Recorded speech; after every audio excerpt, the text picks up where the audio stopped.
By 2008, horror was starting to feel predictable. Resident Evil 4 had changed the genre forever, and it seemed like every developer wanted a piece of that success. Horror games were becoming faster, louder, and more action focused. Some were great, most weren't. It felt like everyone was chasing the same idea.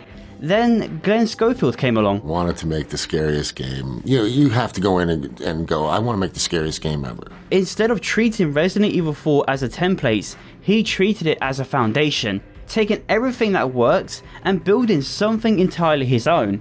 The result was Dead Space. Jesus! Open fire! Open fire! A game that quickly became one of the defining horror experiences of its generation and established itself as one of the genre's most important new franchises. Followed up by a sequel that was just as good, and some may even argue better. It took everything from the original that made it special and elevated it to a whole new level. Playing these games back to back was a treat, and it remains one of the strongest back to back releases in gaming. At this point, Dead Space was on top of the world, but then fell off a cliff after the botched release of Dead Space 3. So what the hell happened? This is the story of Dead Space, a series that thrived on innovative action horror before slowly losing its identity to corporate interference and greed. Hello everybody, welcome to my Dead Space retrospective. Now what you're watching isn't a new video, it's a supercut version of the Dead Space series I made a few months ago. I always intended to make this video, but I never got around to it, I guess. Making a supercut version is always a great way of reaching a new audience, whilst also giving existing viewers a chance to experience the entire trilogy in one place. In the meantime, I'm currently working on a Bioshock video, so if you're interested in seeing that, then do consider subbing to the channel to stay up to date with my content, and perhaps join the Discord if you're looking to join the community. Anyway, enough yapping, and let's start this long ass video already. On Dead Space, my goal was to scare the heck out of one person. I wanted to make the scariest game. You have to go in and go, I want to make the scariest game ever. Right? You don't go in and say, I want to make the third scariest. But I also wanted a game that was like exactly what I wanted to make.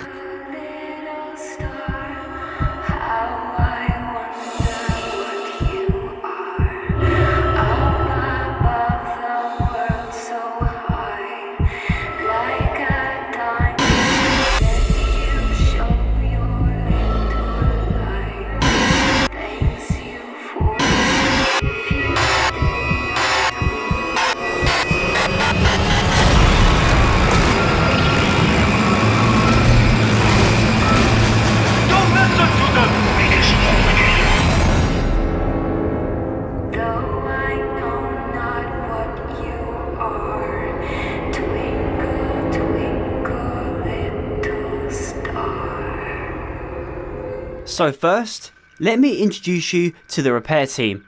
We have our stoic team leader, Security Chief Hammond, the computer geek specialist, Kendra. These two guys who are not important, so unimportant in fact, the developers forgot to give them eyes. Then we have the main star, Isaac Clarke, a ship systems engineer. Smart, handsome, and doesn't utter a word the entire game, but more on that later. I know there's an important video message here, but don't worry. We'll come back to this real soon. All 5 of them have been tasked with a repair mission. We have been sent into deep space to locate and repair this. Runway here. Sinking our orbit now. There she is. We have visual contact.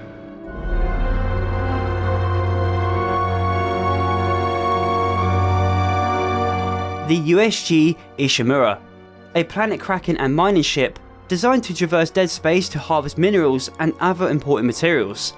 This hellish looking planet they're floating over currently is Aegis 7. According to reports, it's a gold mine. So why are we here exactly? Well, the USG has gone silent. The time frame is unknown, but there's been a communications outage and we're here to fix it. It should really be a simple mission. But something feels incredibly off. The ship is completely dark and no one is picking up the phone. Never heard of a total communications blackout on one of these things. You'd think with 1,000 people on board, someone would pick up the phone. Even worse, asteroids are dangerously close to it, resulting in one colliding with us. What the hell? Sir, the auto dock. What is it? We're off track. We're gonna hit the hull. Hit the blast shields. Their guidance tether's damaged. Switch to manual, now. Inside the magnetic field? Are you insane? Abort! No! We can make it inside. Corporal, gave you an order. The field's too strong.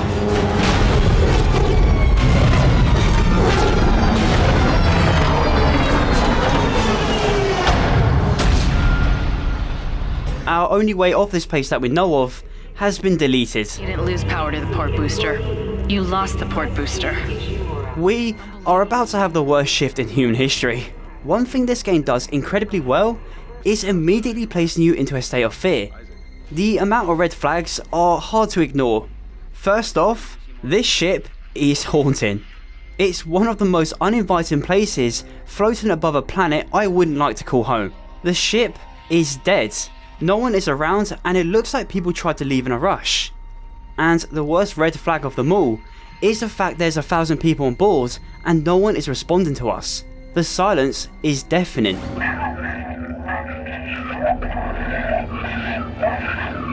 What is that?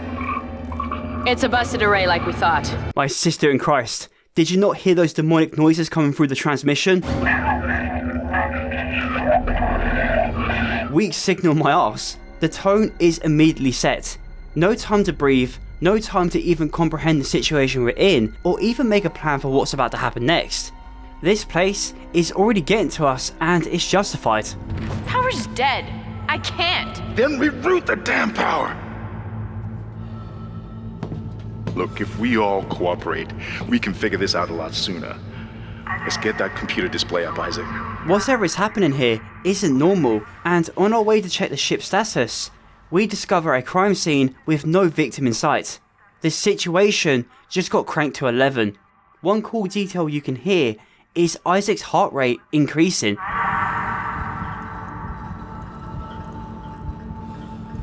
Shame we can't warn the crew because Isaac is a mute protagonist. Sorry lads. We take a look at the damage report and find out several parts of the ship are severely damaged.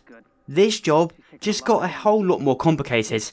Even worse, the security level is on high, and that's for a good reason. Be flung again, that's a start. What the hell was that? Something is in here with us, and it's triggered a quarantine. Now brace yourselves. What you're about to see is one of, if not the greatest introductions in a game ever. The hell? I don't know. Something's in the room with us. Jesus! Open fire! Open fire! Tender! Power! Tender! Come on. Got it! Isaac! Get the hell out of there! Hammond's lackeys are immediately killed off, leading to him and Kendra making a break for it before they receive the same gruesome treatment, leaving us no other option but to head into the unknown by ourselves. It's pure chaos, the real definition of sensory overload. Whatever these things... Run, Isaac! Get the hell out of there! You don't need to tell me twice. When the game gives you a brief moment to breathe, it quickly reminds you nowhere is safe. We wanted you to have moments of relaxation, but not too much.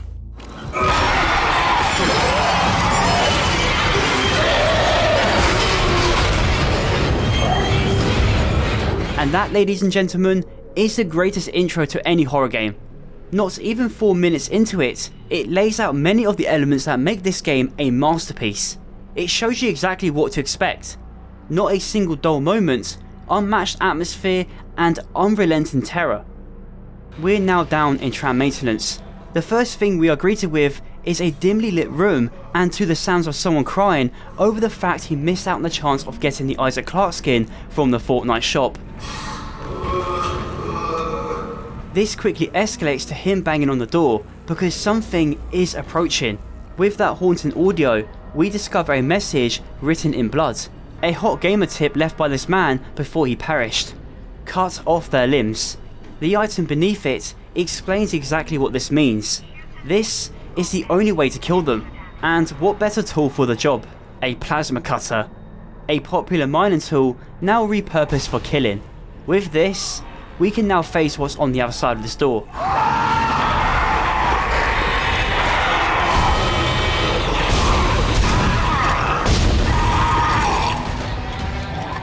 This disgusting demonic looking monster is a necromorph. Whatever it is or where it came from is unknown to us right now, but I think you can get a solid idea what it once was based on its appearance. There are many variants of them you will encounter throughout this game. This one in particular is known as the Slasher.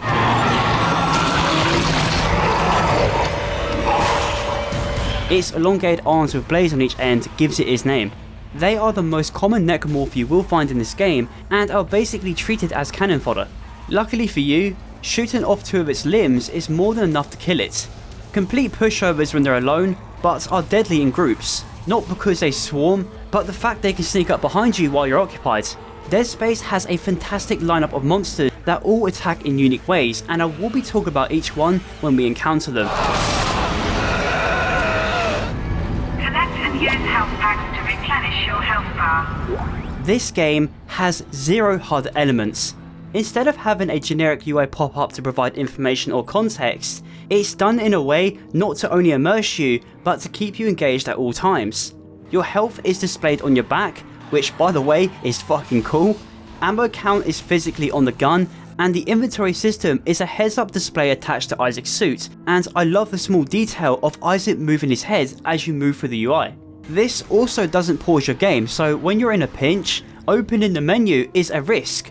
You have access to a map that honestly sucks, and I don't think I really used it once. Like, who the fuck even designed this? Thank God Isaac's suit has a breadcrumbs feature for your objectives. It's a tracker that directs you with a blue line, and you have to try very hard to get lost. It's incredibly linear, which is perfectly fine for a game like this, but there are moments where it can get a little confusing. Dead Space has a very unique approach to UI, and it makes it feel realistic within the game's universe. Glenn Schofield had 5 rules when creating this game. No HUD, character never talks, dismemberment, all moments are interactive, and innovate everything. I'll be going over each of these points throughout the video, and I've already touched on dismemberment. It's a clever twist on the usual shooter formula. Instead of aiming for the head for maximum damage, Dead Space forces you to think differently. Every encounter tests you, because each necromorph has different limb placements and comes in all kinds of shapes and sizes. Some are easier to take down than others, but the variety keeps the fight tense and unpredictable. And while we're on the subject, the necromorphs aren't just generic zombies or aliens. Well, they are, but we'll get to that. They're a grotesque fusion of flesh and bone, a disturbing embodiment of body horror that feels volatile and alive. John Carpenter's The Thing is a clear inspiration behind this. That film isn't the only piece of media that inspired Dead Space, and Glenn Schofield is very open about this, but more on that later. Heading towards the tram line, we find Kendra and Hammond thankfully in one piece. All freaked out and no plan in motion. There's more of them on the way over here. Are you okay? More what? What the hell are those things? Is that the crew? Keep your voice down. Whatever they are, they're not friendly, and half the doors on this ship are locked because of the quarantine. Whatever attacked us is a mystery, but Kendra does ask a disturbing question. With not a single crew member in sight and the fact necromorphs share a similar resemblance to humans, it's not a wild conclusion. In fact, it's the only thing that makes sense. There's 1,000 people on board the Ishimura, and I don't quite like those odds. Hammond believes we have a chance if we make it to the bridge, but in order to get there, we must repair the tram line. We are the only person who's even capable of doing such a task, but not only that, it's on our side of the ship. So if we want any chance of getting off this place, it's time to be brave. This is Benson, Tram Engineering. We think we figured it out. Smith killed one. Listen, forget about shooting him in the body. You gotta cut off the limbs. Grab a cutter, anything like that. Cut him apart. The story of Dead Space doesn't necessarily give you all the answers. Plotted throughout the entire game are data and audio logs that will give you important information and context. They're not vital to understand the main story of the game, but they're important to understand what the hell happened here. Some audio logs are more helpful than others of course, but most of them add so much to the creep factor of this game. They can be found just by playing normally or by doing some light exploring. This will also help you replenish some of your spent supplies and for finding these things. A power node. I'll talk about these things a bit later. Before we enter the tram maintenance though, we are halted by a faulty door. Luckily for us, this geezer left behind his stasis module. Originally designed for engineering repairs, but it can pretty much work on anything. It works by producing a temporary time dilation, greatly slowing anything down for a short period of time, which is perfect for getting past this death trap. This module is one of the most vital pieces of equipment in any Dead Space game, as it's required for a lot of the environmental puzzles but also for general survival. You can slow necromorphs down to a crawl with this thing, making those shots far easier to land or giving you a window to run away and save ammo. Some necromorphs pose a greater threat to you than others, so I suggest conserving some of your power for those encounters, because this thing does require stasis packs to be recharged. With that said, this module needs to be used if you want to move the broken tram off the track, because the bloody machine is also busted. By slowing the claws down, it will give you enough time to hit the button. Once the tram has been removed, we now need to find a replacement data board, which is what the fuck is that?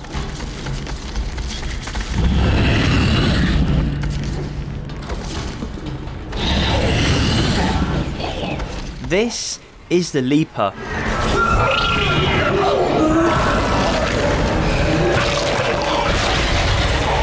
In my opinion, one of the most terrifying looking necromorphs in the game. Its lower jaw has split into two, creating a set of mandibles, but even worse, both of its legs have fused together, turning into a tail with a blade at the end. It's lost the ability to run, but can still close the distance faster than any other necromorph in the game. It earns its name through how it behaves, because this motherfucker loves to leap around the gaff to attack you. The stasis module being right here sets up this encounter perfectly, basically telling you in a subtle way that this is the best method to deal with these lads. Deeper inside maintenance, you will find this large tram repair room. This is where you find the replacement board after a nasty scrap with many necromorphs. It kinda plays out like a mini arena, and it's a good opportunity to put to use the tricks the game has taught you so far. With the board collected, we successfully fix the tramline for them, and they head off towards the bridge, leaving us alone again for another job. Thankfully, the quarantine has been lifted, which should make it easier to get around this place, but what Hammond says here is quite chilling. Strange. The quarantine just lifted. Whatever was in the flight lounge must have left. That's lucky for us. Yeah, lucky for you maybe. I'm still out here all by myself, you bull cunt. We have no other choice but to head back to the shuttle. And there's this one moment that happens here that I completely forgot about, and it was this. What the hell? This game does a really fantastic job with constantly placing you on the verge of a panic attack. It will always try and make you second guess the things you may have seen or even heard. Make us whole again.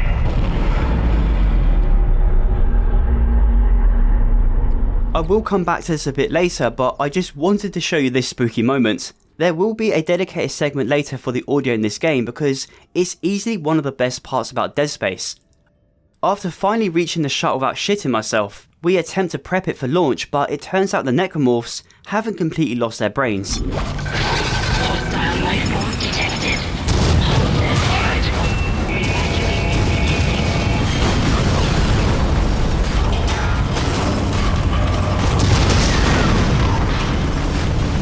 We just lost our only way off the ship for good, leaving us completely stranded in the middle of dead space.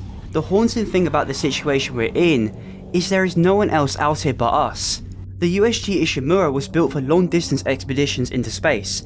It's one of the few ships built with a shock point drive, which allows them to travel great distances to find important resources. One thing this game loves to do is make you feel completely hopeless, and right now, we're at the bottom. What the hell is happening down there? What happened to the shuttle? That was our ride home. It's the only way off the ship.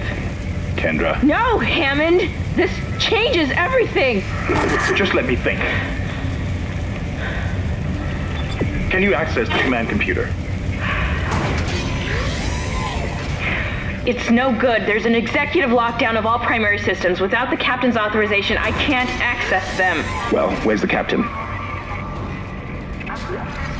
Here he is. Captain Benjamin Mathias. Location? Med lab. Status? Deceased. What? How? I can't access that information. Find the captain and you'll find his rig. With his authorization codes, I can crack this computer wide open. Damn it. Isaac, I'm sending the tram back to your location. Get to the medical deck and find that rig as fast as you can. What was that?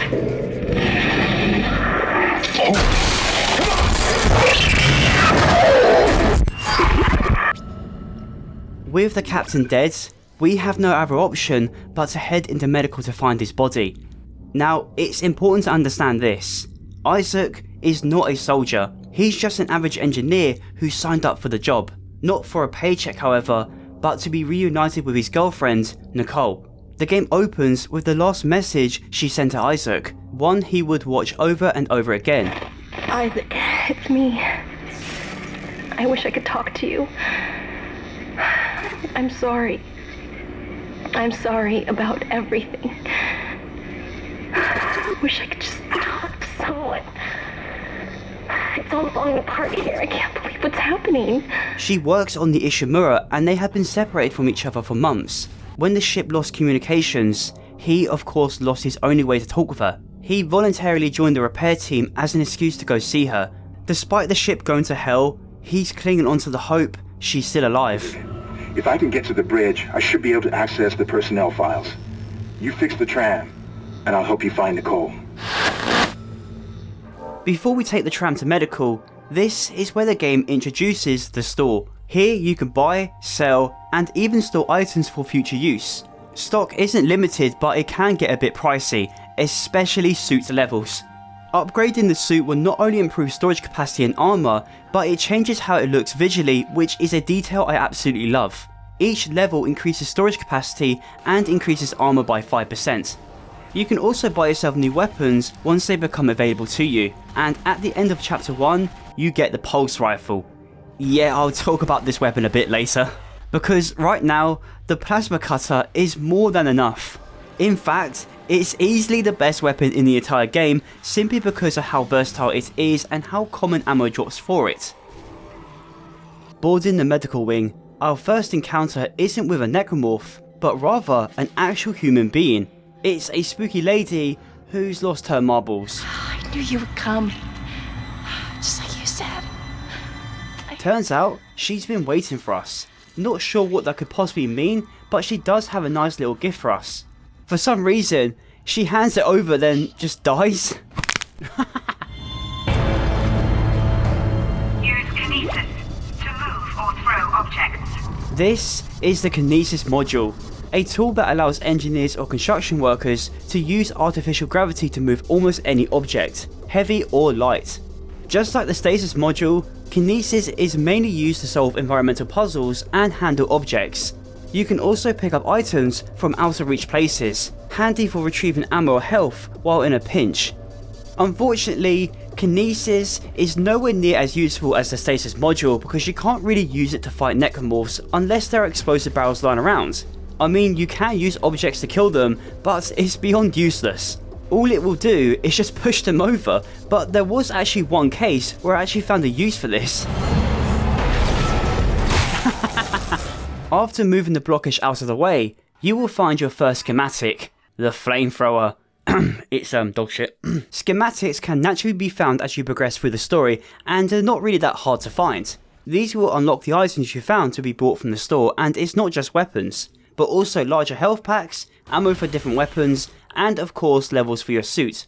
As I said before, these are not hard to miss, so don't worry about not finding a certain item. Upon entering medical, Hammond calls us with urgency. Isaac, are you there? We were attacked.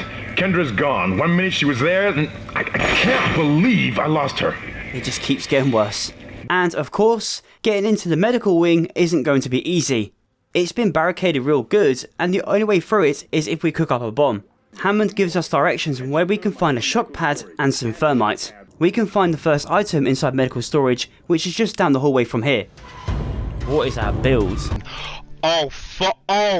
There's one thing you will immediately notice about this side of the ship, and that's the high concentration of bodies. It's a frightening sight with quite a sad backstory.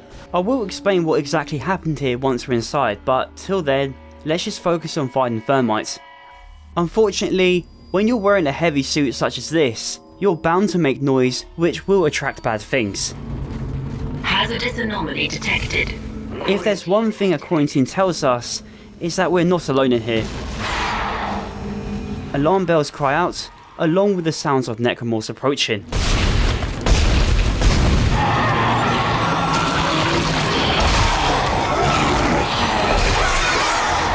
Dead Space's horror works best in chaos.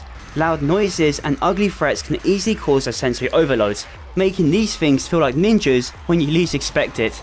You will get swarmed easily if you don't create space for yourself. Just make sure you don't have your back towards a vent, because that's a necromorph's favourite way to traverse the Ishimura. If they do get too close for comfort, you can risk punching them to move them back a bit, but as you can see, it's not really that effective. Now, melee in the Dead Space franchise is iconic because of Isaac's signature move, the Stomp. Stomping is an effective way of putting crawlers out of their misery and to open up boxes. Melee in the first Dead Space is really not that good. It's slow and awkward to use, and the necromorphs can block an attack that can stun you for a moment. Honestly, it's more of a risk than anything, but in my opinion, it suits Isaac's character. He looks and sounds desperate when he throws hands, and it's a good reminder that he's not a trained killer like you see in most of other horrors.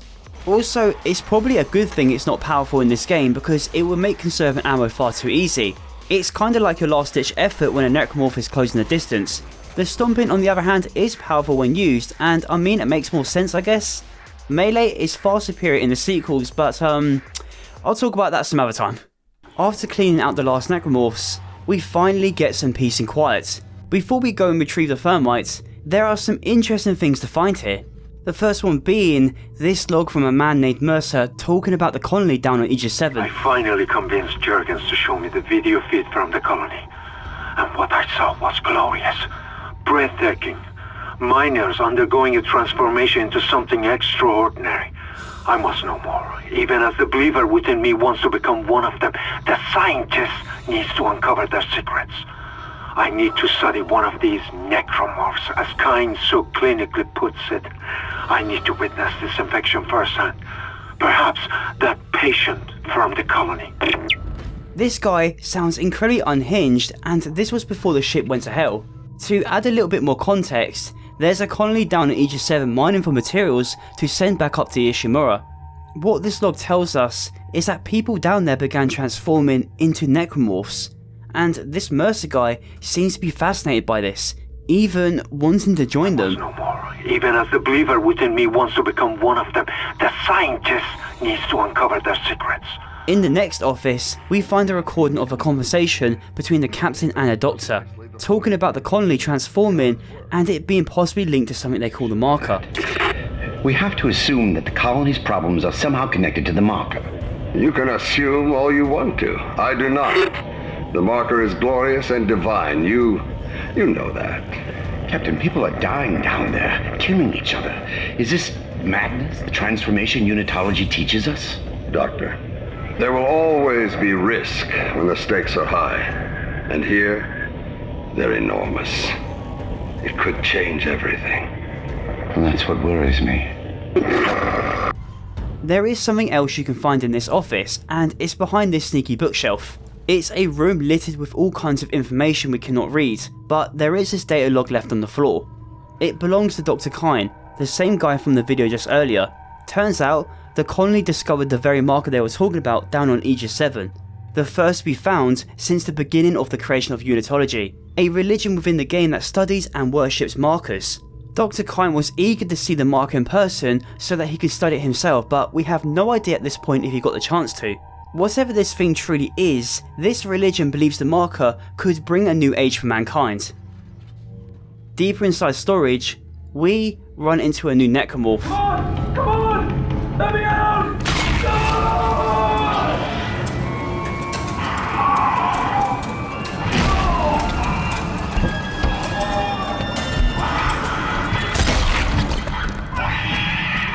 This is the Lurker.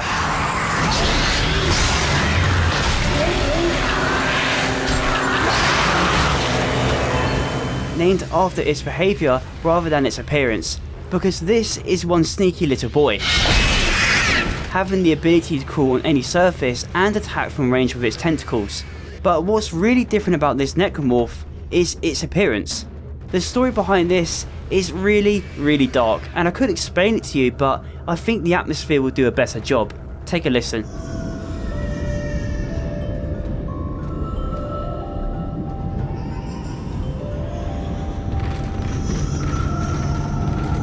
These weren't experiments.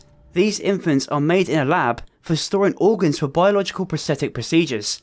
If an adult transforms into a necromorph, it alters their muscle mass and bone density to turn them into killing machines.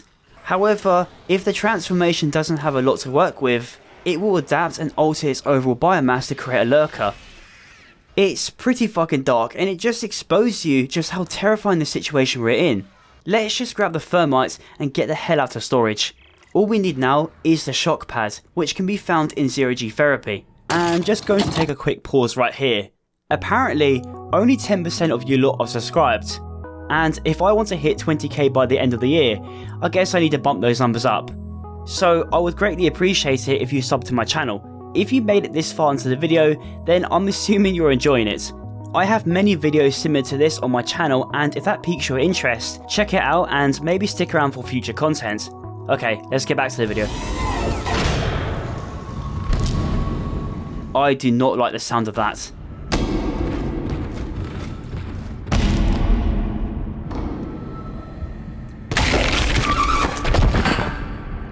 It seems like those who were spared from turning into a necromorph are just turning insane instead. There seems to be a lot more to this though, because sometimes when you're lurking through the ship, you will hear this. Social interaction, physical contact, affectional support may lead you to make poor judgments and decisions in multiple areas. Voices of a medical diagnosis, which could just be ambience to scare you, but what we find in zero-G therapy changes that.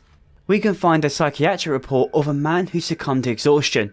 After being brought back from the colony after a certain event, he was shown signs of sociopathic behaviour after taking a doctor hostage and eventually killing them without any remorse. In fact, he believed no crime was committed and continued to act friendly towards other doctors. When questioned on the murder, however, this demeanour had a dramatic shift, becoming withdrawn from his surroundings, displayed schizophrenic behaviour and suffered with hallucinatory periods, just like many others from the colony. It's still too early to tell whether or not this is linked to the necromorphs, but I've got to say, despite the horrors we're in, this is getting quite interesting. Entering vacuum. Your air meter will appear when you are in a vacuum. Since parts of the ship have been destroyed, many of the areas are in a vacuum. Only those who are equipped with an engineer or combat suit can go outside for a short period of time. Oxygen is limited but can be upgraded through the workbench, but more on that later. I have played this game many times and this part always blows me away. It's immersive and kind of peaceful. It's the only time you get a break from the horrors of the Ishimura, outside in space, which is funny because the empty void of space itself is just as terrifying.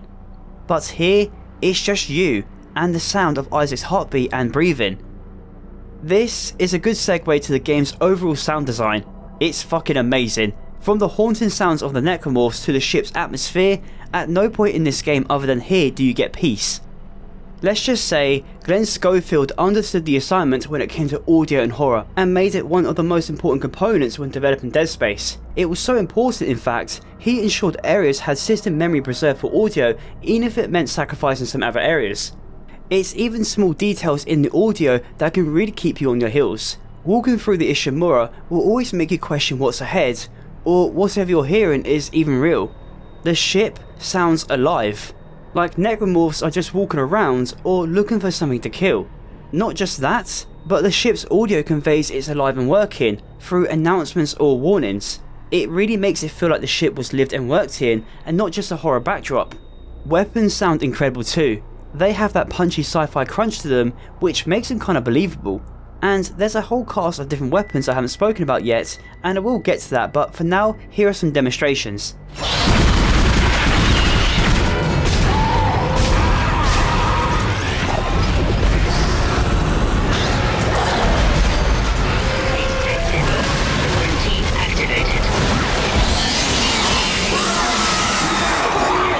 But even down to small things like the UI, the sounds from the menu and even the breadcrumbs feature is forever burned into my mind. It's that iconic.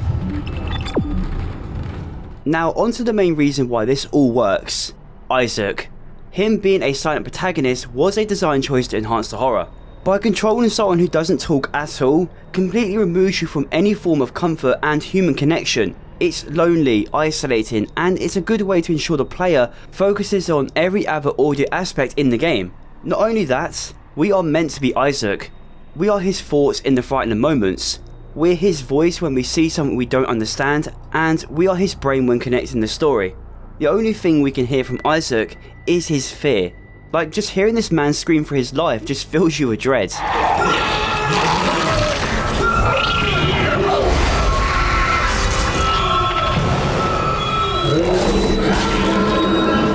The audio of Dead Space is something that has aged like fine wine.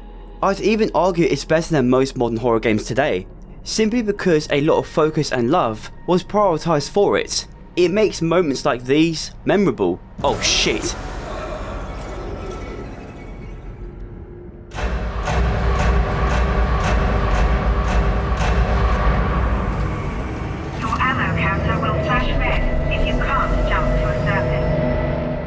This is Zero Gravity. I don't think I need to explain what this is, but I can show you Isaac dive around the room.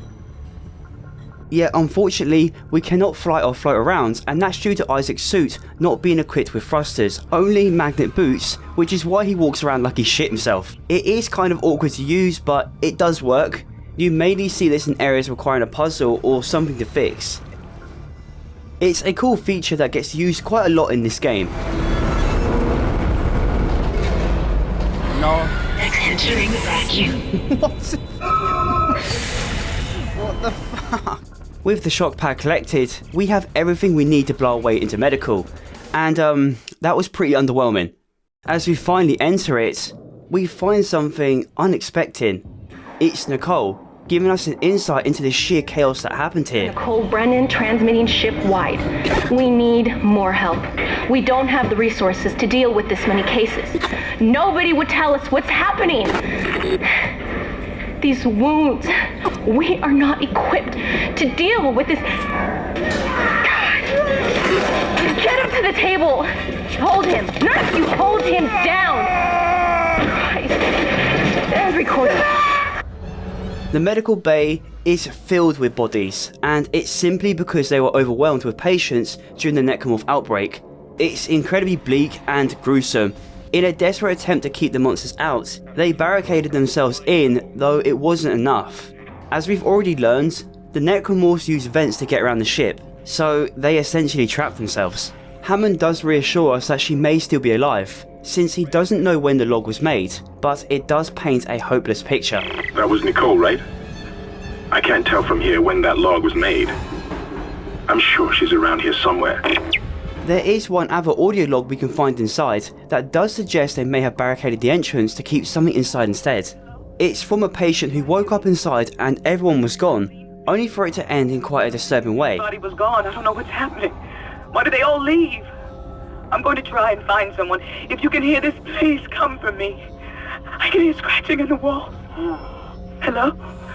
Who's there? Are you a doctor? Why is everyone... Wait, I know you. You're Harris, the prisoner from the colony. You killed that nurse. Help! Somebody help me! Please! Please! Harry was the patient from the colony, the one who killed a doctor and showed signs of schizophrenia. He eventually turned into one of them. Finally entering the morgue, we see the captain's body on the other side, but something else gets to it before we do.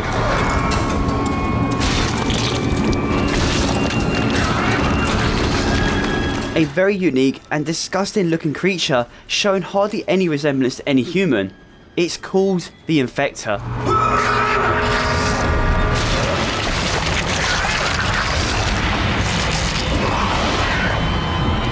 Named after its purpose of simply spreading whatever this is.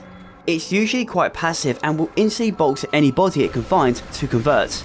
These bastards work best when you're distracted by other necromorphs, because it gives it time to spawn more in.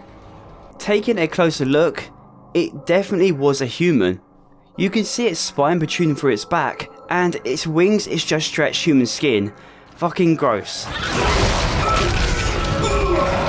With that abomination out of the way, we collect the captain's codes and forward them to Hammond.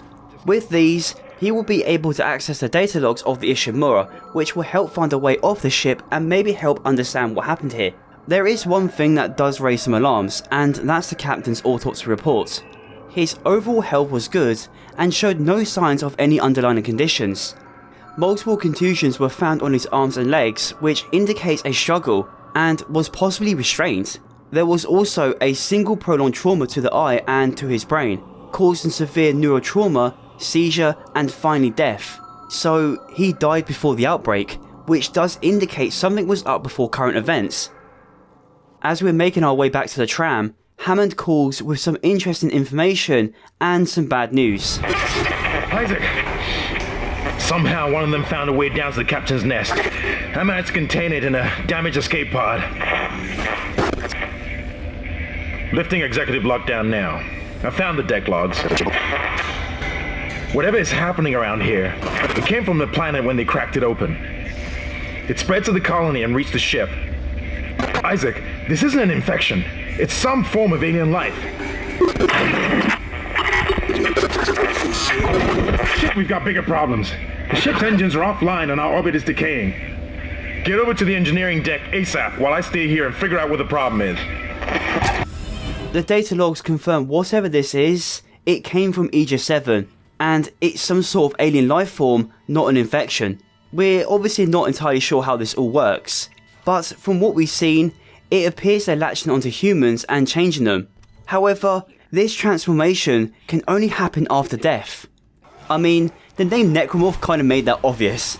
The bad news is, the Ishimura is currently in freefall because the engines are offline, meaning we've been falling since the moment we arrived. Not very good. Arriving at engineering, we learn this situation is a lot more complicated. Few problems, and we're working on borrowed time here. First, there's no fuel in the engines. Second, the gravity centrifuge is offline, which means there's a couple of trillion tons of rock pulling us down. I need you to get that centrifuge operational. Refuel the main engine and fire it up so I can stabilize the ship's orbit. The fueling system is damaged, so before we even think about turning the centrifuge back on, someone's got to repair it, and I know just the guy for the job. Why are we still here? Just to suffer? It was at this point I decided to bring a new weapon, the pulse rifle. Technically the only firearm in the entire game, because the other weapons are basically tools that weren't made for killing, but they do a damn fine job at doing it. So, how does the pulse rifle hold up? Well, not very good. It's kind of a meme how bad this weapon really is. The only benefits is its ammo pool and it can stun lock necromorphs. But saying that, every weapon can stun lock them except for one. The pulse rifle is just weak, and even with upgrades, it doesn't hold its own against the others. Like, why would I spend roughly 30 bullets killing one necromorph when I can spend 5 from the plasma cutter? Get what I mean? Actually, while we're on this topic, let's talk about the workbench. This is how you upgrade your modules, your rig and weapons using power nodes you find all over the game. Some weapons come with different upgrades but will share the same damage, capacity and reload buffs. I can spend the next minute explaining how this all works, but come on man, it's an upgrade tree, like what more do I need to say? I'm not going to go into great detail about the workbench because it's really not all that fun to talk about. Let's just turn the fueling system back on.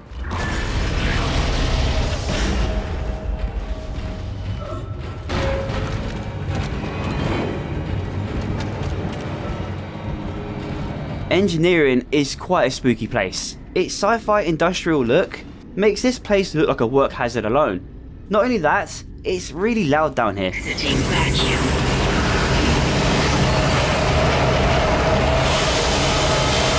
The fueling system has this large empty void, obscured by smoke and darkness. It really puts into perspective just how big the Ishimura really is. Getting the fueling system back on is a really simple task. All we have to do is use our kinesis module to lower rods on either side of engineering. One can be found on the side we're currently on, and the other is across this void. Good thing the gondola is still working though, despite everything else being broken down here. However, as we're crossing, the necromorphs decide to all come out and patiently wait for us.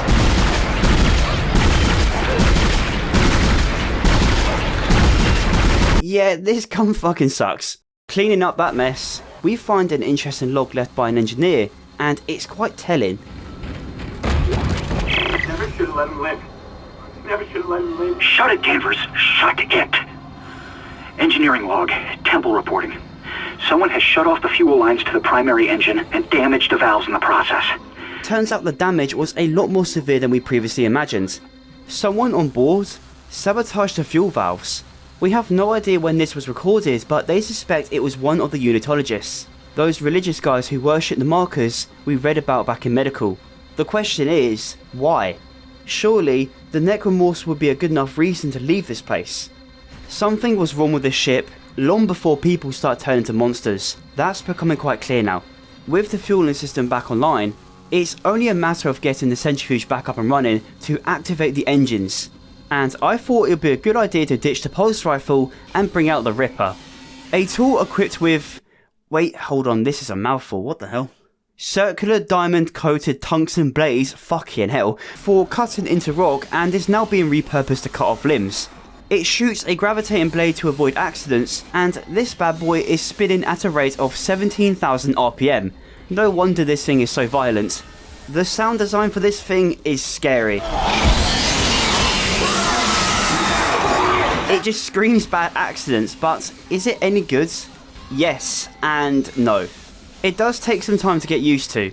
You have to be at the perfect distance for the blade to connect with a necromorph, and if you're short, they can get between you and the fidget spinner, which is kinda awkward.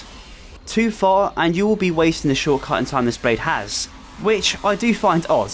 Tungsten is the strongest pure metal found on Earth, yet this blade can only last 5 seconds. If used correctly, the Ripper can deal with multiple necromorphs with a single blade, which is insane. You can conserve a lot of ammo using this thing, and honestly, it's a lot of fun too. There is a slight problem though. All of the other weapons in this game can stun lock, except for this one. It's still a great weapon if used right, but does take some time getting used to.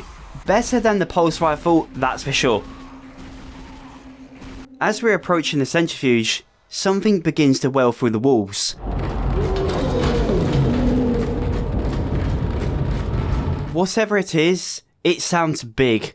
Following the noise only confirms our dread.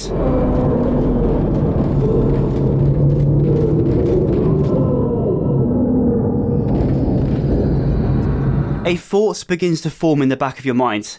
We have to come back through here at some point. Something will definitely come for us. It's only a matter of time. Exiting zero gravity. Entering zero gravity. This is the centrifuge. It's basically a large heavy weight that spins to keep the ship balanced. Right now, the gravity has been turned off because an engineer made an attempt to fix it himself, but as you can see, he didn't get very far. Fixing the centrifuge is pretty simple, but the necromorphs can make it a pain in the arse. The Leaper and Lurker are the only two monsters we need to worry about during Zero G segments, because they were basically built for it. I think what makes them challenging in Zero G is actually trying to spot the fuckers. Since we're able to go on any surface ourselves, it's really easy to lose your bearings and get disorientated. If we want to fix the centrifuge, we must combine stasis and kinesis to reattach the generator modules. This kind of gameplay is so much better than simple button presses, QTEs, or even pushing items. The kind of stuff you would see in a Resident Evil game. In Dead Space, pretty much everything is interactable, which was one of the main rules Glenn Schofield had when making this game, and I do want to touch more on that later. Once it's back on, this room becomes one giant death trap. Establishing balance with planetary cargo. Gravity restored. Entering vacuum. With death ears, necromorphs, a ticking oxygen supply and a spinning health hazard, it makes you wonder if working here was worth the paycheck. Getting out of here requires us to dodge the centrifuge, and this always puts a funny feeling in my stomach every time I play this section. The fact you can't hear shit or even look behind you makes it hard to know if you're about to be sent to heaven. It is funny watching the necromorphs mindlessly run towards you and then get crushed, which really drives home the point they're just mindless killing machines. Running for my life, I eventually reached the exit with every limb attached, and now it's time to focus on the engine. However, doubling back through the halls, this happens.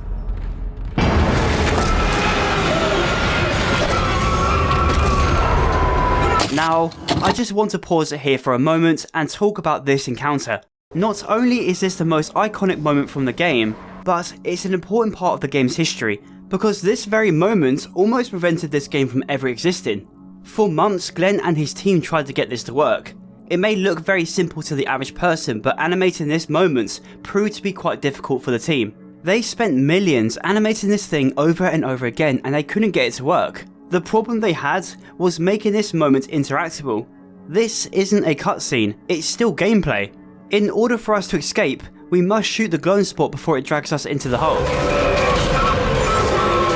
Glenn almost considered breaking his rule of having every moment interactable just to keep this part in, but his dedication to get the exact game he wanted finally got it to work. And it was nothing to do with his team. He self-reflected and realised he was actually the problem. The way he was giving out assignments was overcomplicating the process. They obviously got it to work because, well, I'm showing you it, but this one scene is a testament to Glenn's dedication, passion and work ethic. Getting out of this thing's grip is as awkward as it is terrifying. The laser is completely off center, which threw my muscle memory off balance, and each time it yanks me, it resets it, ramping up the pressure even further and pulling you closer to your demise. But I have over 1,000 hours on Counter-Strike, so you know, it was pretty easy for me.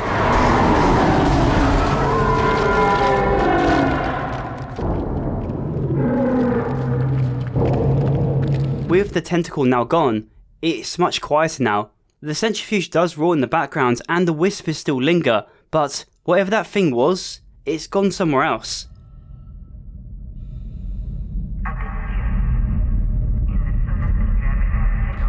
The atmosphere is just so good.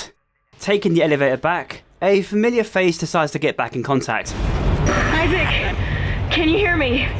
It's Kendra. They attacked me, I ran for it, and Hammond he just disappeared. Kendra? Where are you? Nice to see you're alive and well, Hammond. Now that's a face of disappointment. Using her computer specialist skills, she was able to hack into the ship's security and retrieve some secret data. I could launch into everything from here. I hacked the route and found some reports from the colony.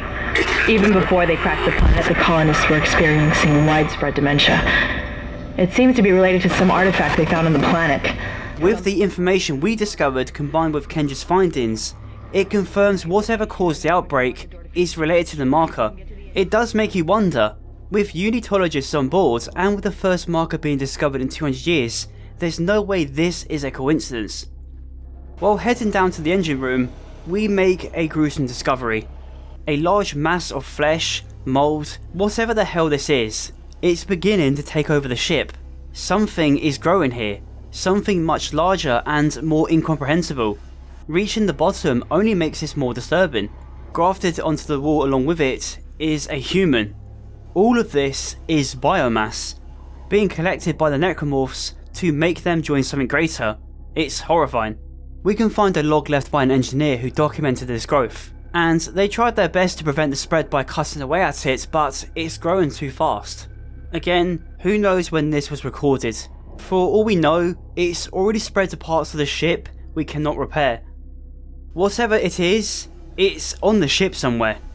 At the bottom, we can also find a recording from an engineer named Temple, confirming that not only was the engine sabotaged, but also other parts have been tampered with.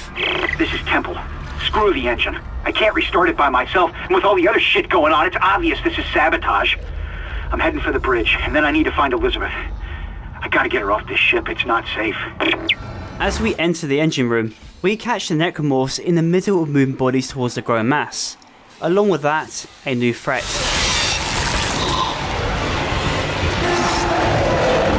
This necromorph is called Pregnant. Real clever name, guys.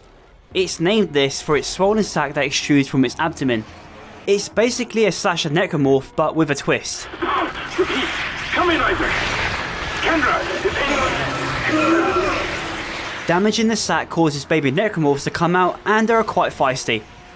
These buggers will deal an extreme amount of damage if not dealt with quickly. They're honestly more of a threat than their mother, so caution is advised. You will usually see these things with groups of other necromorphs because they work best when you're distracted. This room basically demonstrates that for you. You will probably notice at this point, this game is heavily inspired by Resident Evil 4, and that's actually one of the game's biggest inspirations. Glenn is very open about what inspired this game. and he basically pitched it to EA by saying Resident Evil, but in space. He innovated the gameplay, however, by simply giving us the ability to move and shoot, making it feel a lot more modern. The other inspiration he used was Silent Hill. He wanted the atmosphere and storytelling to be similar to something you would see in a Silent Hill game, because he believed they nailed storytelling in horror, and he's definitely not wrong. Saying that, Dead Space's story is amazing, but more on that later. As for the actual game setting, it was inspired by Event Horizon, a sci-fi horror film about a spaceship that went missing, suddenly reappearing after 7 years. I've not actually watched it, so I have nothing else to add. Clearing out the infestation gives us access to the engine controls, and we get the ship roaring again. Engines firing. This sound design is so good. But wait, one more problem. The asteroid defenses are down. Wait, we're not safe yet. Ship's asteroid defense system is offline. On the way up, the ship's going to pass through a debris field thrown up from the planet crack. We'll be ripped to pieces unless you restart it. God damn it! I'll start working on it from here. Isaac, meet me at the bridge. You can do more good here than I can. Of course we have to do it. With that shitty news, Hammond wants us to meet him back at the bridge so we can work together on this one. So we're not entirely solo. But as we're heading back, someone contacts us. Isaac, where are you? It's me, Nicole. It's Nicole, somehow alive and is wondering where we are. This is a massive moment of relief for Isaac, giving back his hope that he will be back with her eventually. However, we have no idea where she is or how to even get to her. So till then, we must get those defences back up before we even think of a rescue plan. As we arrive at the bridge, Kendra begins to press Hammond for answers about the marker. When were you going to tell us about the artifact, Hammond? This marker? I don't know anything about that. It's referenced in the captain's records. They brought it up from the planet. It's on the ship? In cargo. They think it's of alien origin, but I don't know what the hell it is. Really? CEC didn't know anything about it. You're lying. Back off! I am not the bad guy here. Ross shaky right now. You're gonna have to trust that I don't know anything about it.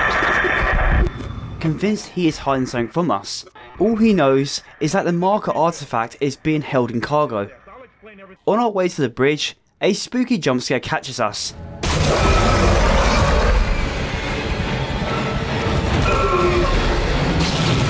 Now, I don't know about you, but that thing is pretty fucking big.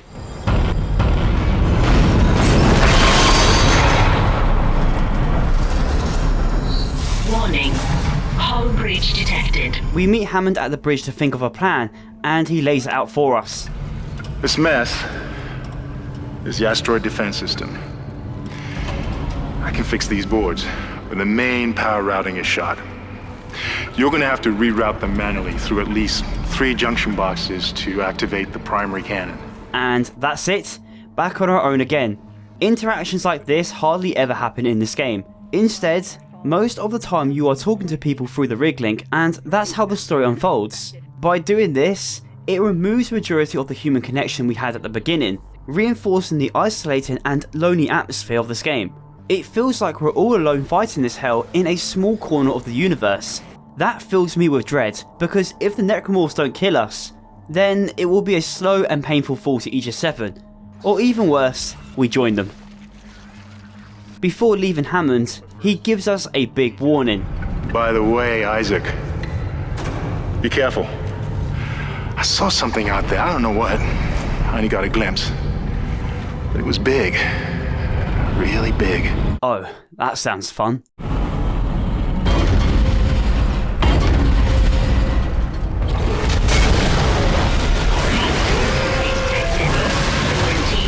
This is the Brute.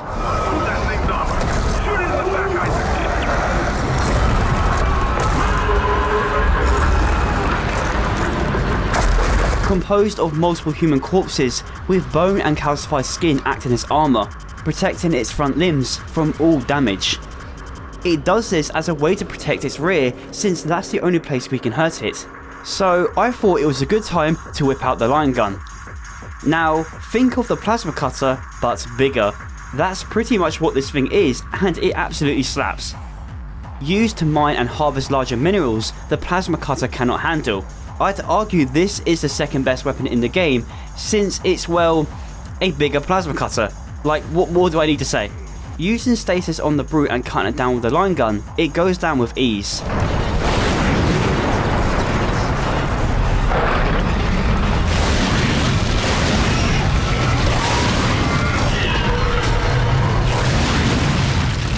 Quarantine lifted.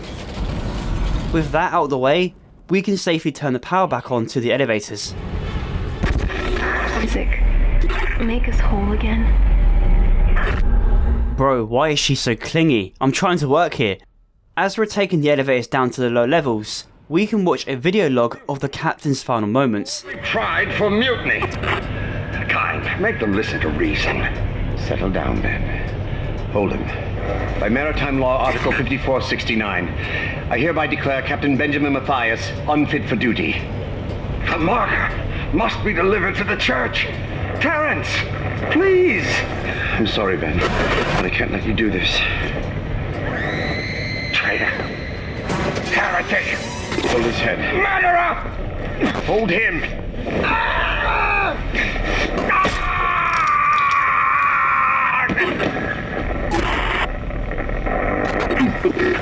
Dead? No, it was an accident. I had to stop him. Arrest the doctor. Dr. Kine murdered him. Even though he claims it was an accident, the footage says otherwise. It appears he declared him unfit for work because of the marker. He wanted to bring it to the Church of Unitology, which makes sense, since it's a thing they worship. From what we found in Dr. Kine's office, he's also a member of Unitology. Something between them at this point is conflicting. They follow the same religion but appear to have different opinions as to what is going on. We have no idea when this happened, so we don't know whether or not the necromorph outbreak has started yet. I think this was before the infestation. Maybe the captain began to show signs of dementia or schizophrenia, exactly like the colonists from Aegis 7, which would explain him being declared unfit. It's either that, or Dr. Kine is taking advantage of the situation. Arriving at the location of the junction boxes, we discover the rooms have turned into death traps. Come on, I think that edit deserves a like. We are required to enter a few of these rooms to fix them, and the necromorphs can make it quite challenging to reach them. In order for us to get the cannons back up and running, we must rewire the auto controls if we want any chance of surviving the onslaught of asteroids. Oh my god, what the fuck? No. While we're doing this, Kenjo continues to dig through the ship logs and discovers some disturbing information. Have a listen. Isaac, listen up. I've gone over the MedSci reports. These things are biorecombinators. They take dead tissue, absorb it, and mold it into new forms. One iteration seems to have the sole purpose of infecting corpses. The others, well, seem to be making corpses to infect. And that body tissue we keep seeing on the walls is part of it too. I found a report that says it's a habitat changer. A habitat changer?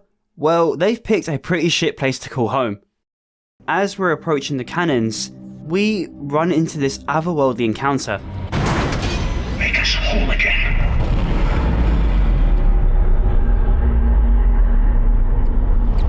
This walking corpse repeats a phrase we just heard earlier. Isaac, make us whole again. And the screens begin to glitch out all around us, lighting up the room with this orange hue, rather than the usual colours we see. We are basically fighting an alien life form, but something feels supernatural about this place. Now this next part, not really a fan of it. Across the starboard hull. What? In order for us to reach the cannons, we must head outside into space, while we're in the middle of a fucking asteroid field. Yeah, this was Hammond's plan, by the way. We must take this long stretch across the ship without being torn to shreds. And, to be honest, it's kind of annoying. For one, you have to run from cover to cover, which is kinda tedious, and two, our oxygen is limited. By the time I almost reached the end, I only had 17 seconds left in the tank. Brother, I ain't making that. This is where the air can finally has a use, and it's the only time it's ever saved me. I usually write this item off because honestly, it's kinda useless. Getting across the minefield, we finally make it to the cannons and it's a turret section. We basically just have to shoot the asteroids and buy Hammond time. Yeah, this chapter kinda sucks, I won't lie, but thankfully it's not downhill from here. There is one other chapter I hate, probably more than this one, but more on that later. After finally fixing the turrets, we are yet again faced with a new problem. Wait! Isaac Hammond, you're not gonna believe this. Oxygen levels are falling. Something's poisoning hydroponics air production, and whatever it is, it's filling the deck up with that organic stuff. We're not going to have any air to breathe soon. But if I understand these lab reports correctly, I think I can make a poison to destroy it. Head to medical. It should have everything you need. Will this never end? Oh, fantastic. Something within hydroponics is poisoning the air. Kendra does have a plan, however. So before we go there, she wants us to head back to medical and make a toxin. This chapter is also pretty short and all we have to do is collect some ingredients. But once we arrive, something is different. You can't stand in the way of God's plan, the natural order. Are you blind, left to rest? We're not alone here. Someone has managed to survive for this long, but judging by his behaviour, he's up to no good. And just a little bit further inside, we learn exactly who this is and just how unhinged he has become. Personal log, Dr. Charles Mercer. I now have a live subject for my study. I'm eager to validate my tissue regeneration theory. Initial restraint was problematic, but now the patient's resting comfortably. He trusts me, Dr. Kind. He puts his life in my hands. He knows his part in all of this. Understands what I'm doing. The forehead has been swabbed clean and marked. What are you doing with that? And I'm now attempting to create a passage to insert the sample tissue into... It's Dr. Mercer, the same crazed unitologist fanatic who is eager to join the Necromorphs. In this recording, he is using a live test subject, attempting to insert a sample into his forehead to infect him, a similar method to how the Necromorphs infect others. Mercer isn't the only thing in our way.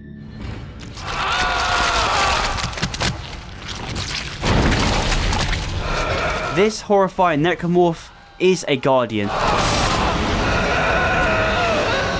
They are linked with the biomass growing throughout the ship, and their sole purpose is to prevent anything from getting to areas that are important to it. It launches out these small pods to attack you, and will keep throwing them until you kill it. It's pretty easy to deal with, and honestly it's not really a huge threat unless you get a bit too close. Not too far from this abomination, you will eventually stumble onto the chemical solution we need, but there's something in the room with us Mercer wants us to see. Antigen compound completed. Please remove Your the capsule. fight for survival is admirable but pointless. And yet you keep on going. It almost makes me think that we had hope as a species. Am I the only one who sees that we have died out a long time ago? We just haven't accepted it yet. Stop running. Stop your struggle. Our future, your future, the future of our race ends here.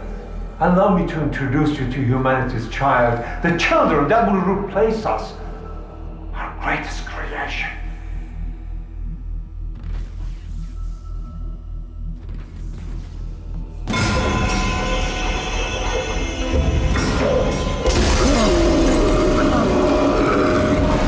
This ugly thing is the next step for humanity, or at least that's what Mercer believes. He sees the Necromorphs as a solution to the human race, convinced we are dying as a species and the only way to survive is if we evolve. This Necromorph in particular is a unique bioengineered variant created from the live test subject Mercer used. It is simply known as the Hunter.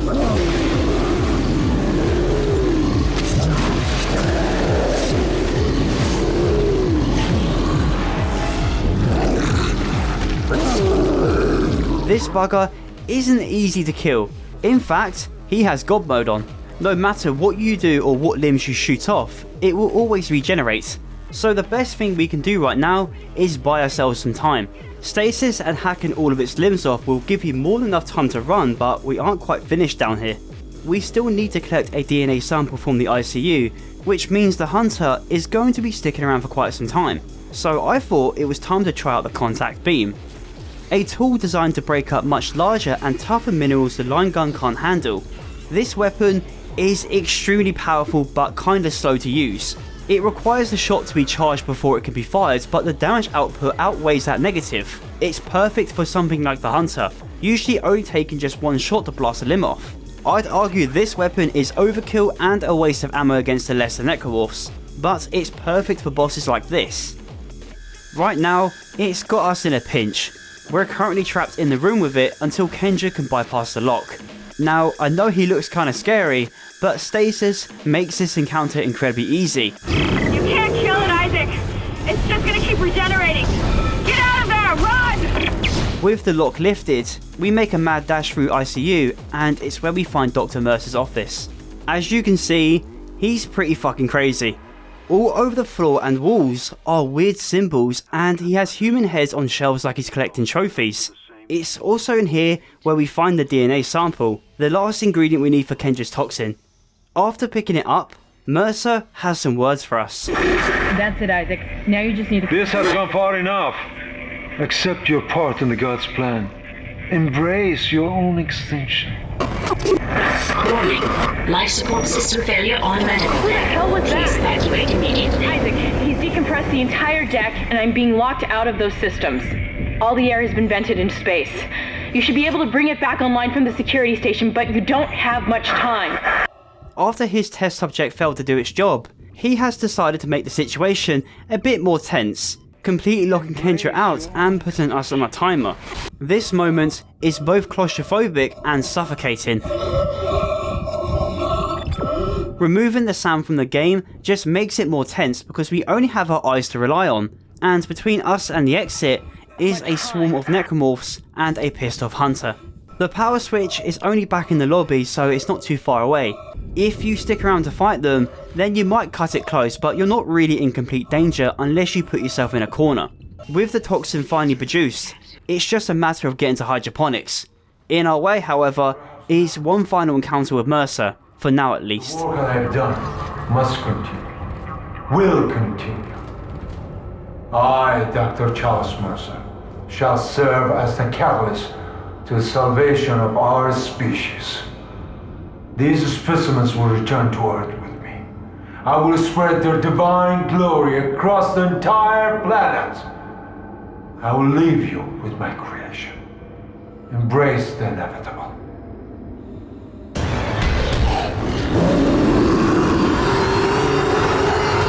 Okay, now I know this might be a scary situation, but I've played this game before. All we have to do is bait him into this chamber, blast his limbs off so he can't escape, press the button and then it's GG. This traps the hunter and places him into a cryogenic state. Now, it's finally time to head to hydroponics. Hammond warned us earlier that the situation there is a lot worse than we originally thought, and he has been unresponsive ever since. We can find him outside of hydroponics, barely alive, warning us there is something really big inside food storage. Don't take your helmet off. The air's rotten. I gotta look at it. It's huge. You won't believe it. Shut itself in food storage. Spooky. He managed to get a look at what's going on inside, and it turns out the workers on this deck have turned into something horrifying and have become poison factories. We can only reach the massive creature in food storage once the air supply is cleaned. And honestly, this is my least favourite part in this game, and I will talk about that in a second.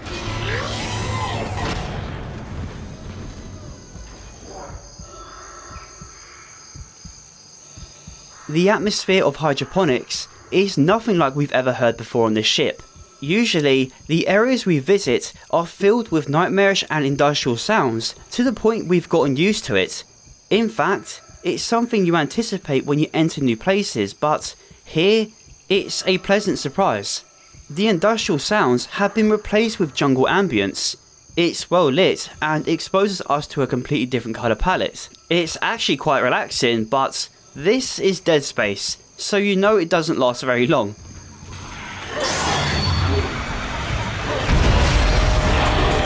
We are suddenly attacked by a large concentration of necromorphs, protecting whatever is in food storage. Kenja was able to retrieve some data on it, and it doesn't sound too good. A scientist named Dr. Elizabeth Cross was the one who initially discovered it and dubbed the necromorph the Leviathan. But there is something about this one in particular that makes it incredibly unique and kind of changes what we know right now. Hydroponics log, Dr. Cross reporting. Something huge just slammed into the hull near food storage.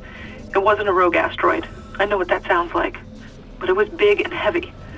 I'll report again when I know more. This thing didn't originate on the ship. It in fact came from space. On a recording we can find from Dr. Cross, we learn it collided with the ship before the outbreak. We know the necromorphs came from Aegis 7 and it's possible it's all related to the marker, but how the hell did this thing get on the ship? It barricaded itself in food storage since the moment it arrived, and has been spreading its corruption throughout the ship. Dr. Cross tried her best to kill this thing, but ultimately abandoned her post to look for Temple, the engineer who reported the sabotage back on the engineering deck. Now, it's up to us to clean this mess. So joining me on this suicide mission is the Force Gun, a handheld gravitational device used for clearing debris or mining operations. I've played this game many times and always thought this weapon was a bit of a meme, but I've never been so wrong. If not used correctly, it will only push necromorphs over and do hardly any damage. I eventually realised the Force Gun is essentially a shotgun. At extreme close range, and I mean extreme, it can one-shot almost anything in front of you. This part in the game made me fall in love with the Force Gun because it can prevent you from getting swarmed.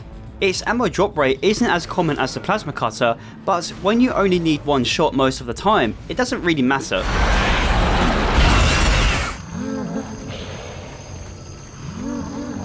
Moving closer towards one of the poison factories, we begin to hear laboured breathing.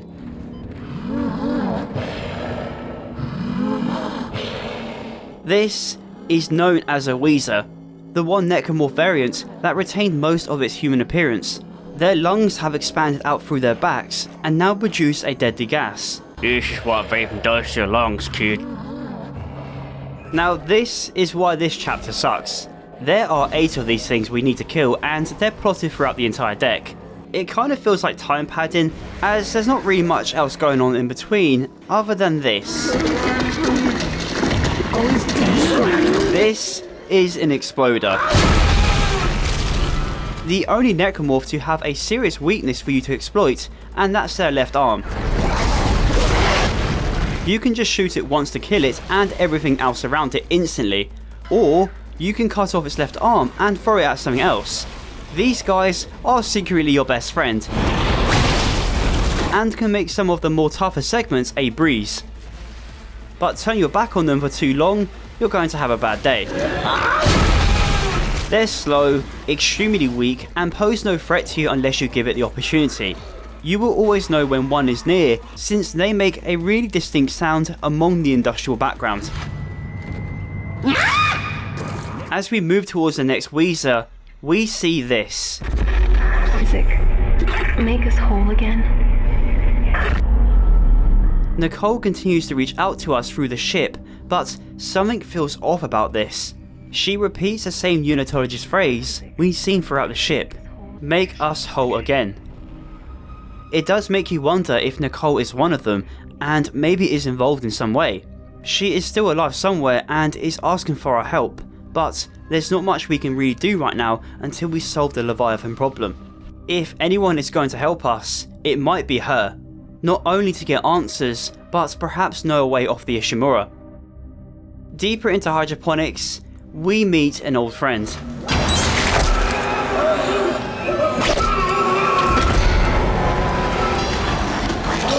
The fact this thing is able to reach us here too is a clear indicator it belongs to the Leviathan.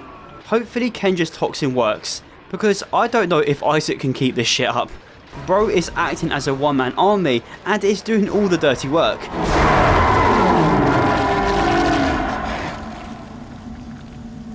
It's beyond this encounter that we learn something very interesting. The strange symbols we can see throughout the ship isn't random, it's an alien language. Someone managed to figure it out and left it here as a warning. The writings we can find were most likely left by unitologists, since we do find a bunch of it inside Mercer's office, and judging by this guy's message, they must mean something dark. If you took the time to translate some, they would say things such as, "Keep us whole, Altman be praised, death is only the beginning, live for the church, die for the church, and black marker." We don't learn much from this, but it will become relevant later. As we're closing in on the final Weezer, we get an idea just how much the Leviathan has corrupted, and it's fucking disgusting. Zero G had to be turned on in this part of hydroponics because it was impossible to go around any other way. Not only that, I don't think touching this stuff is the greatest idea. What? I was writing a note down, I didn't realise I was still in the danger zone. Dead Space just has this kind of horror that can make you feel queasy. From its grotesque body horror to its environmental design, this is one ugly looking game in the best way possible. Every time I play this game, it only makes me want to go have a hot shower to violently scrub my own skin until I look like a new man. No other horror game has made me feel disgusted with its visuals quite like Dead Space, and it's aged so incredibly well.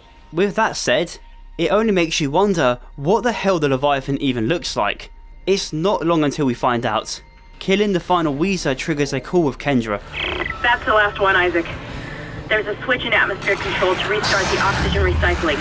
Now that the poison has been cleaned out, we are able to finally restart the oxygen recycling system and use the toxin to kill the Leviathan. While we were doing all of that, Kendra found a report stating there was mass hallucinations among the crew, and now it's beginning to affect her because she just saw her brother. Of course. The crew all began having mass hallucinations, and, well, I just saw my brother on a security monitor, and that's just not possible. This is alarming, because we've not only heard things, but we've also been seeing things that have made us question what was even real. Despite that, we don't have enough time to ponder over it. The situation on the Ishimura is getting dire every minute, and Nicole still needs our help. Isaac, where are you? Help me. We do learn where she could potentially be in just a moment, and it happens to be a place we're heading to next, but not until we dealt with a big problem. Once the air has been cleaned out, we can finally see if this toxin was even worth our time. The entrance towards it is pretty gross. It's like we're walking down this thing's throat. The Leviathan at this point might as well be part of the ship, rather than it being an alien entity. Before we deal with it, we learn a hint on Nicole's whereabouts. We can find one final log from Dr. Cross before she left hydroponics, and apparently the mining deck is where the survivors gathered. Hydroponics log, this is Dr. Cross. It's hard for me to believe what I'm seeing here. This is crazy. Absolutely crazy. I'm going to the mining deck. I hear that's where survivors are gathering. Jacob, I'll wait for you there. If we want any chance at finding Nicole, that place is our best bet. Unknown antigen injected into the filtration system.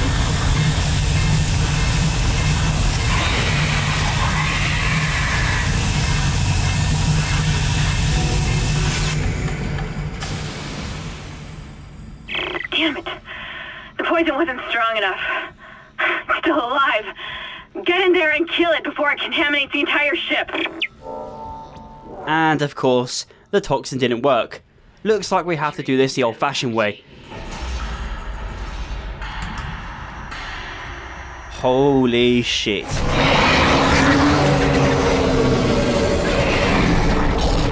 The Leviathan is just one gigantic lump of biomass wedged in food storage. And I'm not going to say anything about what this thing looks like. It attacks us using its tentacles and will punish you if you stay in one place. This entire chamber is in zero gravity, however, so it does make it just slightly easier to dodge its tentacles. One thing I do find funny is the fact you can freely dive up to it and it doesn't give a shit. I was expecting some kind of brutal death animation or something. If we want to kill this thing, we have to shoot off its tentacles to reveal its weak spot in the centre. It's a pretty straightforward boss fight with zero gimmicks. The sound design of this thing is fantastic too. Really drives home the monstrous nature of this thing.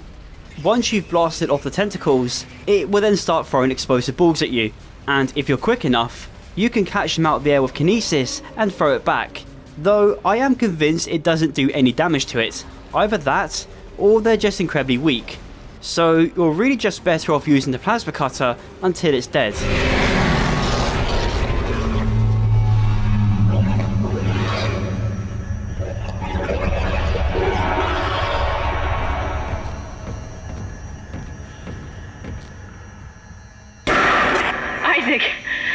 You did it. Hammond, do you read? Oxygen levels are returning to normal. Damn it. He's gone again. No sign of his rig anywhere. It's up to us now.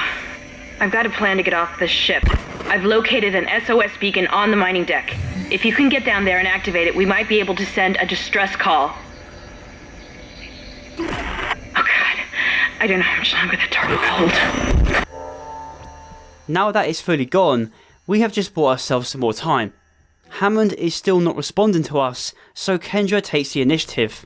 With an SOS beacon somewhere down in mining, we can attach it to a rock the ship is holding onto and send it into space. The chances of being found are rather slim, but not impossible. We just have to survive long enough to actually send an SOS. As we arrive at the mining deck, one thing is immediately apparent. There were survivors here. They're gone now. Instead, we only find more necromorphs here. Nicole's fate is definitely up for discussion now. Everywhere we've been has been completely void of human life.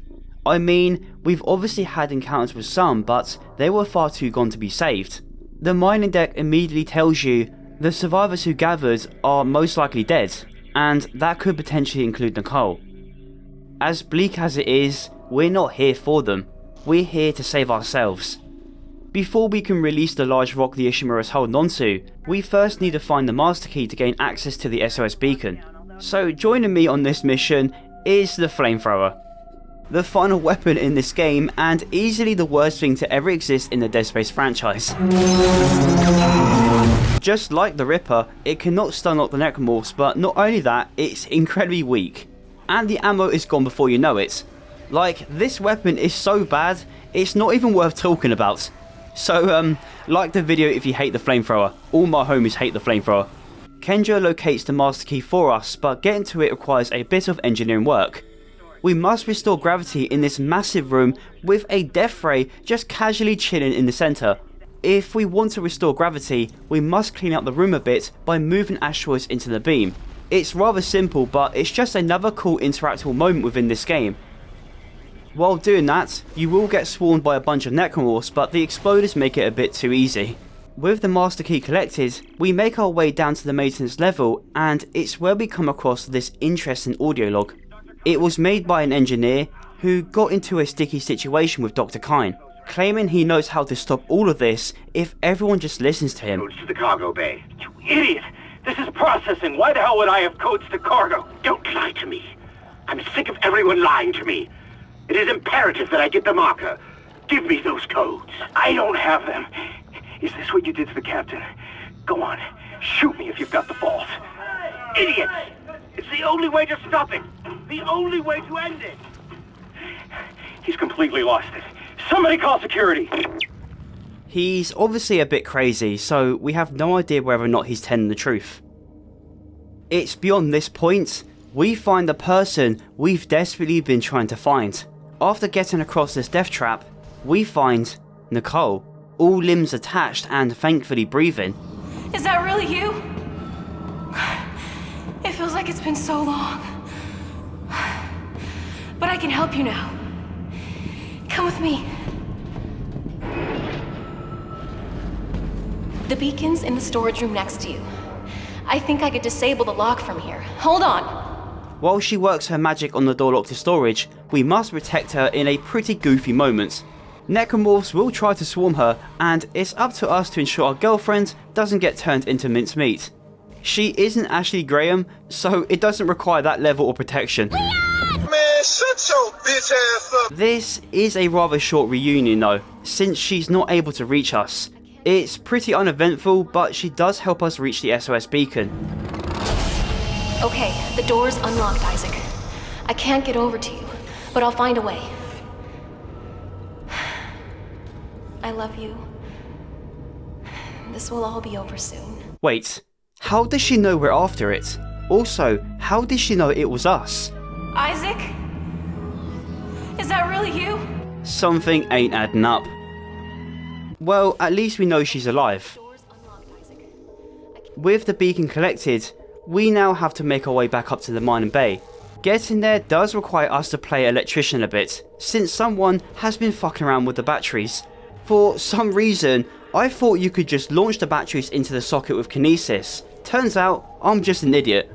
Please tell me I'm not the only one who tried this though. Why isn't it possible? It's just not. Why not, you stupid bastard? Deep inside the mining deck, you will eventually find a large rock the ship is holding onto. This giant meatball will be our saviour. Before we destroy the gravity tethers, we must attach the SOS beacon on it. Wait, was that the Cinema Sin sound?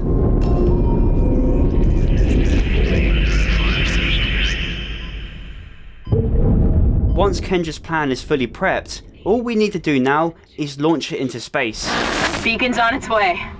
All functions normal and broadcasting wideband. Now we just have to hope somebody's listening. I'll position the array receiver. I thought I saw my brother again. He waved to me, like nothing was wrong. Okay. I should be able to leave this channel open. What? The comms array receiver isn't responding. But wait, one more problem. The comms receiver isn't working. The very thing we were sent here to repair. So we just have one last job, and hopefully this will all be over. Things are looking up. A military ship just docked in, the USM Valor. I don't know what it was doing out there. It must have gotten our distress signal. Wow, that was quick. A military ship has just entered the area, though we can't communicate with it. Not yet, at least. We need to head to the communications deck and repair the relay if we want any chance of being saved. And it's on our way there, we run into this thing.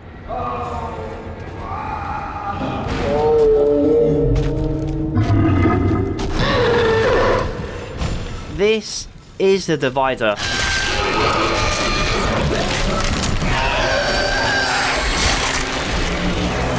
Easily the creepiest abomination in this game. Its long and slender limbs all have minds of their own. If you attempt to kill it the only way you know how, it collapses onto the floor and divides. If you let the head get too close, it will result in the most nightmare-inducing death.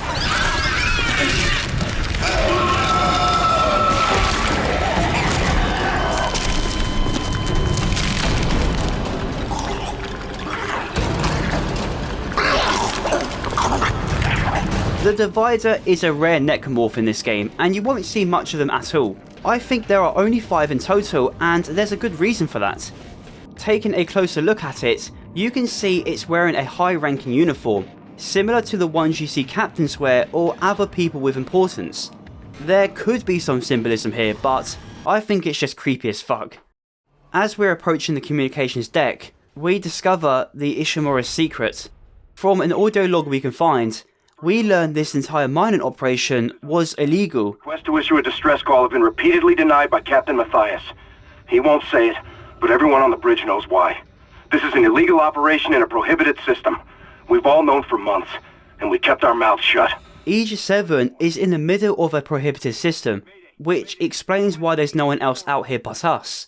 Captain Matthias essentially cut everyone off from help because he didn't want to be discovered, assuming it has something to do with the marker, since he was a member of Unitology and he wanted to bring it to the church. From the video log we found back in medical, Dr. Kynes seemed to be against this plan, which may explain why he killed him.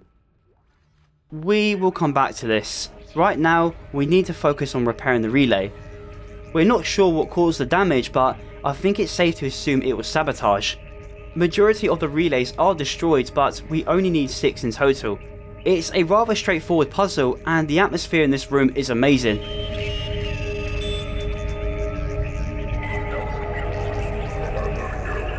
Once it's repaired, all we have to do now is send our coordinates to the Valor. I just love how the atmosphere changes here. Once it's fixed, it switches to something more soothing.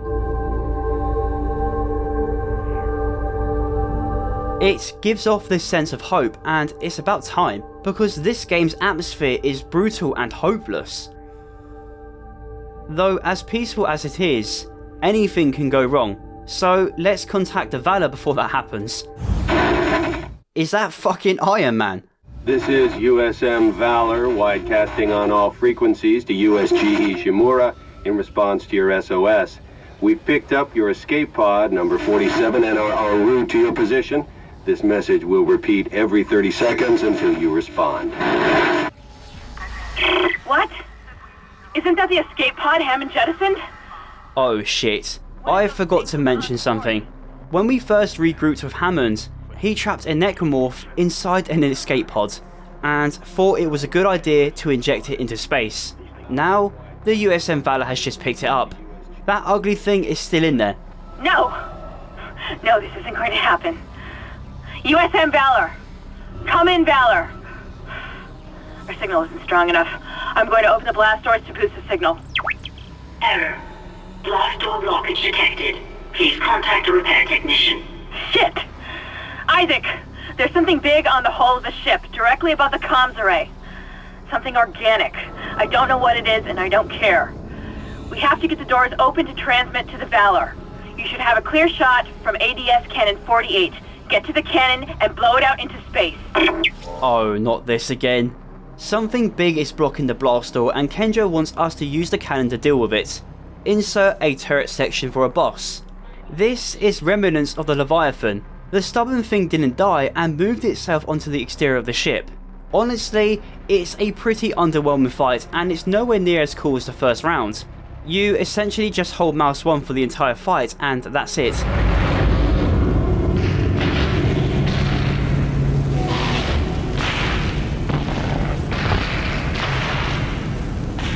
Opening communications array blast doors. USM Valor, this is Kendra Daniels on the... With the comms finally boosted, Kendra makes an attempt to warn the Valor, but it's already too late. Damn it! Respond!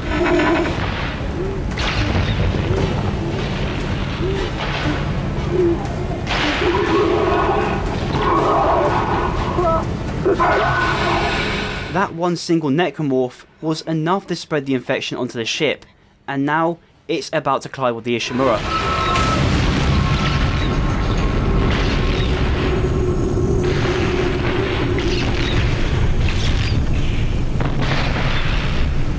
I wish I could just talk to someone. It's all falling apart here. But not all hope is gone yet. Isaac, are you there? Thank God you're alright. I've been trying to reach you. Someone's been blocking my rig signal remotely. A crash must have interrupted the signal block. Hammond, where have you been?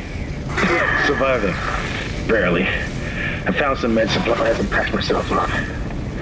Listen. I'm calling aboard on the mission. Fuck the CEC and fuck the chain of command. We have to get the hell out of here. I think I've located a shuttle on the crew deck. Flight log says it needs a new singularity core, but we can probably salvage one from the Valor. I can see the tail end of it sticking out from the side of the Ishimura. I'm headed down there now to find a way inside. I'll meet you there. Hammond out. Isaac, if what he says is true about the shuttle, we might have a chance of getting out of here. Head to the cargo bay and see if you can help Hammond. In his condition, he may not last long. While Hammond was MIA, he found an escape shuttle. All we need to do is find a singularity core on the Valor and bring it back. One thing I do find interesting about this call, however, is the fact Hammond's signal was being blocked by someone this entire time. Whoever it is clearly wants him gone.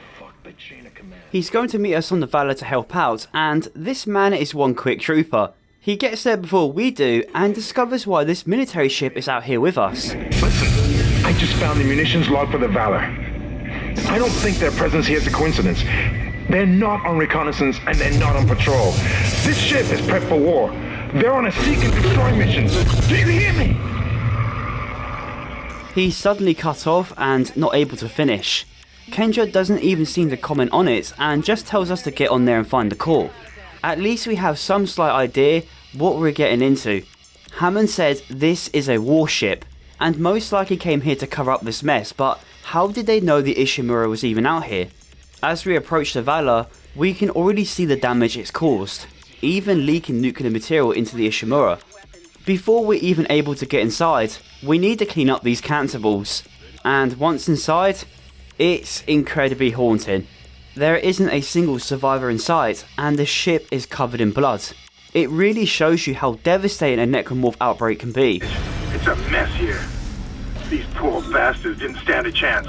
The Valor is nowhere near the size of the Ishimura, but it's still terrifying to see. All we need from this tomb is their singularity core, which can be found on the other side of the ship. It won't be easy though. The ship is small, but there are plenty of people on board, including the final necromorph variants. This is the Twitcher, an incredibly unique necromorph with a dangerous trick. All soldiers on board the USM Valor had stasis modules built into their suits, and when they were converted, the modules fused with their flesh and reversed the effects of stasis, giving them insane movement and reflexes. Their speed is what makes them dangerous, obviously, but they are basically no different to a slasher necromorph, other than the fact they're just quicker. They're going to be everywhere on this ship, and some have most likely crossed over to the Ishimura. Isaac, again. How is she able to communicate with us on this ship? Huh, weird. Probably means nothing. Mr. Clark, I need to speak with you. This is Dr. Kine, still alive somehow and has been hiding in the crew deck this whole time. The reason he's still alive is because he's on his own mission and he needs our help. If you really can repair the shuttle, there is a better use for it than just running away. You must understand, the forces at work here are greater than you can imagine. If you leave now, you condemn all humanity. The planet will never stop, never rest unless the marker is returned. Don't you see? The church is wrong. This is all a trap. I've seen it. Please, you must help me. As crazy as he might seem, he might be right. Whether or not he's still a unitologist is kind of irrelevant, as it seems he has now realised the marker isn't the key to a better humanity. So he wants us to use the shuttle to return the marker instead of running, otherwise we condemn everyone. We don't get any more information than that, but he makes his mission clear. We just need to bring the core to the shuttle and trust this isn't a trap. Or you can spend the next hour playing this fun shooting game on the Valor. Well, it's not actually fun but kind of boring, but you do get some nice rewards for getting a high score. This feels like a nod to the shooting range from Resident Evil, but a very watered down version of it. Is it worth your time? Hell no, this shit sucks. A child could probably get a high score on this. As we get closer to the core, we stumble onto this mission log, and it confirms this was in fact a search and destroy mission. They were aware the Ishimura was in orbit with Aegis 7 and believed they recovered the marker. However, the most telling thing about this log is the fact the government was fully aware the marker was there and already knew the dangers of it. The Ishimura wasn't here to mine resources, they were searching for the marker. This does explain why there were unitologists on board and why they were keeping it a secret for majority of the crew. This outbreak wasn't an unlucky event, they were asking for it. By fucking around with an alien marker, well, they found out. Eventually, we find the Valor's core, but getting to it is going to be a bit tricky. It's right in between the ship's thrusters and they're severely damaged from the crash, turning this room into a death trap. We have to use these containers as cover and painfully move towards the core to retrieve it. With that, we can now leave this putrid place. Is that it? You got it? Oh my god! You got it! That's the piece we need. Get to the crew deck. As we're leaving the Valor, we suddenly find Hammond, and where the fuck has he been? Yet again, my boy Isaac has to do everything solo. Over here! I've been trying to reach you. My comm was out. You got the singularity code, that's our ticket out of here. Get that code yourself! Don't wait for me! Oh, fuck me!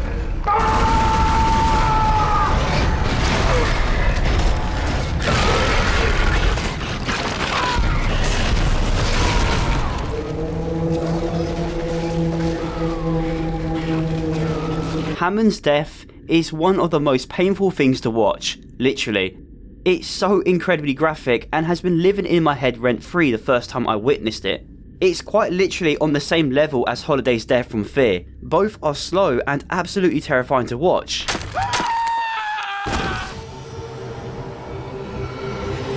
We now have to avenge him. This isn't just an ordinary brute, it's actually a different variant of it, known as an enhanced necromorph. It's basically a tougher variant, which kinda makes this feel like a boss fight, but honestly, stasis makes this light work.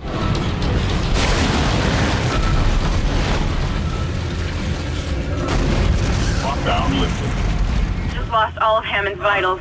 Is he dead? Oh god. It's just us now, Isaac. No shit, Kendra. With nuclear weapons on board and the ship entering catastrophic failure, it's about time we leave. It's pure chaos as you make a run for the exit and really makes you feel the weight of the situation, but it kind of just awkwardly ends when we enter the next chapter. No epic explosion or any serious threat to the Ishimura. I guess Glenn ran out of budget. As we arrive at the crew deck, Kendra brings some good news and some bad news. She was able to find the shuttle Hammond was talking about, but the navigational controls are missing, which means we must now search the entire deck to gather parts, put it back together and bring it to the shuttle along with the core. But before we can do any of that, we need a crew key. I know it sounds like a tedious chapter, but it's actually one of my favourites, simply because of the lore we can find within it.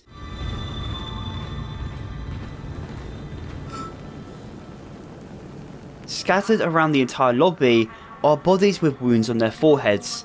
Since the bodies are laid out in a somewhat organised manner, and along with the marker's language written everywhere, I think it's safe to say they weren't killed by an infector. Even if that was the case, they would already be necromorphs. This looks more like a ritual took place. We will come back to this, but right now, I think it's about time we learn the origins of unitology and how this mission even occurred. From an article we can find just up the stairs, we learn the history of unitology. 2 centuries ago, a man named Michael Altman was a whistleblower who revealed a government cover-up. They recovered the Black Marker, the first to ever be found, and it was the one thing that proved there was alien life within the universe, but decided to keep it a secret from everyone. Altman was claiming the marker contained a code to eternal life, through rebirth and ascension. The government obviously claimed he was just crazy, but his voice kept getting louder to the point they couldn't ignore him anymore. So one day, he mysteriously died. It's not suggested within the article whether or not he was killed, but this only fueled the interest around the marker even more. Altman became a martyr and kicked off the formation of unitology, and over the years, they gained significant power and influence over financial institutions, funding their churches, research, and this illegal expedition. From an audio log we can find in the captain's room, we learn the colonists on Aegis 7 were the first to discover the marker, and unitologists caught wind of it. Using their influence, they managed to get Captain Matthias in command of the Ishimura and instructed him to return the marker to the church. I'm going to let this recording play out for you because it speaks for itself. Captain's log, personal. I want to set the record straight. By the time this log is heard, my actions will have been vindicated. I'm a unitologist. By now, it's probably no secret that we shouldn't be in this star system. Just another illegal mining job for the company. That is until the colony found the marker. That was when the church took an interest and chose me to lead this pilgrimage. They also ensured many of the mission crew were devout. My primary instruction was to get the marker up from the colony and on board the ship. Dr. Kine, the CSO, is an expert on the original marker and was tasked with deciphering this new one. He says he's making good progress. My decision to quarantine the colony is sound. They've got some kind of epidemic down there, and I can't allow it to infect the ship. Not with such precious cargo. Not when we are so close. Planet Crack takes place tomorrow. We'll continue to decipher the marker, and when we return home, we'll pass all our findings and the marker to the church. The government isn't going to cover this one up. Altman be praised. Once the marker was on board the Ishimura, the mining operations commenced, and it was just another job for the CEC. This was the lie he would tell the majority of the crew. Those who were devoted to the religion began working on the marker, one of them being Dr. Kine. He was tasked with deciphering the marker's symbols to see if it contained a message. It wasn't long after that, everything went to hell. So, how does this transformation actually work? Well, Mercer demonstrates this in the next room. What do you cling to when all must seem so utterly hopeless around you? Dr. Cross was a true believer. She had faith. And now she awaits her transformation, her rebirth. Are you ready to ascend, Mr. Temple? Of course you are. Have no fear. You will play your part soon enough. Witness the conviction of a true believer!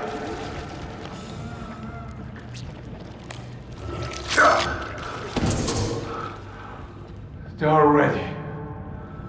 Take them. Embrace them!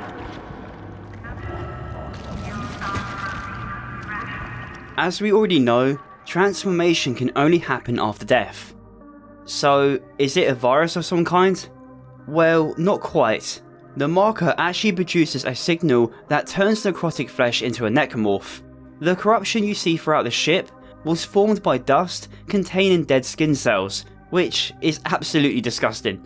And from what we've learned, this signal was also turning people insane, causing various types of mental illness, which ultimately led to people taking the lives of others or their own. Now, in my opinion, I don't believe every unitologist on board knew about this signal or what the marker was even capable of. Otherwise, they wouldn't have treated this as an epidemic. Captain Matthias had no clue what was really happening to the colonists and just placed them under quarantine. Dr. Kine is clearly freaked out by all of this, which caused him to backpedal on everything he knew about the markers, and Mercer is just suffering from the effects of the marker. He believes the necromorphs is the convergence, and he might be right, but based on this broadcast we can find in the crew deck, it seems like he had to talk other followers into accepting this is what it was. God's plan is unfolding and we are its inheritors. We will ascend as we always knew we would. Unitology is truth, and your death is the first phase. Be deterred by the physical methods of transformation. Soon, you will be beyond any physical concerns. You must have faith, fools. This is what we have been searching for all these years. This is what we have been waiting for. Don't listen to them! Come back! Come back! The bodies we can find in the lobby was a mass sacrifice committed by Mercer because they all believed this was part of the plan. I will come back to this towards the end, but right now, let's just grab the crew key and find those navigational cards. It can be found just beyond where Mercer was and right past these two lanky dickheads. Once we have that, Dr. Kine will contact us once again. Mr. Clark, I really must speak with you. I'm very close to your position and I know you want to hear what I have to say. I can explain all this. So what happened? When you have the nav cards, I'll let you into the security station. We must talk. Hurry. Clearly, he doesn't think he's won us over yet, so he thinks it would be better to meet in person. This doesn't happen until much later into the chapter though. Right now, all we need to worry about are those nav cards, and I will be honest, this is basically a fetching chapter, but some interesting things do happen along the way. For example, Zero-G basketball. Just like the shooting range, you can also win some nice prizes here if you get a high enough score. And of course, it's just as boring as the shooting range. But hey, They got games on the Ishimura. That's a very good reason to work here. Oh yeah, and the first nav card can be found here. As we move towards the second nav card, how the hell is the Leviathan still alive? Like, what the fuck? I will be real, I have no idea if this is the same thing. Since the corruption around the ship got so severe, it's not impossible a new one is beginning to form, but I promise, this is the last time we see this thing. After overriding the lockdown, we can enter a damaged part of the crew deck and attempt to look for the next nav card, and I shit you not, I ran around this place for like 10 minutes, not realising the nav card was on the floor somewhere. In my defence, the necromorphs and limited oxygen supply was making it kinda stressful. I had to keep leaving this place just to replenish my oxygen, as I didn't have any air cans. The one time I desperately needed one, it didn't drop. GG. Perhaps I treated you too harshly. Anyway, the nav card is right here, and I couldn't fucking see it.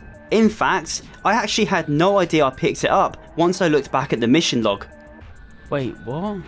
I'm confused whether or not I completed an objective in the area. Job done, on to the next one. The final nav card can be found in this extremely gruesome room. Surrounding this woman are her victims. She turned insane and slaughtered those who were taking shelter here, and began to draw symbols with their blood. It's incredibly disturbing. Okay, can't show that. Graphic violence? Fine. But this? Not okay, according to YouTube. After picking up the final nav card, Mercer releases the hunter.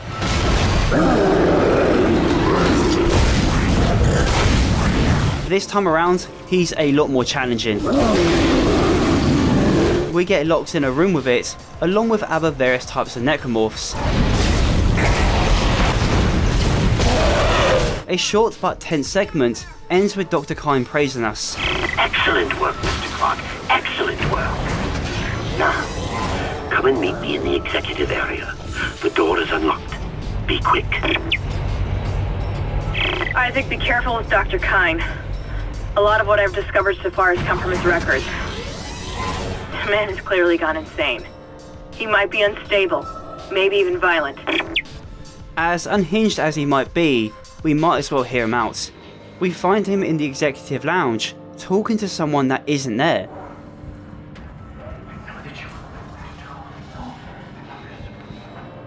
You've made it! Oh, thank God you made it. I've been following your progress. I know you want to repair the executive shuttle and leave this place, but escape is impossible at this point.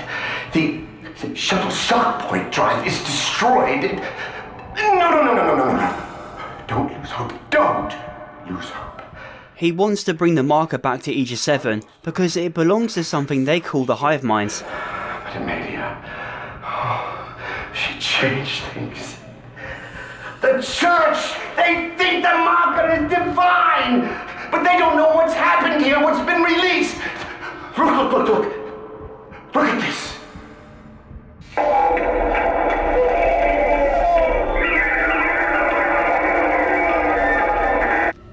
That is what we found in the core of the planet. Mercer calls it the hive mind. Whatever the hell this thing is unknown at this point, but Dr. Kine believes it's controlling the necromorphs, and if we return the marker to it, it will stop the outbreak. With that, we move towards the shuttle to repair it, so that we can begin Dr. Kine's plan. However, the hunter still isn't quite done with us. As we already know, we cannot kill this thing by ordinary means, but this little switch in the corner is a hint.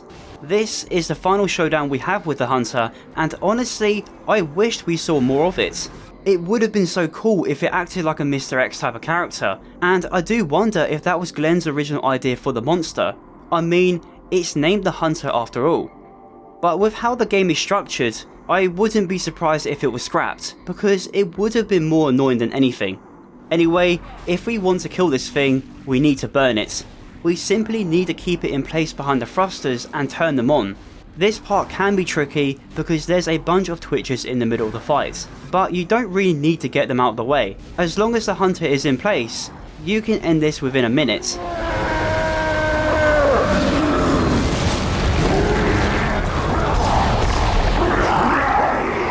Oh, by the way, Dr. Kine has a bit of dialogue here, but sadly, you can't hear shit because of this geezer running in circles. The shuttle needs to be released before launch. All control platform there. So, to summarise it, he's taken the shuttle to the loading bay so that we can move the marker. But one interesting thing he says here is this. This will make us whole again. Isaac, make us whole again. Isaac, make us whole again. Isaac, make us whole again. The same thing Nicole has been saying to us throughout the game. It really makes you think she's one of them, and perhaps this might actually be a trap. I love you. This will all be over soon. Right now, we have no other option but to help Dr. Kine. It's not like running is an option anymore. On our way back to the tram, we have one final call with Mercer. Your time has come. No need to be frightened. No reason to fight. Many have gone before us, and now it's time for us to take the voyage together. Transcend death. Future take its course. Join me as I gaze upon the face of God.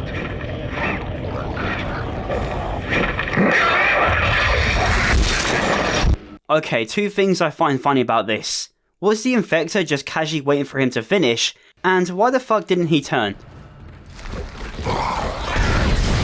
Upon further research, him not turning is just a bug. Alright, moving on. We do as Dr. Kine says and head down into the cargo bay. And it's here the marker is revealed to us.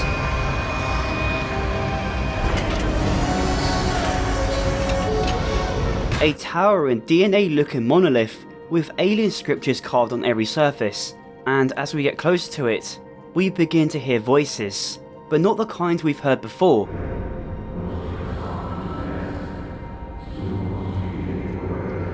It sounds almost like a prayer, but in a different language. I'm not entirely sure how accurate this is, but apparently it's Latin, and they're actually saying, "We are here in death. It is our saint."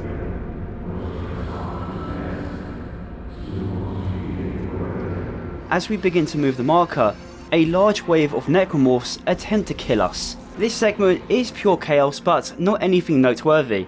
It's kinda like an escort mission, one that overstays its welcome a bit. Oh yeah, and the large tentacle is back. I know I said this was going to be the last time we see it, but I lied. After a struggle down in the cargo bay, we eventually bring the marker to the shuttle. It's on board. Please come and join me. Together we can stop this hive mind. We can end this nightmare, at last. As we're almost home free, a thought begins to form in the back of your mind. There hasn't been a major setback in a while. I wonder if it's... Oh shit.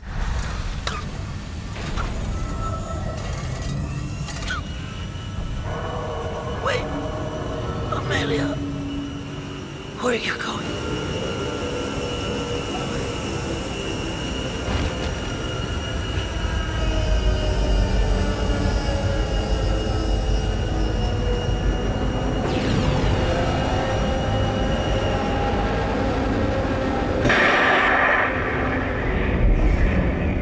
Sorry, Isaac. I couldn't let him go through with it. I suppose I should thank you for finding the marker. We even managed without help from the USM Valor. Thank you for helping me find him, by the way. My department's been looking for this place for a long time. See what Kine didn't know was? It was the government's mess to begin with. This whole planet is one big experiment. The marker? This divine relic? Made by man. They reverse engineered it a couple of 100 years ago from the real marker, a true alien artifact recovered on Earth.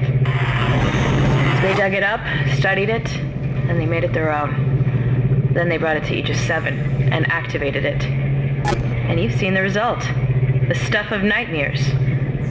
They sealed the system, and no one would have been the wiser. But then the CEC blunders in and starts tearing the planet apart. The experiment was still alive. Kine was right about the hive mind. The marker would contain it, but that doesn't matter now, does it? I have the marker, and this entire system can go to hell. For what it's worth, you did a great job, Isaac. See you around. Or maybe not. This sneaky bitch played us all like a damn fiddle. She's an undercover Earth government agent who was sent here to retrieve the marker. She was the one who blocked Hammond's connection because she was trying to take control of the situation. By not having him around, she can use Isaac to do all the dirty work for her. And now that she finally has what she wanted, she just leaves us for dead. But that's not all. This marker isn't even original. It's a man-made version that was reverse engineered from the black marker. Aegis 7 was a testing ground for it over 100 years ago, to see whether or not they could produce a ton of energy from it, but instead, it turned the sovereign colonies into necromorphs, then eventually the hive mind. Since then, this whole system was restricted. All hope isn't lost, however. Isaac, Nicole, I need you to help me. Help us, now! She's still alive somehow and urgently needs our help. We meet her in the flight control room, and let's just say, something isn't right. As we enter the room, the monitors begin to glitch out around us and even talk. Isaac? Is that really you? I never thought we'd be together again. God, I'm so sorry. I'm so sorry for what I did. I never wanted to hurt you. You need to get it back now, Isaac. You can pilot the shuttle remotely from here. Make us whole again. Make us whole again. Turns out we can recall the shuttle back to the Ishimura, dragging Kendra's snake ass back along with the marker. Isaac, what the hell are you doing? You're making a big mistake. This is not over. But decides to use an escape shuttle instead. Escape pod away, crew shuttle USG-09. Repeat, shuttle has ejected escape pod. It doesn't matter. She can't escape her fate. None of us can. Now, we just have to take the shuttle for ourselves and head down to Aegis 7 with the marker, hoping to bring an end to it all. You're doing the right thing, Isaac. We're together now. The way it always should have been. I knew you'd come back for me. Nothing can stop us now. Arriving on this hellish planet, we are met with a pretty mundane objective. Escort the marker, again. That's pretty much what you will be doing throughout most of this finale, which is kinda lame, but it does pay off in the end. Sort of. After Nicole gives us very precise orders, she mysteriously fucks off. As I said before, we have to drag the marker all the way to the pedestal on the other side of this building. Between that is a shit ton of necromorphs. Waves of them will come out to attack you as you move the marker from room to room, and you basically rinse and repeat that until the end. To be honest, I really have no idea what to add since it's just action. There isn't anything new to learn down here, but to be fair, the Ishimura told us everything about this planet. So I don't blame Glenn for making this section action-packed rather than horror-focused. Eventually, we reach the pedestal. The purpose of this is to boost the marker's signal, which sounds kind of, wait, why are we doing this again? Thank you, Isaac. I always believed in you. I knew you'd return to me. We are whole again, Isaac. We are whole. So, you're probably starting to catch on what's going on right now. Or maybe you saw this coming about an hour ago. But if you don't know yet, Kendra will show us. Isaac, you really didn't think I was just gonna walk away with you? I can't do that. Marker's coming with me. It's a shame. I'm starting to like you. Even if you are insane. What, you don't believe me? Take a look at yourself. Better yet, take a look at the video from Nicole. And this time, watch it right to the end.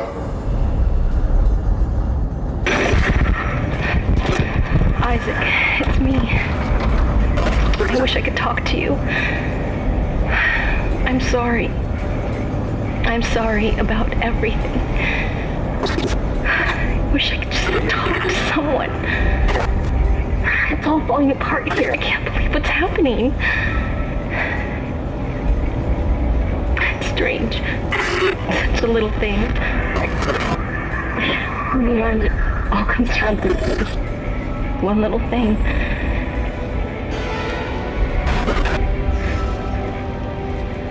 I didn't want it to end like this. I really wanted to see you again. Just once. I loved you. I always loved you.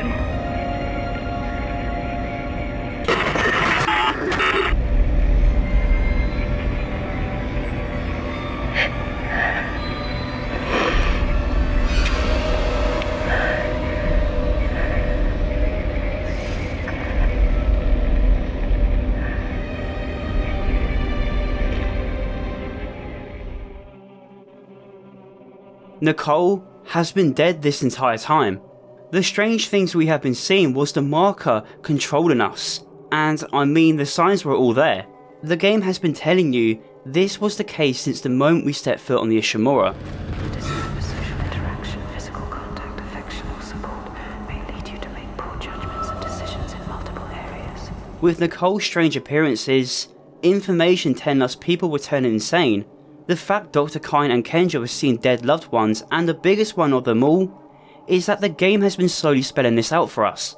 No, I'm not kidding. If you take the first letter of every single chapter, it spells out Nicole is dead. This is why I love the twist of Dead Space. It was always in our face. It makes the reveal just that more effective, and I personally hate it when a twist is so sudden and out of nowhere. But Dead Space does it in a way where you can sense something was wrong but you couldn't quite put your finger on it. However, Nicole being dead isn't the end of it. Just like with Dr. Kyne, he was also being controlled by the marker. He was seeing his dead wife, who was doing the exact same thing as to what Nicole's ghost was doing, telling us to make them whole. What this really meant was returning the marker. As for Mercer, he was most likely insane prior to the events of this game, which is why he embraced it. See? You're insane. Just like Kyne, just like the captain. Nicole has been dead this whole time. Whatever you were seeing was caused by that. You are its pawn. But don't worry. It will be in good hands now. Far away from this damn place. Goodbye, Isaac. With the marker gone once again, Kendra makes a break for the shuttle while we do the same. We meet her right outside of it with a very pissed off hive mind. Oh my god!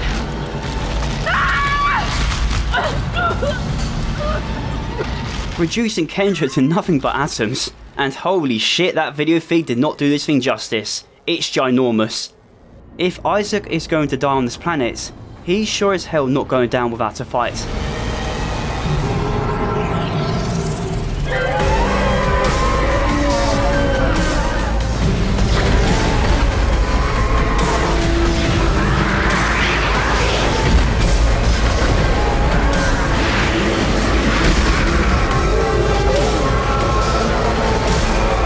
Just like with the last boss fights, this one is also pretty straightforward, but the real biggest difference is that the hive mind puts up a fight, using its tentacles to slam down onto the arena and even commands a few necromorphs like little minions. This boss plays out in phases. We have to destroy its weak points around its mouth to hurt it, but by doing that, it will pick us up straight off the ground and will gradually pull you closer to its mouth if you fail to hurt it in time, leading to a pretty gruesome death.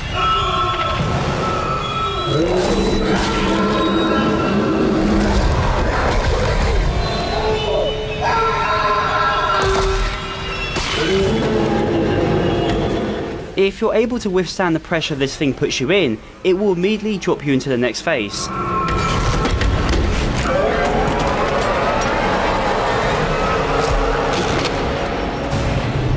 This time getting a lot more aggressive. What? I've never seen that happen before. What the fuck was that?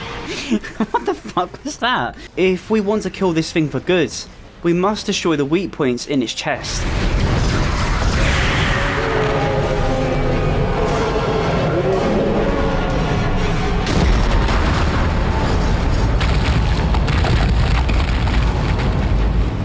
and wow, that was kinda easy. Look, I said it puts up more of a fight, not that it was harder. Now that it's all over, there's only one thing left to do. Leave. Because that massive rock the Ishimura's holding onto is falling down.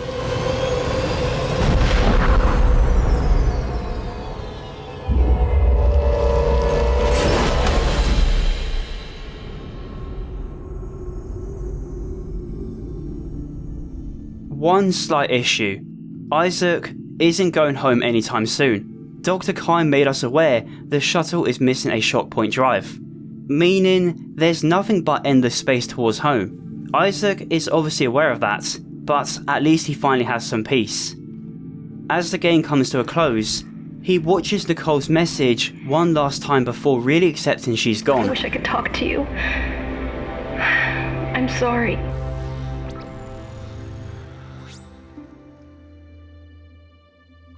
But it appears the marker has done unrepairable damage to Isaac.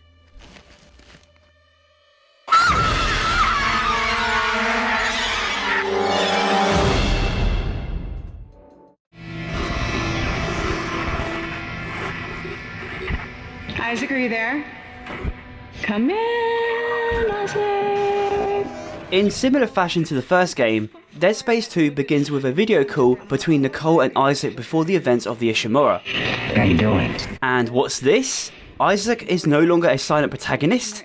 This is one of the biggest changes in the sequel, and arguably one of the best things about it too. Our beloved engineer is now voiced by Gunnar Wright. I've got to fix half the Ishimura single-handedly, knowing that they're planning on scrapping it in a year. Fuck you! His performance as Isaac is absolutely stellar, but it's too soon to tell you why.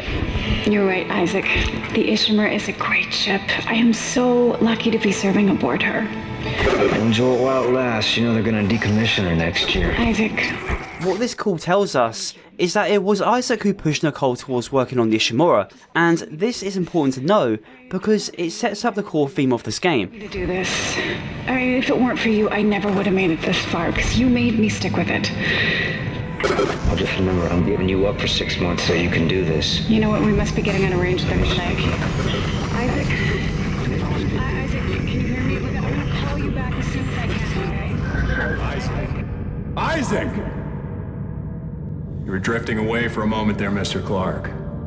I believe you were telling me about your nightmares that you've been... However, this isn't a memory, but rather a psychiatric assessment being carried out by an EarthGov doctor. He wants to know about the nightmares Isaac has been having, but more importantly, what he saw on the Ishimura.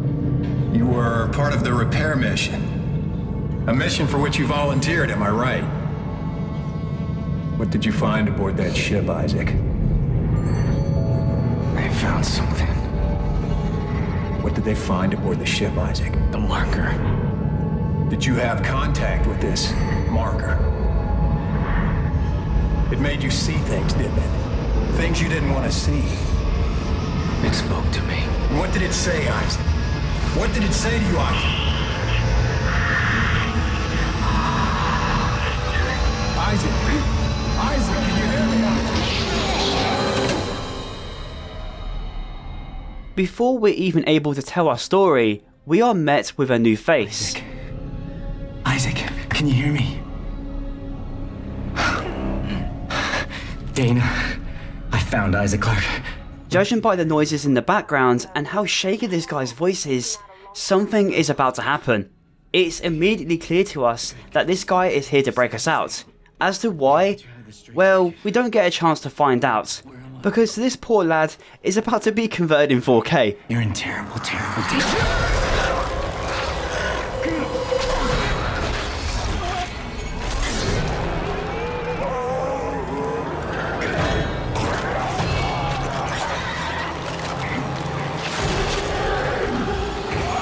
Holy shit. Isaac Clark, if you can hear me, run! Run! Not even a minute into the game, we're already been thrown to the necromorphs, completely defenseless and no clue where the hell we're even going. Dead Space is a game that loves to give you no room to breathe, and I feel sorry for all the lads who decided to skip out in the first game. Like that's ever gonna happen. And jump straight into this one.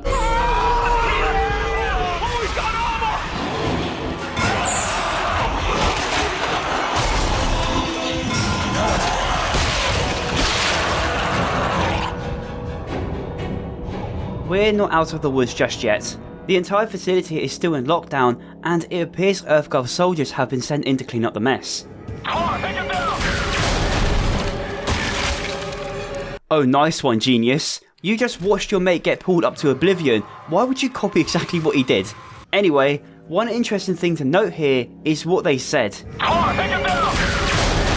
For some reason, EarthGov soldiers were sent in to do a full cleaning operation, not just for the necromorphs, but including the patients. This isn't a normal hospital. Based on our cells, it seems like this place was more like a mental institution or some kind of prison, which may explain why there was someone here to break us out.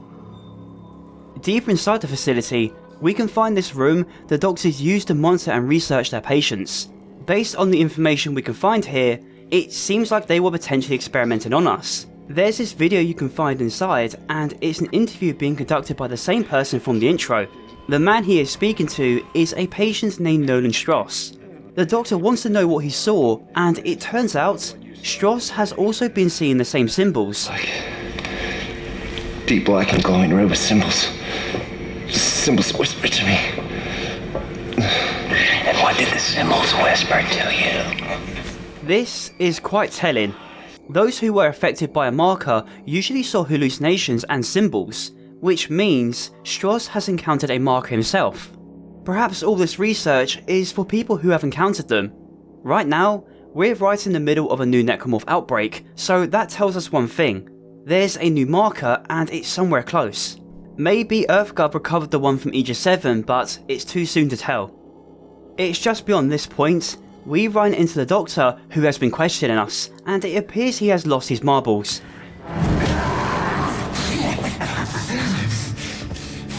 Come on, man. Patient 4, I remember you. Tideman said all the key subjects need to be eliminated, terminated. Which one more? Listen to me, man. What matters? Listen to me! We can both get out of here. Just cut me out of this straitjacket. No one's getting out of here alive. Don't do it.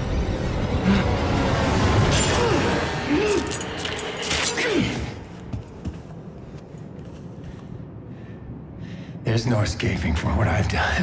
Take it easy, buddy. Just take it easy. Despite killing numerous patients within the facility, he decides to let us go. Probably because he's realised at this point, killing Isaac will change nothing, which does paint a haunting picture. If it's gotten this bad inside a government building, then what the hell is it like outside? We'll soon find out. Before departing from the doctor, he does one last thing before letting us live, giving us a nice health pack and a flashlight. We're all gonna burn for what we did to you.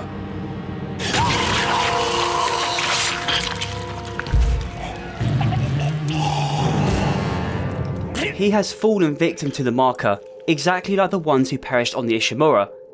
In the first game, you basically experience the aftermath of the carnage that unfolded, but Dead Space 2 places you right at the beginning of it all, giving you a very unique perspective on the sheer chaos a marker can unleash. And it isn't long before we get to witness it. Clark! Isaac Clark, is that you? Who are you? My name is Dana. I'm the one trying to rescue you. Why? What's going on? You're suffering from a unique form of dementia, Isaac. Something you contracted on Aegis 7. How do you know that? How do you know all this about me? Your dementia will kill you. But if you can get here, I can treat you and get you to safety. Why should I trust you? Because I'm not the one shooting at you. Fuck. Just follow the route I'm sending you. Luck is not on our side right now, neither is time. Isaac is slowly dying from the effects of the marker from Aegis 7. However, this woman claims to know a way to stop it but doesn't elaborate. With so many questions with little to no answers, we have no other choice but to follow the provided route. If whatever she is claiming to be true, then what else can we possibly do?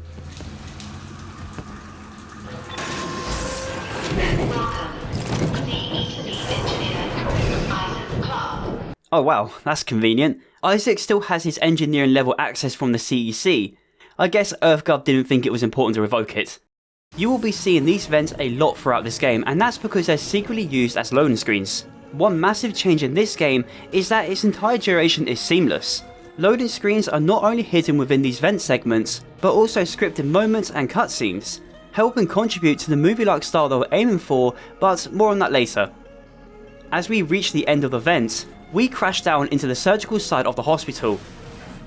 And it's here we find ourselves a kinesis module with a lot more spice added to it. Gotcha, bitch! Now, before I talk about how overpowered kinesis is in Dead Space 2, there is something I just want to quickly address. Down in the comments of my previous Dead Space video, I had several people convinced that this module was just as powerful in the first game, and I'm here to show you why they're very different. Both of them function the same. You're able to manipulate objects and solve puzzles with it, but in the first game, its combat capabilities were basically useless. Yes, you're able to kill necromorphs using it, but it was awkward and not really practical in tough situations.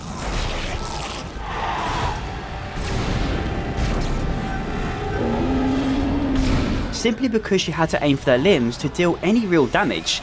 In Dead Space 2, this got reworked. Nah.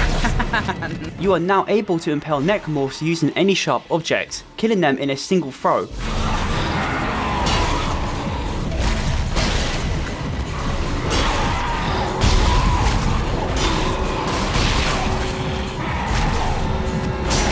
What makes this even better is that you're always surrounded by something to throw, because you can recycle a necromorph's own claw and give them a taste of their own medicine.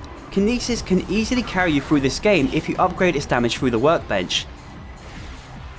So yeah, this is why it sucked in the first game, because it functioned more as a tool than a weapon.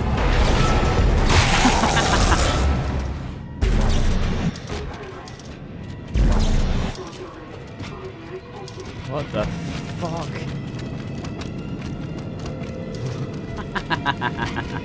Oh yeah, one weird bug about this game on PC is that if your frame rate is too high, the physics get a bit crazy. Bro, this ain't 0G.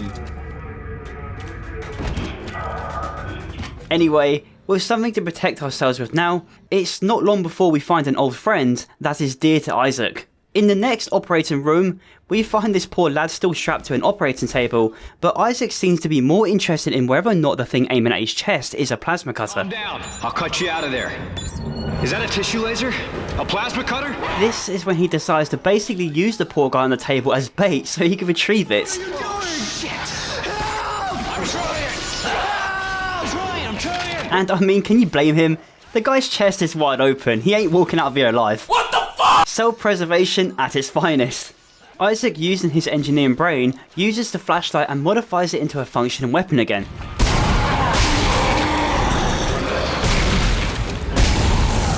Now, I've gone over a lot in the previous Dead Space video, so there will be a lot of things I'm skipping over. That being all of the weapons and necromorph variants, so if you want a lot more context, again I suggest checking it out. Isaac, it's Dana. You have to dismember the creatures to stop them. I know. I've had a lot of practice. Just try to stay in one piece. Thanks. My man Isaac. We have no idea how long he's been gone for, but he carries himself with a lot more confidence this time around. Gunnar Wright does a fantastic job giving him a personality, and it's definitely the reason why he's become such an iconic character. I will be going a bit deeper into why they decided to give him a voice and turn him into a fully fledged character, only once you've seen him perform a bit more on screen, because if he was a voiceless protagonist once again, the story just wouldn't work as much. The first game was about survival in a desperate situation, but now, Isaac is on his own mission, which I will eventually get into. On our way towards the exit, we can find an interesting data log. The patients who were being researched were forced to take memory erasing drugs. This report tells us the patients were becoming agitated very easily, and their memory loss was becoming so severe that they were forgetting who their doctors were or where the hell they're even being kept. It appears the memory erasing drugs had an unexpected result. It doesn't provide exactly what their intentions were. Who knew giving them memory erasing drugs will erase their memory? Jokes aside, maybe the doctors wanted them to forget certain things. Perhaps this dementia is what Dana was talking about, but who knows.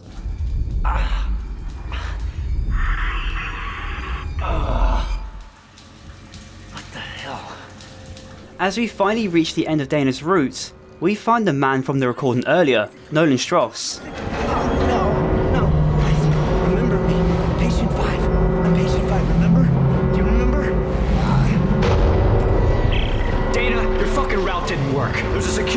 locked down. I told you to hurry. How'd you miss it? Look, I don't need your help. Let's see how long you last without. Well, it seems like we're not getting out of this place anytime soon. Dana throws us to the wolves, and we have no other choice but to fight this onslaught of necromorphs. Isaac obviously isn't trusting anyone at this point, and is reluctant to accept anyone's help. But when you have no clue where the hell you even are, and the fact you run out of time, you would be an idiot to throw away your only chance at survival.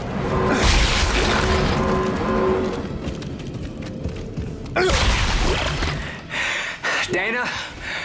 Dana! Okay, you're right. I do need your help. Talk to me. Look, Isaac, we don't have to be friends. But like it or not, we're stuck together. Tideman's your enemy, not me. Alright, I found you a new route. Fine. So where the hell am I? How did another necromorph outbreak get started? You're on Titan Station orbiting Saturn. As for the outbreak... Shit! Tideman's jamming my signal! And just when we're about to learn things, someone by the name Tideman cuts Dana off. Whoever this is, she claims he's our real enemy here, and the person who likely sent his goons here to kill us. So it's better we get a move on. Here we can find yet another data log, and it talks about many people suffering from both anxiety and psychological problems. The case is piled up to the point they turned away patients and redirected them to other places for help. This sounds very familiar. Building up to the outbreak on the Ishimura, those on board suffered with the exact same symptoms. This is because of the marker. What this tells us is that this outbreak wasn't a sudden event. It's been slowly building up to it. EarthGov are obviously fully aware of the marker's influence, and even they failed to prevent it. So either they truly don't understand it, or there is a lot more to the story. Just beyond reception, we get our hands on the stasis module. But not before we play a minigame first. Gone are the days of simply pressing the action key to hack things. We now have to rewire it manually. A much better and interactable system. You will be doing this a fair amount throughout the game, but not too much to the point it becomes mundane. With it rewired, we obtain the stasis module once again. I've already gone over what this does, so moving on.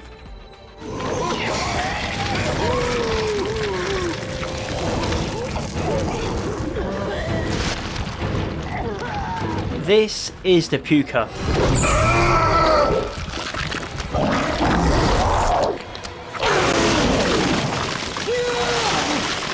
The first new necromorph variant introduced to us, and it's easily one of the more dangerous threats you encounter. They deal a mean amount of damage using bodily fluids, and it can slow you down dramatically. You can visibly see where all of that toxic juice is stored in its chest cavity, which is fucking gross. They are easy to kill, but will most definitely give you a hard time if it has buddies backing him up. Since this is a new entry, there are of course new disgusting threats, all unique from each other and pose different kind of threats, but we'll get to that. What the fuck?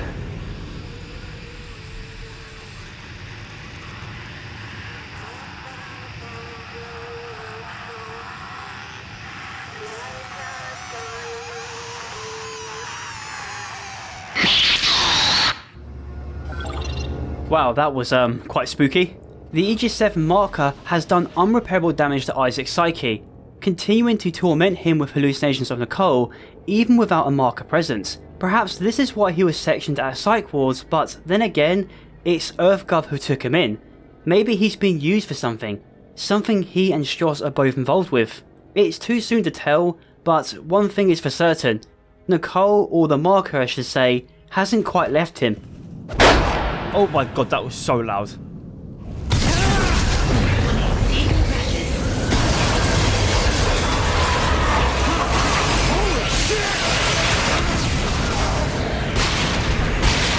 Oh, that's unfortunate. Only if Isaac had his engineer suit. Yeah boy, we are reunited with the CEC engineering suit. AKA the worst in the game, but now we can survive encounters like this in the future. Dead Space 2 ditches the whole suit levels thing and instead offers you completely new ones as you progress through the story. They're not exactly hard to find since this game is still pretty linear. I will of course show them off once we find them. With that, we are now able to survive in decompressed areas and get a glimpse at the outside world. Entering vacuum. This is Titan Station, also known as the Sprawl.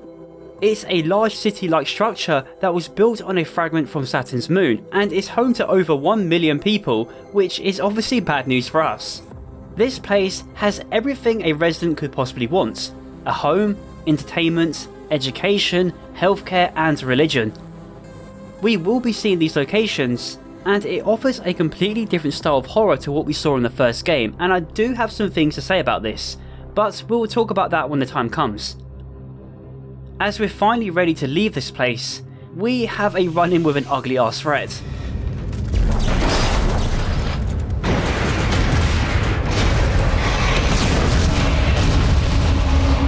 This is a tripod. Honestly, a pretty fucking stupid name.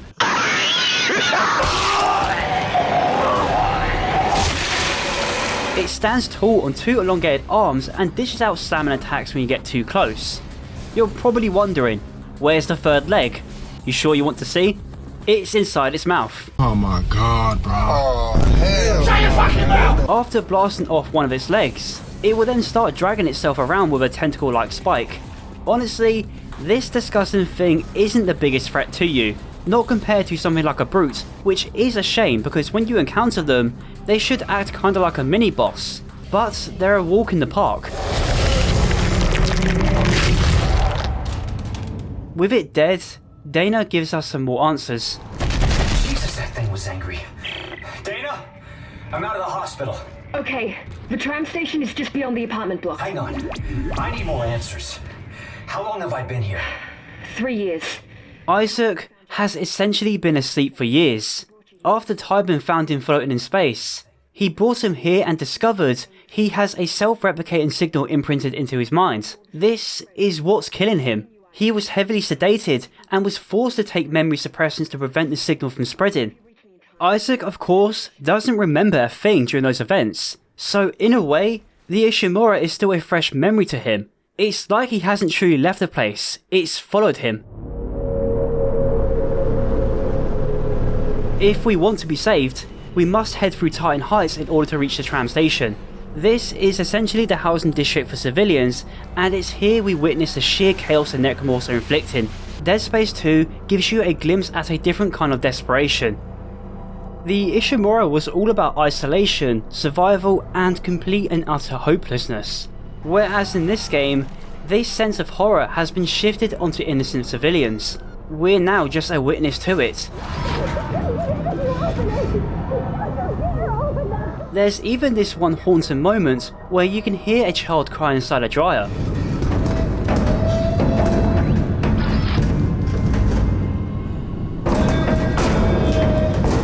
To shield him away from the slaughter going on outside, but no one returned for him. It's terrifying. After the hell Isaac went through, he's prepared for this, and the game has already given us hope of being saved through Dana. It's now just a matter of trust, because he's already been betrayed once. The reason he was brought here hasn't fully been explained yet, but it's probably bad news. Tybin has ordered a mass evacuation across the Sprawl, and it seems like it's only making things worse. Holy shit! It tells you one thing. The government has lost full control of the situation. Survival is all that matters to him now. As we make our way through Titan Heights, we bump into Stross once again. Isaac, over here! Who are you? It's the drugs, Isaac. They gave us drugs to make us forget. But it's all coming. I don't know what you're talking about. Bruh. Wow, those memory drugs must have been some serious shit, because Isaac was told just 5 minutes ago he was forced to take them. Isaac Clarke, is that you? No. We of course don't learn anything else from him, but inside this elevator, Dana explains what Tybin was up to. There are necromorphs everywhere. Is the entire Sprawl infected? How'd this happen? The marker was destroyed, Dana. I destroyed it. You destroyed a marker, Isaac. Tybin built another one. On this station? Why? It's powerful alien technology. Tybin wants that power. Get to the tram. It'll take you to the Cassini Tower's premises. Dana? Damn it. This makes a lot of sense. We learned in the first game, EarthGov recreated markers to produce a ton of energy. The first one we encountered was an experiment left by them on Aegis 7, but was quickly abandoned after things got ugly. Despite that, they obviously didn't learn their lesson. Finally making it to the tram station, we have another encounter with Nicole.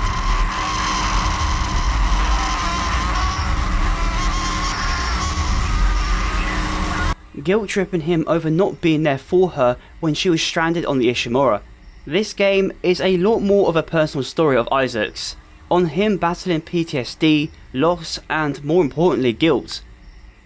The marker essentially uses this against him through his last memories of Nicole, partly due to the fact he blames himself for what happened, and this is why it was so important to give Isaac a voice, because it would have been impossible to tell a personal story through a character with zero personality.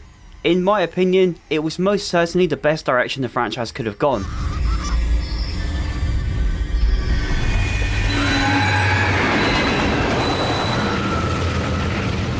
Arriving at the tram station, we learn nothing is moving whatsoever. I wonder why. So we have to put Isaac's engineering skills to use and rewire the tram ourselves. But don't think you will be safe on this ride.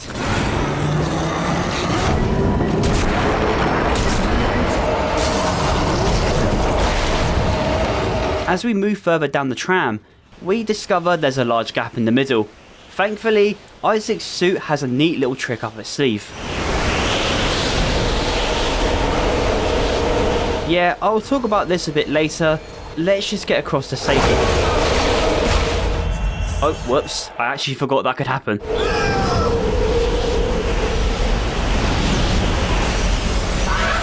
Okay, how the fuck are these things even getting on when the tram is at Mach 12, mate? Shit don't make sense. Just when you think you finally have some peace, the tram decides to derail itself.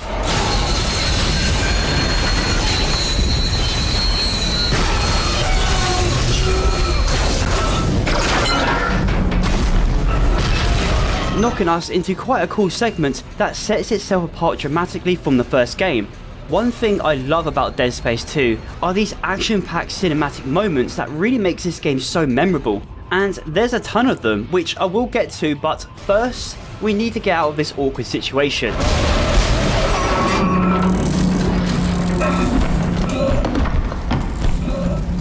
If there's one thing Dead Space loves to do, is putting you in high-stress situations. We're not on a timer here. This only ends once everything in front of you is dead. Now, I could easily say this part is hard, but I feel like they were being generous here just in case an IGN reviewer was playing the game. You have spikes on the floor that will guarantee a kill, the necromorphs aren't really in a rush to kill you, and the controls are not inverted, something The Last of Us didn't shy away from in their own segment that plays almost exactly the same. Yeah, that's what I would have did. As soon as we clean out the room, a brute decides to join in the action.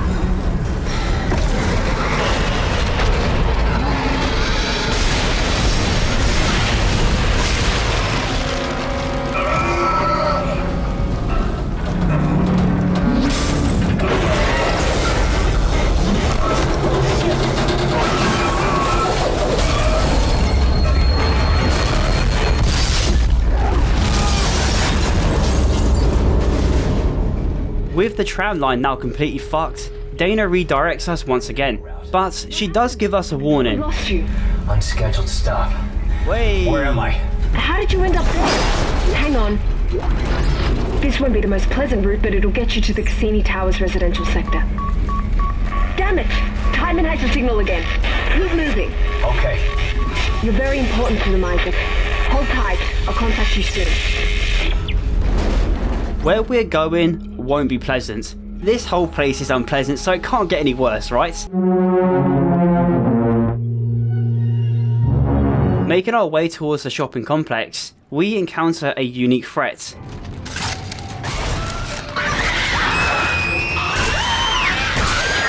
These necromorphs are known as the Pack.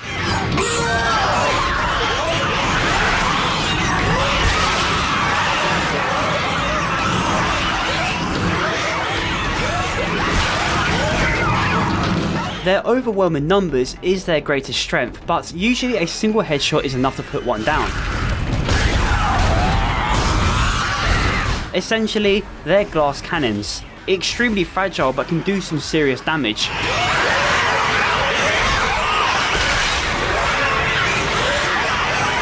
Now, I don't think I need to go into detail about what they once were. I'm sure you can figure that one out. After sorting these annoying fuckers out, we get a call from Strauss. Isaac, you're still alive? We can't talk. I think they're tracking our signals. I think Strauss is trying to tell us exactly what EarthGov did to us, and is asking whether or not the memories are coming back. It's obvious they were doing some form of experiments and maybe even used them for something. Whatever it is, it's seriously messed with Strauss. I keep seeing the symbols. Do you see the symbols too, Isaac? In him. I keep seeing his face. Shit, found me. However, Dana does shed some light on his past. Hey Dana, there's this crazy guy that keeps contacting me. I saw him back at the hospital. Nolan Strauss. He was a patient in the project, just like you. Yeah? Well, why was he there? What does he want? He's a psychopath, Isaac. Stay clear of him. He murdered his own wife and child. Okay, I was not expecting that. Maybe he really is just crazy. But why is he seeing the marker symbols, and why is he in the same position as Isaac? No matter what, it can't be good. So let's just get a move on. The route Dana has provided takes us to, You're fucking kidding. She wants us to head into a Unitology church. Okay, before we do that, can we just talk about how cool these environments are? It's such a breath of fresh air compared to the first game. They're a lot more colourful and lively. I loved the Ishimura from the first game, but some of it did get visually monotonous, and that's simply because everything was brown.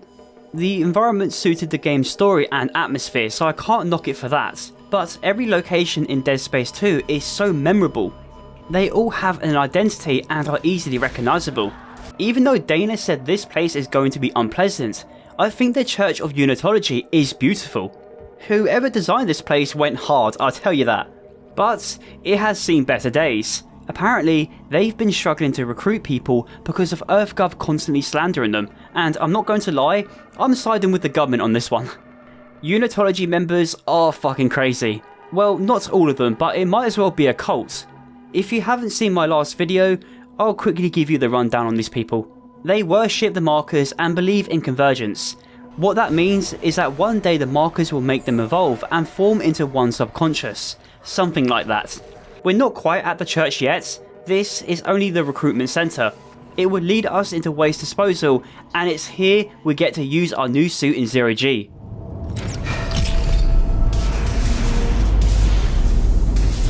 This engineering suit is equipped with thrusters, allowing you to fly and orientate in any direction, the perfect evolution of 0G segments. Now, I don't think 0G in the original was bad, it works for what it was, but also Isaac was only equipped with magnet boots during that struggle. 0G in Dead Space 2 is fantastic, and there are so many cool moments that make this entry in particular stand out from the rest. Personally, I think this game wanted a more stylized version over its predecessor. In fact, I think the perfect word to describe Dead Space 2 is stylish. The environments are beautiful, the combat overall is more refined and quicker, Isaac is an absolute badass, and the game overall is a lot more cinematic. Using the brand new 0G, we fly up the waste disposal tunnel, and this brings us to the Unitology living quarters, which is both haunting and kinda cozy. I guess becoming a member isn't so bad after all. Come again. Fuck you!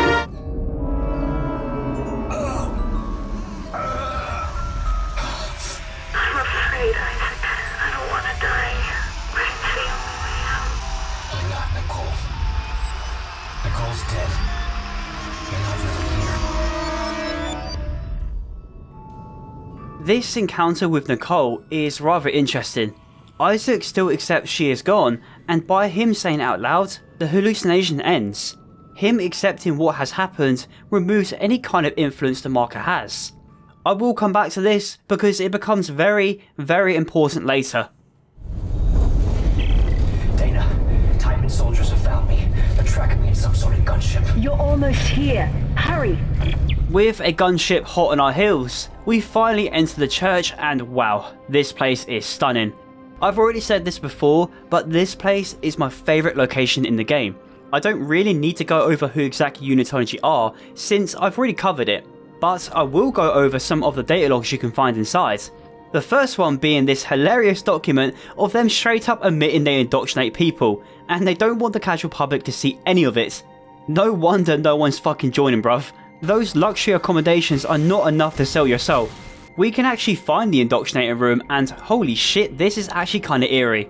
Once new recruits finish watching this goofy ass presentation, the first phase of brainwashing begins. They sit people down in these chairs, which I presume shows more propaganda, and even determines whether or not they are likely to join. This data log shows off the kind of things they look out for, one of them being how gullible they are. At the end, the results are in. This subject is highly unlikely to stay affiliated with the church. Isaac, can you see the symbols too? It means Strauss. Yes, I see the symbols. we're a threat to them. I know it. We have to work together. Work together? Who's them? What, you mean Titan? Strauss. Work with me, Strauss. So Strauss wants to have a little team up. Convinced his symbols mean something, and it may be the reason why Timon wants us dead, while Isaac still has his memories repressed. Maybe getting to Strauss isn't such a bad idea, since he clearly knows more than we do. Though he's unhinged, he might be able to help. Right now, getting to Dana is the priority. She's the only one who can prevent our dementia from killing us, and I think that's more important right now. We get access to a brand new weapon, the Javelin gun.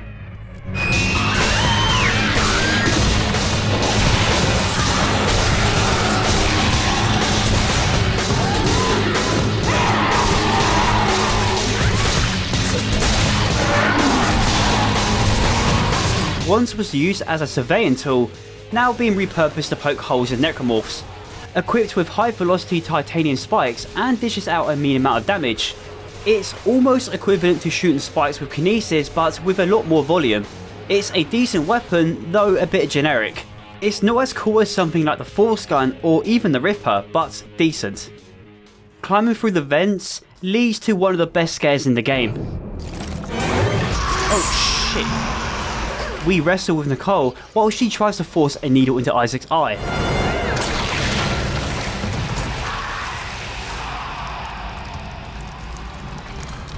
A nice callback to Captain Matthias. Overcoming this struggle reveals that it was just Isaac fighting with himself. The marker is trying to make him game end himself. This moment isn't just a callback to the first game though. It's actually some cheeky foreshadowing to an event that happens towards the end of the game, but we'll talk about that when we get there. It's at this point in the game you will eventually find a fancy new suit for Isaac, that being the security suit. Worn by Titan Security, this elite combat suit comes with better storage capacity and slightly better armour. Not only that, it's drippy. Look, I love the engineering suit, it's iconic, but the security suit is badass and is actually my second favourite in the game.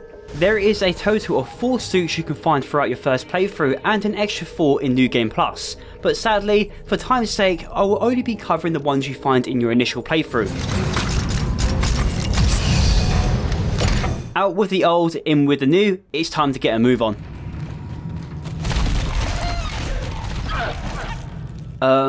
What is that noise?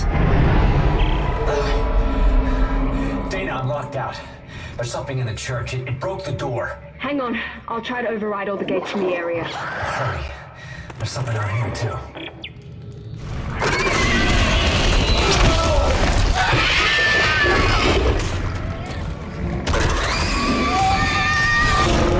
This is a stalker.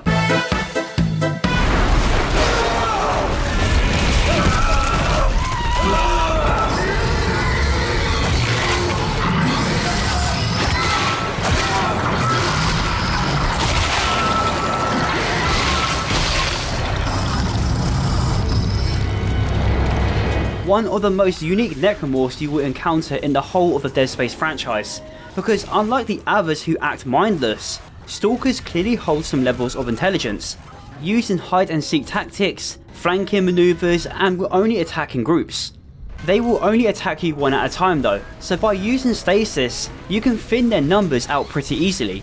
It's also not exactly hard to tell when you're about to get your shit rocked, because they scream as they charge.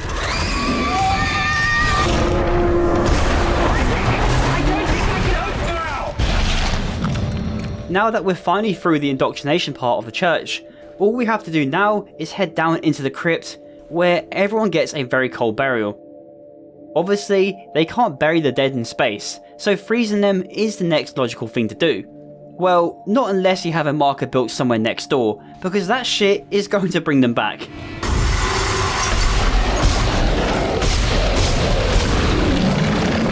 These lads will randomly pop out as you progress through the crypt, and it can be quite a tense segment. It's a cool way to keep up the tension, and it's actually one thing I noticed about this sequel. Necromorphs hardly use vents in this game. They either enter rooms without announcing themselves, or the devs will throw in a sneaky jump scare. Fighting through the crypt, we suddenly hit a dead end. Dana! I think I found the exit, but it's way above me. Gravity controls are locked out. Dana? Fuck! Dana wasn't able to tell us how to get out of here due to EarthGov jamming their rig links, but she's able to give us directions just at the right time. I don't know if you can see me. You need to go up. Do you hear me? You need to go up. We basically need to deactivate the gravity by turning off this machine. This will allow us to fly up to the exit, and I kinda struggle with the timers here. Why is it not fucking working? But really, I just forgot to use stasis. Isaac! Damn it! I think they're jamming our signal with a mobile device. Someone get me the frequency on that jammer! They must have a gunship position near the compound. Now what? Change your plans? No. If they knew where we were, they would have killed us by now. Oh, shit! Signal fading! Just follow your lead and hurry. Despite EarthGov closing in on our positions, Dana wants to stick with the plan. I think the calls between Isaac and Dana really gives you an idea just how organised their group is, and the fact they were able to get us out of a government building. Sort of. The point is, EarthGov has some kind of vendetta against them, because they're not only after us, but also whoever these people are. It's not long until we find out. We just have to get through this beautiful hall and make our way up towards them.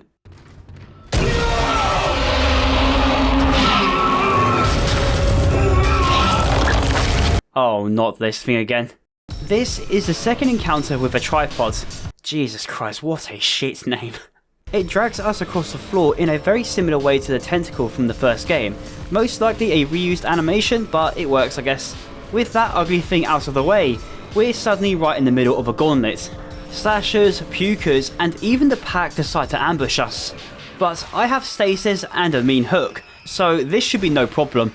You know what got a massive upgrade in this entry? Isaac's fighting capabilities, and I'm not talking about shooting. Isaac in the first game was a bit of a wimp. His punches were slow, awkward, and ineffective. The stomp was basically the only useful move he had, but even that was slow. But now, he throws punches at a greater speed and with a lot of hate.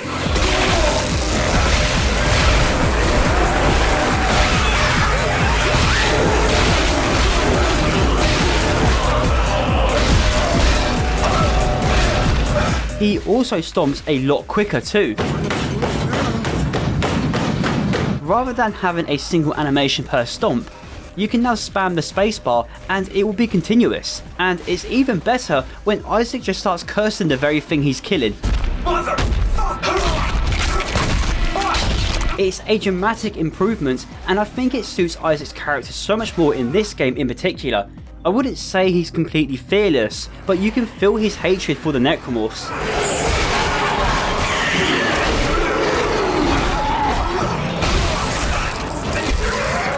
We are only just a single elevator trip away from Dana now, and while you're waiting, the devs thought now would be a good time to troll you.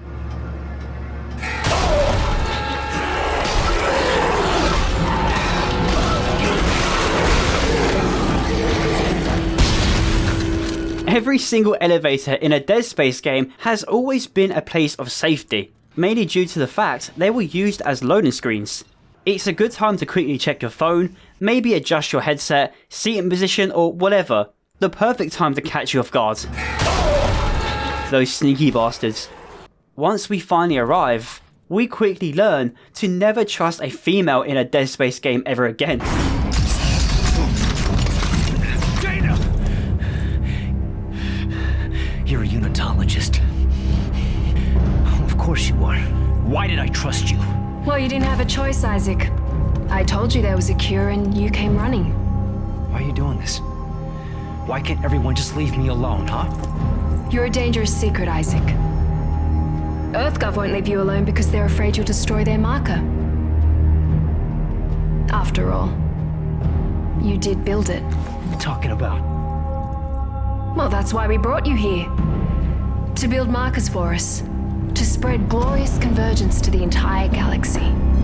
You people are unbelievable! Just give me the fucking cure and let me go. Oh, we don't want to cure you, Isaac. We need that precious little head of yours just the way it is.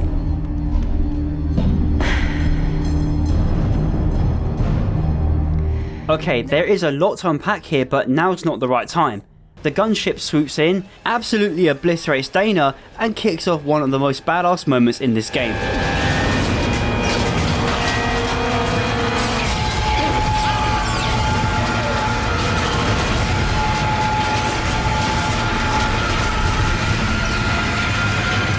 We manage to escape by the skin of our teeth, but then suddenly fall straight down into this.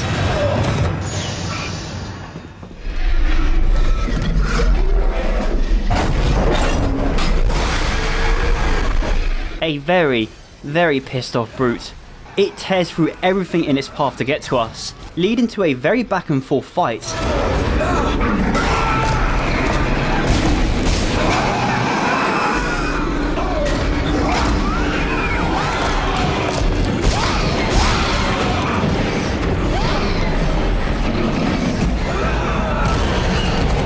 Making this easily one of the most tense moments in the franchise that only gets worse, because the gunship meets us at the end and decides to vacuum the entire room.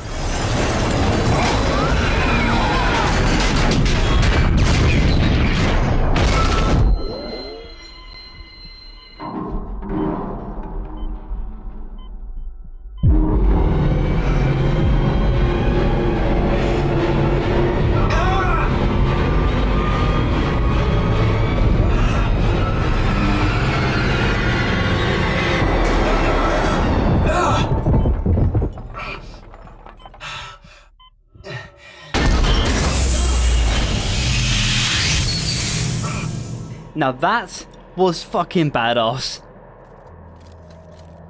But let's talk about what actually just happened.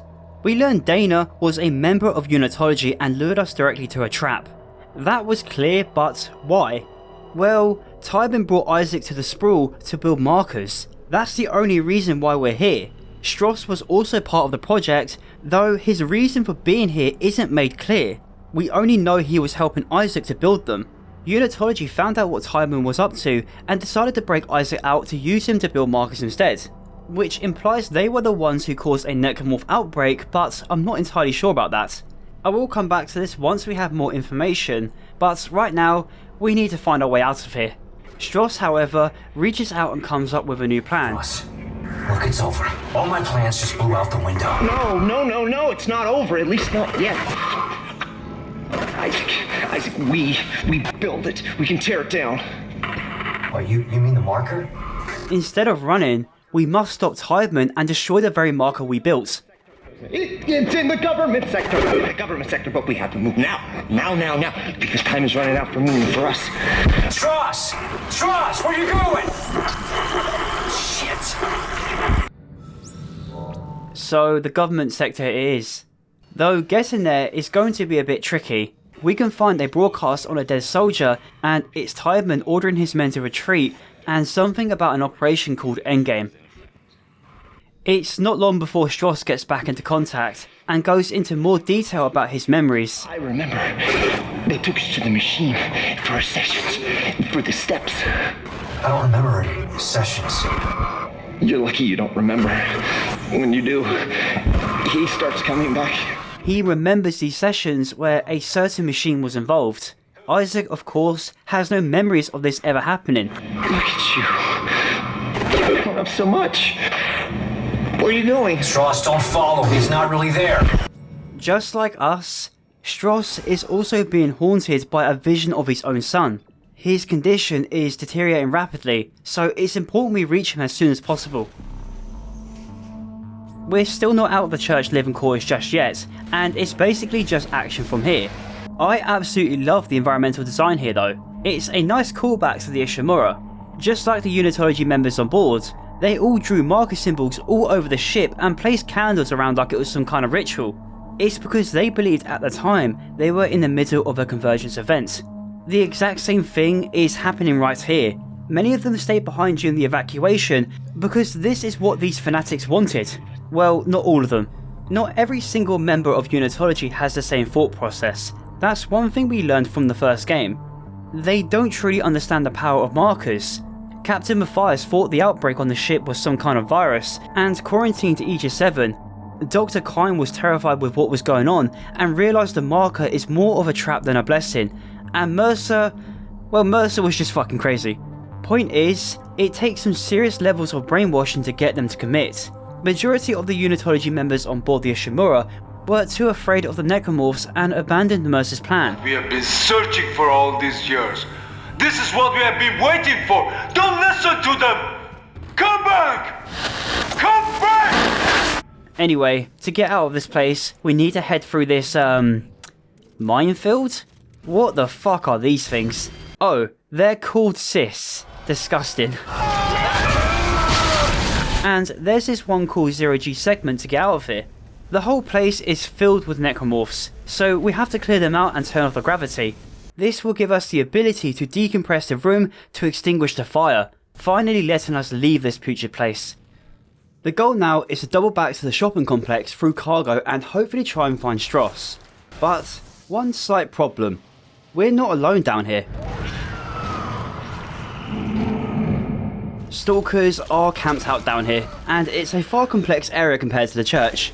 Loads of corners, concealment, and the fact they can climb over containers, making them much harder to predict. But what's this? A bunch of detonator ammo? I wonder what the game is trying to tell me.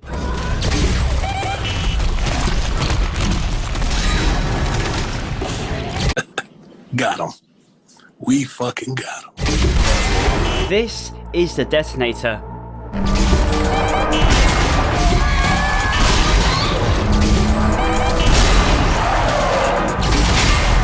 A laser mine launcher that can be stuck to any flat surfaces, and the results are quite explosive. Easily the best weapon in the game for stalkers, because you can surround yourself with these trip mines and you won't have to worry about your flank anymore. It can also be used as a generic grenade launcher, which is okay I guess. Not as effective as the tripwires, but it's decent. Just make sure you put some distance between you. Honestly, it's a pretty situational weapon and not something I relied on. Sure, it's cool as hell and makes these kinds of encounters easier, but the ammo is expensive and its drop rate is not really that common. So I just stuck with the plasma cutter in the end. Isaac, he's gone. Listen, the steps can destroy the marker. Step 1, crawl into the dark machine. Step 2, the screws go tight all around. What is he yapping about? Probably means nothing. Once we're out of cargo, we finally make it back to the shopping complex, and it's where we find a survivor. Piece of shit! Approaching them brings some bad news. It's another woman.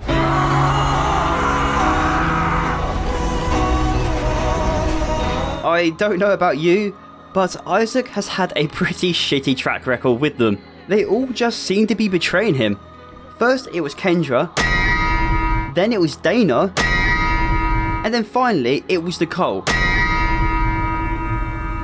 Well, you could make an argument that Nicole didn't betray Isaac because she wasn't real, but fuck off. We tried to have a chat with her, but she isn't too keen to stick around and prefers to be alone, which sounds kind of stupid, but it does get explained a bit later. So with that, we're still on our own for now. This is where we begin to head towards easily the scariest location in the game. Not because of the necromorphs, but I run the risk of being demonetized. What is this place, you may ask? Titan Elementary School. I get it, right? We've seen schools in countless horror games, it's nothing new. Yeah, but did they have this?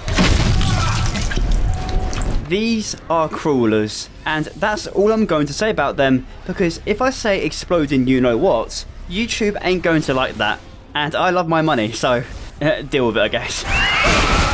These buggers are everywhere inside, straight copy and pasted all over the gaff. They're basically treated as cannon fodder, and I just realised how bad that sounded. Okay, I just want to move on from these things, I won't lie. We can actually find a couple of disturbing data logs from the teachers. The first one goes over how rough the children are on the playground, giving each other bruises, scrapes and everything. She believes the children are going stir crazy because they're being brought up on a space station, completely isolated from fresh air and even open ground to play on, ending it by saying space is no place to raise a family. I'm with her on this one. There is a second data log that gives us an idea on what's going on with the children, but that comes later.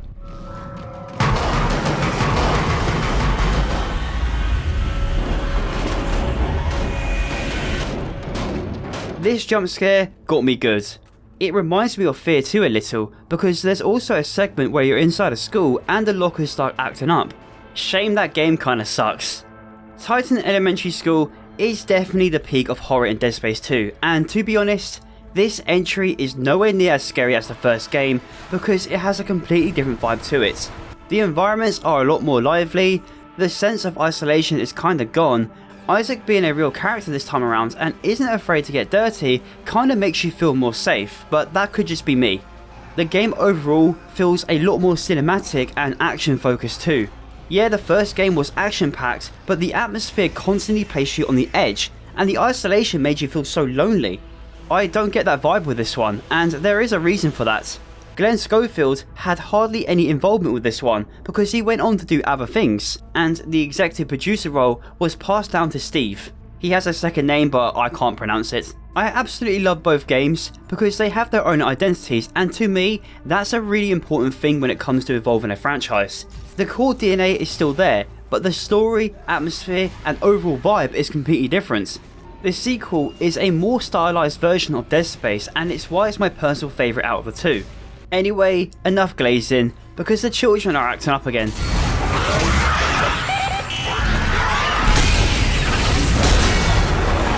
We are forced into this tense showdown with all kinds of necromorphs on the basketball court, and it's just a matter of clearing them all out to progress. This happens quite often in this game, but I'm not complaining. In the next area, we find the second data log on the children, and it appears there has been an increase of children coming to school with imaginary friends, claiming they are seeing their dead loved ones. This is obviously being caused by the marker signal. Seeing a dead loved one is one of the more common symptoms the marker causes. Dr. Kine with his wife, Kendra with her brother, and of course Isaac with Nicole. These hallucinations more than likely cause the children to become violent towards themselves and others. The teacher who wrote this report assumes it's being caused by bad parenting since their involvement this semester has decreased. It's in the playground, we have an encounter with Nicole once again. Still in denial? Afraid you're gonna cut your wrists if you listen to me? I'm not listening to this. You may fool Strauss, but I know you're not real. Oh, you claim I'm not real, and yet here I am? You were just a hallucination. Strauss knows how to destroy you. He knows how to destroy the marker. We will destroy you. How convenient. Destroy the marker and all the hurt and pain go away. Imagine that, Isaac. You'll never have to listen to your heart. She's obviously trying to make Isaac weak mentally so that it will be easier to influence him. However, there is much more to it than that, but I'll talk about that when the time comes. Upon leaving the school, we get an unexpected call from Ellie holding Strauss at gunpoint. Stand still. Ellie, take it easy. His name is Strauss. I know him. He looks twitchy. I don't trust him. Don't move. Ellie, I need him to be not dead. I need him. Shit. Okay, Isaac.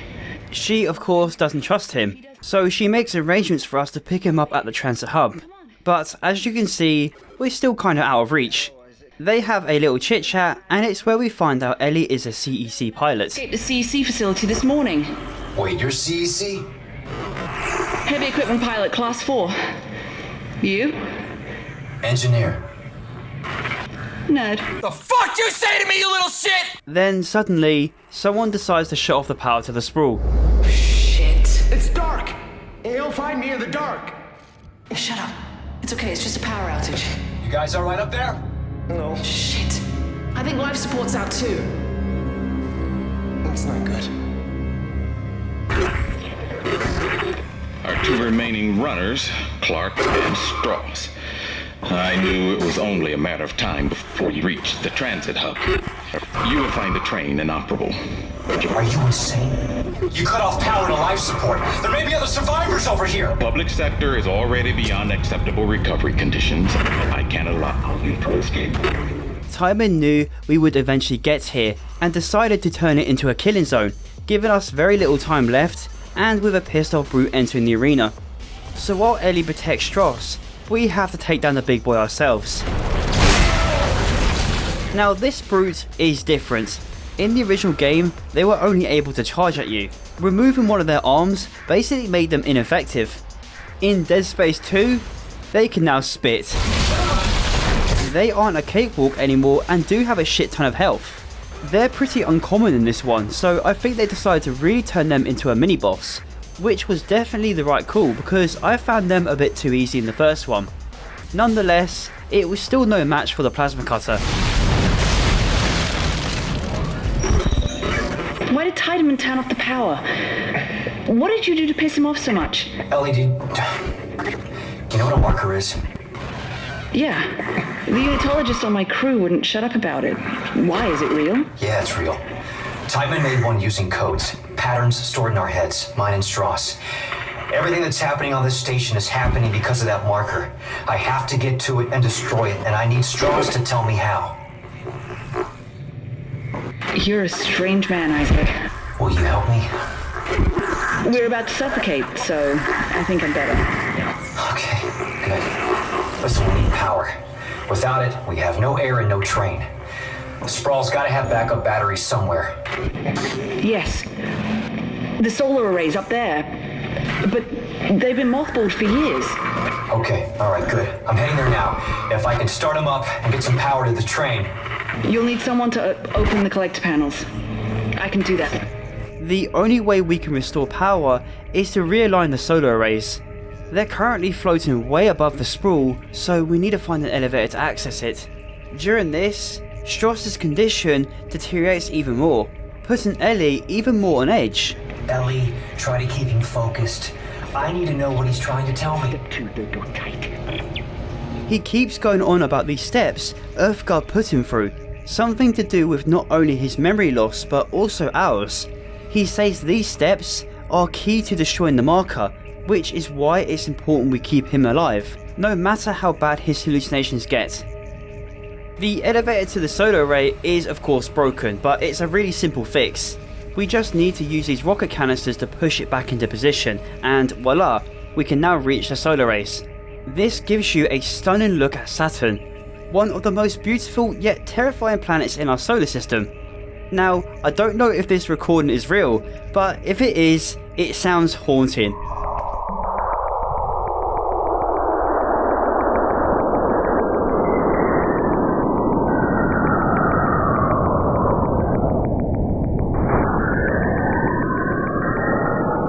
While the view is amazing, this isn't.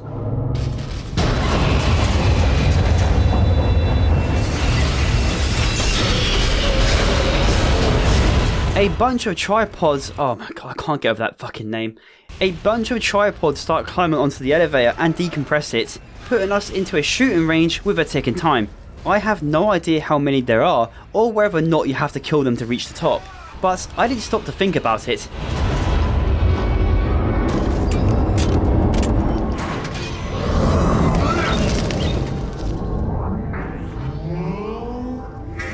Reaching the top, the atmosphere up here feels familiar.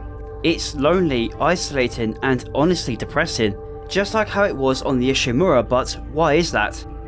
Well, we are truly the one and only person up here. In this room, we can find the remains of Howard Phillips, the solar array watchman. Since it wasn't being used, they needed only one person per rotation to watch it. The only company he had was this AI here named Auntie. Howard left a series of data logs whilst he was stationed in the array, and he talks about how lonely he had become up here. The first one talks about his transfer requests being ignored, and is questioning whether or not he's been left up here. To cope with his loneliness, he requested his birds to be shipped with him, but we sort of let those guys out. In his next log, he begins to believe Auntie is lying to him about his requests, because at this point, he has sent 22 requests with 0 responses. So to get back at her, he released his birds from their cages, breaking the rules of being a watchman. In his third and final log, Howard begins to go crazy, most likely due to the marker, but if someone is left in complete isolation for a long period of time, it can cause some people to lose their minds. He starts believing everything around him hates him, that being Auntie and even his own birds. It's unknown if Howard took his own life, since he did end the log saying he needs to lie down because he didn't feel right. As sad as it is, we need his body. It's the only way to get access to the mainframe on the other side, and the only way to trick the AI. Just make sure to watch out for the auto defense. I told you to watch out, mate. Necromorphs are also up here with us. I'm not sure how that's possible, but here we are. Auntie is doing everything within her power to ensure the safety of the mainframe. So we have to rewire some panels to redirect power to gain access. Understand that even if you survive long enough to restore power, there is no escape. All routes in and out of government center are being monitored. Get on. Finally arriving at the mainframe, Tyrant decides to throw a wrench into the works and locks us out completely. Computer, this is Director Titan. Disable all solar array functions immediately. Initiating system lockdown.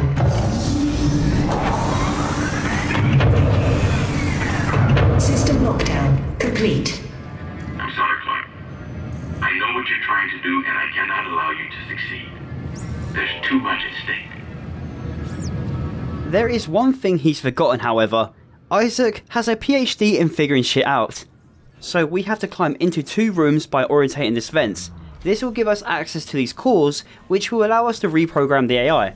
Or at least that's what I think it does. And this will release the lockdown time and place over the mainframe. Destroying it removes the AI entirely.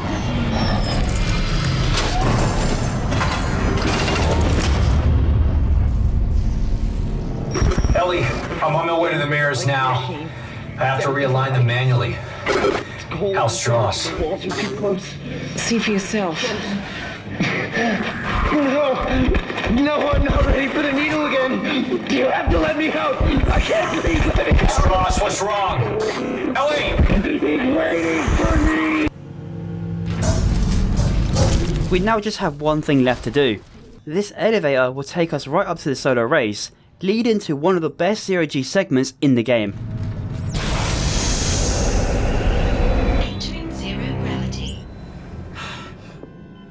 We are in open space. No walls or barriers to stop us this time, and giving us the best view of Saturn and even the sprawl. And if you have a keen eye, there's a little teaser right below. If you know, you know. Ellie, it looks like 2 of the mirrors are out of alignment. How's he doing? He's stopped hyperventilating, but I don't know how much longer he's gonna last. I knew he would just slow me down. If Strauss dies, so do my chances of destroying the marker.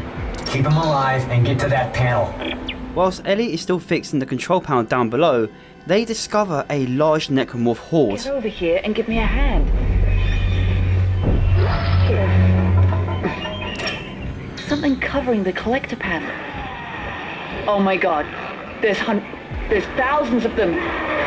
They're breaking apart. Ellie, get out of there. Oh my god, they're heading this way. Run, Strauss, run!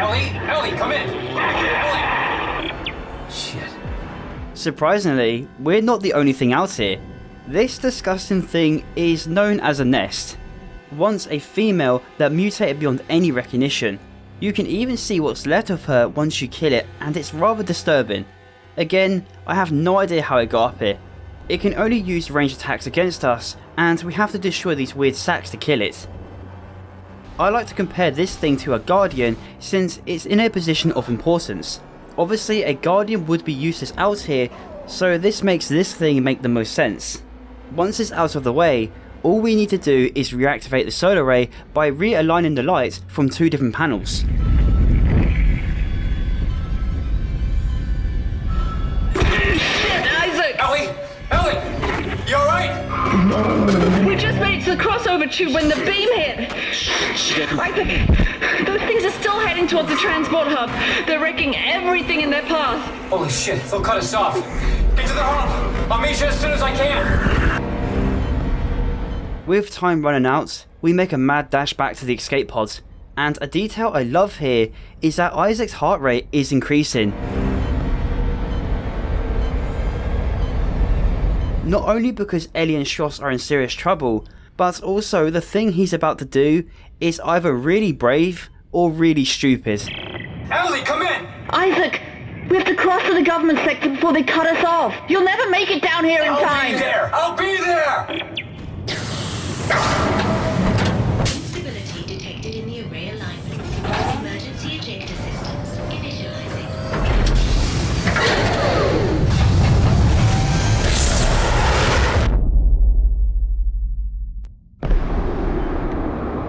This is the only fast way down back to Ellie. We are running the risk of being cut off from Ellie by the solar ray's beam, since it's tearing the sprawl a new one, sending debris up towards us that we have to dodge. I make that, that's bullshit. It's holy shit moments like this that make this game stand out from the first one, and that's why I love it so much. It takes the action element to a whole new level.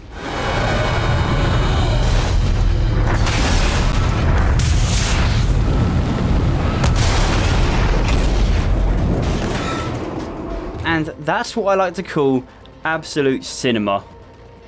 Judging by all the noise the network walls are making, Ellie wasn't kidding when she saw 1,000 of them. So let's not waste any time and get back to the transit hub. Isaac! This way! The train is this way!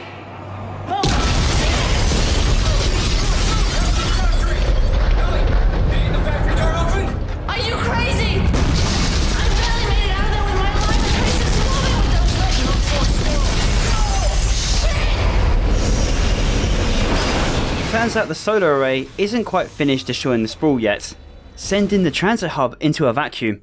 We have no other choice but to head into the CEC factory, the place Ellie lost her entire crew, so she's a bit hesitant at first, but as you can see, where else can we go? Her and Stross can make it in from their side, but Ellie will need time to open the door for us once they're in. We must hold out while she tries to figure something else out, because her CEC ID isn't working. Piece of shit lock. I'm giving it my codes, but it's not working. The timing couldn't be any worse. Thankfully, this isn't a matter of clearing the room out first. We just need to hold on until Ellie opens the door. There! It's open! Isaac, go! Ellie, are you guys there? Did you make it? Shit, Isaac. Just... shit. Hey, take it easy. It's okay. No, it's not. I was right here this morning with a crew of 30 people. But we were overrun. And before I knew it, they transformed. I had to cut the arms and legs off my friends just to escape. I'm sure there's pieces of them still lying around here somewhere. Ellie, I know. I'm sorry. And here I am again. I've just walked one big fucking circle today. We'll get through this. Let's figure out how to meet up. Right. There's a central hub in the main facility. Here are the coordinates. The CEC factory is a very short segment, but the place is basically a nice callback to the Ishimura. The entire building was built by CEC, so it shares almost the same interior, that being the doors, ramps, and even giant round doors. It's almost like we're there again. The objective here is simple: make our way through the facility and regroup with Ellie and Stross. While it's a short segment, there are some goodies to find inside. And it's at this point the Seeker rifle becomes available. In my opinion, the most boring weapon in the franchise. It's literally just a sniper rifle, original I know. It's not bad, but it's nothing special. It can make quick work of the necromorphs and is very accurate, but it's missing that cool factor all the other weapons have. You have the Ripper, contact beam, line gun, javelin gun, force gun, etc. My Seeker rifle review: not great, not terrible. There is also a brand new suit here for you too, the vintage CEC engineering suit. And it's somehow better than the security suit, even though it's extremely outdated. It's bulkier, has 0 drip factors, and I assume it weighs a lot more compared to the other suits. However, according to this scale, they all weigh the same. Not sure if that's an oversight or if they're just built the same. Actually, that explains why the stomping is so effective. You can probably break bones with ease wearing this thing. Isaac, over here. The door is jammed. This must have been the last stand before it was left down here. Can you get the door open on your end? No, the circuits are fried. They must have fused the panel trying to keep those things out. There's gotta be another way in. The only other way is through the processing plant, but it's not meant for human traffic. In order to reach Ellie and Stross, we must head through this dodgy processing shaft. It was going smoothly, but that was until Ellie gave away our position. There you are. I see your friend has powered off the facility. Remind me to thank her for providing me with your location. I've locked the processing cycle on, and you in with it. It ends here, Clark.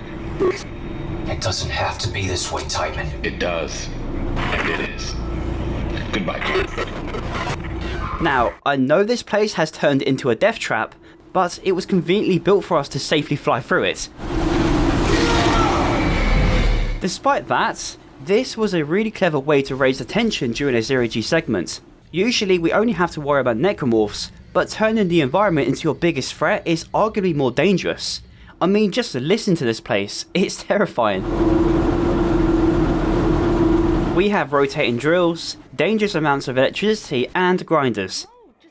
While we're in the middle of this shit show, Stross and Ellie suddenly get attacked. Stross! No. Help me with the door! I need you to see him. I need you to follow the steps. What? No, just shut up and help me! God damn it! Ellie! Only making this feel even more intense. Quickly making our way to the end, we catch a quick rig call with them, and wait, whose feed are we watching right now? Why is it so far away? We can see they had an incredibly close call with some necromorphs, but were protected by the infamous plot armor. Finally, we're able to catch up with them, and this time around, we're now physically in contact with them. This is something that's completely different about Dead Space 2. The first game evokes a strong sense of isolation because majority of the time you were completely alone and was only in contact with people through the rig link, which in the end helps with the horror in my opinion. It's a miracle Ellie was even able to protect Stross, since he seems to be in a catatonic state. He's in no state to be moving around right now, so while Ellie tries to keep him focused, it's up to us to get the industrial transport running. There isn't anything entirely noteworthy that happens here. It's just a bunch of necromorphs along the way, with more guilt tripping from Nicole. Why would I choose these over you? I regret passing up the chance. The situation would haunt me forever.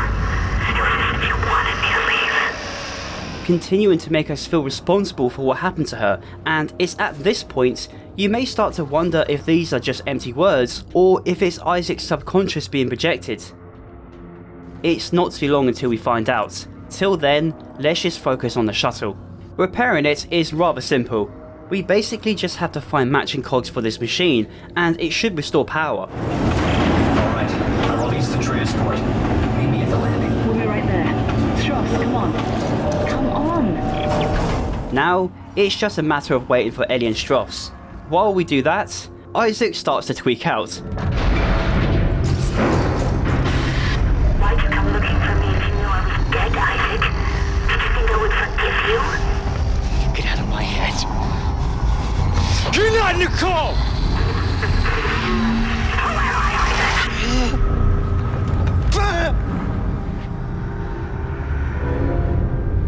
before you know it, the gang is back together. Hey, you made it. He's staring at me, Isaac. Strauss. Through the holes in his head. Listen to me. Stop staring at me! Stop it! Relax! Isaac, we have to get out of here. Right. Let's go. Now from here, it's a straight shot to the government sector. It's where the marker we built is being kept. Tiedemann is doing everything in his power to protect it, and he knows we're his biggest threat. Which is why he had everyone involved with the experiments killed, not only to cover up what they have done, but all of them have been exposed to his influence. They're a danger to everyone on the sprawl. Isaac has managed to keep his head on, but the same can't be said for Strauss. Stop staring at me! Stop it! Relax! Isaac, we have to get out of here. Right. It's on this tram, however, a bombshell is dropped. Oh my god. It can't be. That's the Ishimura. Tiedemann and the CEC recovered the Ishimura, but that's not all. The necromorph outbreak was covered up. Used to be the pride of the CEC. It's a sad story, actually. I heard everybody on board died. Some sort of terrorist attack. What? Terrorist attack? What happened aboard that ship was no terrorist attack. What do you mean? That's where all this started, Ellie. Before we can explain everything, we are suddenly stopped by a blockage, forcing us to briefly leave safety to check it out, and of course, it's a large tentacle. For our convenience though, the growth is surrounded by, explosives. So if we want it out of the way, we have to cook it. Using the fire canisters around us, we can overheat the container to make it explode, but that's just the first one. The second one is right beneath us and, oh, for fuck's sake. In our way is not just one tripod, but two. You are not forced to fight it since we only need to clear the blockage, but the dickheads can make it rather annoying. You will also notice I'm using a new weapon. I'll talk about this real soon. Once the blockage is cleared, a new problem occurs after we start moving towards the government sector. In another situation, I might admire your persistence, Mr. Clark. But this is bigger than you and bigger than the lives of everyone on this station. Sir, final preparations for attack are wrapping up. Looks like it ends here. At this point, it's all just dead weight. Isaac, what did he mean? What did he mean when he said dead weight? He's using the solar beam. We gotta stop the transport now! Oh, shit.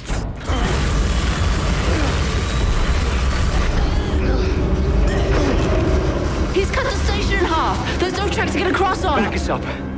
Back us up to the station! What? Why? Just do it, Ellie, hurry! The Ishimura.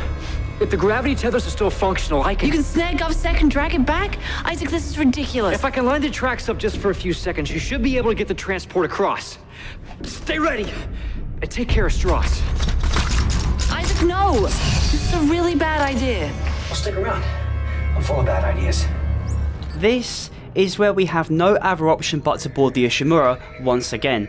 The plan is to use the gravity tether on the ship and pull the moon fragment back towards us. This is easily the best chapter in the game for multiple reasons. I know we're treading on ground we've already been through, but it's a nice trip down memory lane. For us at least. I'm sure Isaac is probably shitting himself at this point. And I just want to correct myself here.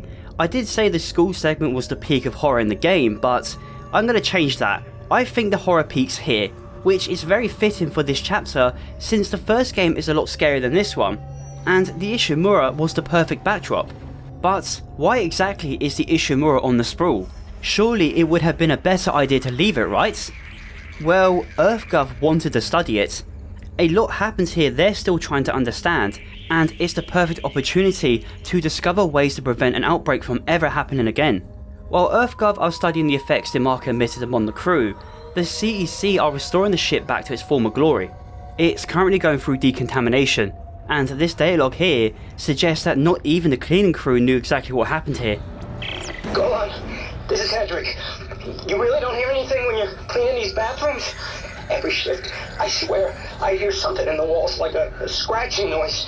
When I stop moving, it stops. When I move again, it waits a bit, then comes back. Today, it followed me around right under my feet like it was stalking me. I can't take this, man. The ship is cursed. It is a bad omen that it's here. I'm putting in for a transfer. You should too. Obviously, there were no necromorphs left alive on the ship because the marker was destroyed, so all that was left were bodies and biomass. However, the cleaning crew are convinced the ship is cursed or something. Tape and plastic tarp cover the scars of the Ishimura, but it doesn't hide the trauma Isaac went through. When you think about it, it was just like he was here yesterday, looking for Nicole. Tiedemann's memory suppressant medication has left a void in his memory. This place is the last thing he remembers, and I don't think he's forgetting anytime soon. Now, I'm not going to cover exactly what happened here again since I did go over it in my last video, so if you're curious, do check it out. You don't learn anything new here, it's more of a nostalgia trip. Ellie, I'm in. There should still be a computer in the flight lounge. I can check the ship's status from there. Are you okay? You sound a little nervous. Last time I was here, things didn't go so well. Look, I'll contact you soon. The first thing we need to do is check the ship's status to see whether or not it's active. Parts of it are down due to maintenance, but the centrifuge is offline, again. This needs to be repaired in order for us to use the gravity tethers. We can only reach engineering on foot. The tram line that runs throughout the entire ship is offline, which does give us a cool opportunity to see parts of the Ishimura we never got to explore. Though there isn't much down here except for a pissed off brute. No, scratch that, 2 angry brutes. Necromorphs start pouring onto the Ishimura almost as if they're hunting Isaac, putting us into a tense segment where we must buy ourselves enough time to rewire the lift at the end. To help me out of this sticky situation is the final new weapon in this game, the rivet gun. It's basically a nail gun. That's it. Not going to lie, I personally think all the new weapons in Dead Space 2 are pretty forgettable. They're not bad, they just lack the cool factor in my opinion. The rivet gun is easily the weakest weapon in this entry and it doesn't do anything special.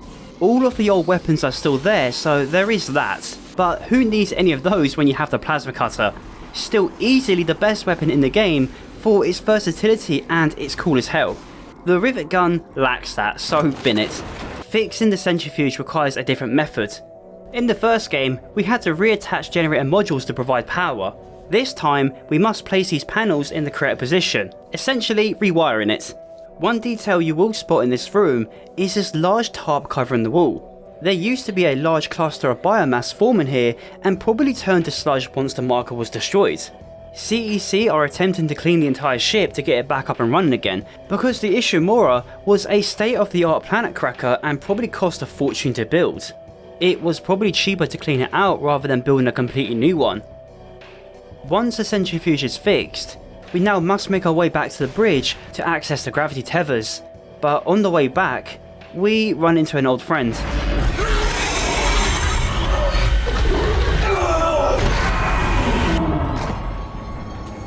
Either this is the marker messing with Isaac, or he is reliving the trauma he went through. After everything we've experienced so far, this seems to be the only place getting to Isaac, and that makes sense. As I've said before, the Ishimura is still fresh in his mind. Despite being in a sedated state for years, it's his own personal hell. He lost his sanity here and it's the reason why it's all happening again. If he never signed up for that repair mission, none of this would be happening to him right now. His desperation for answers and closure is what put him in this position.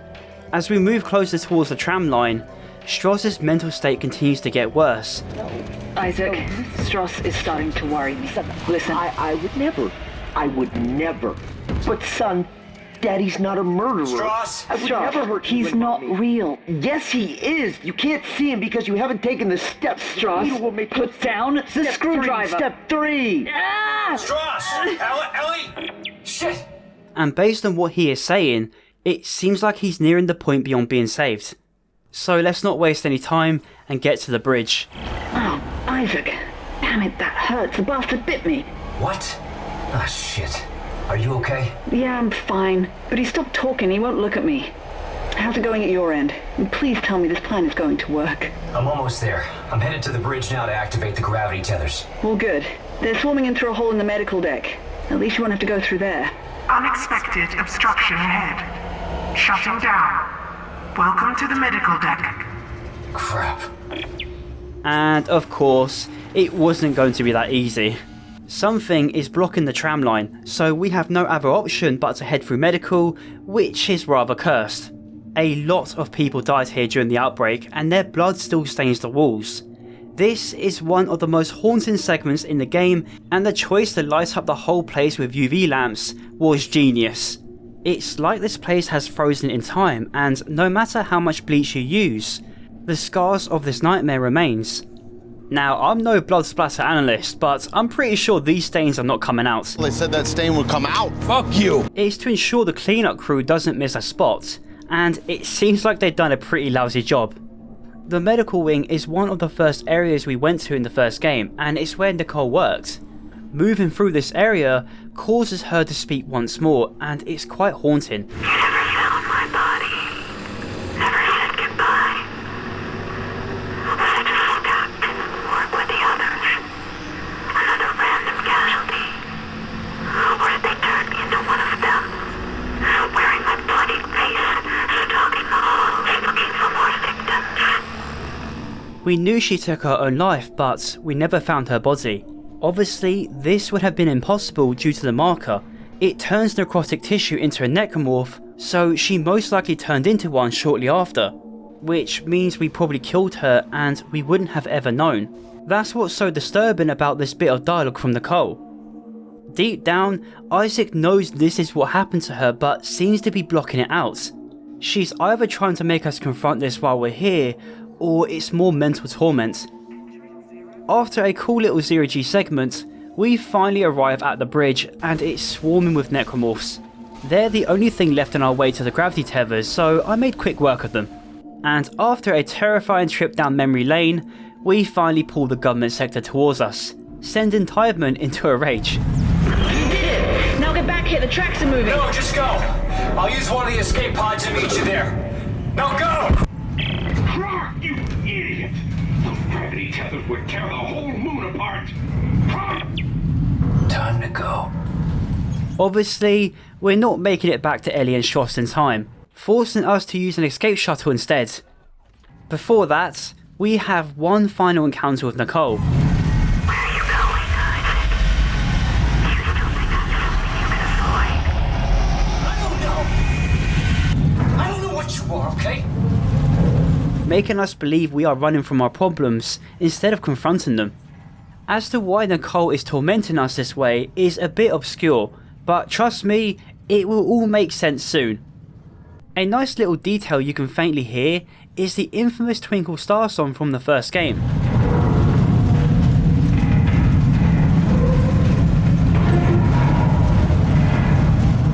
A haunting way to send off the Ishimura one final time.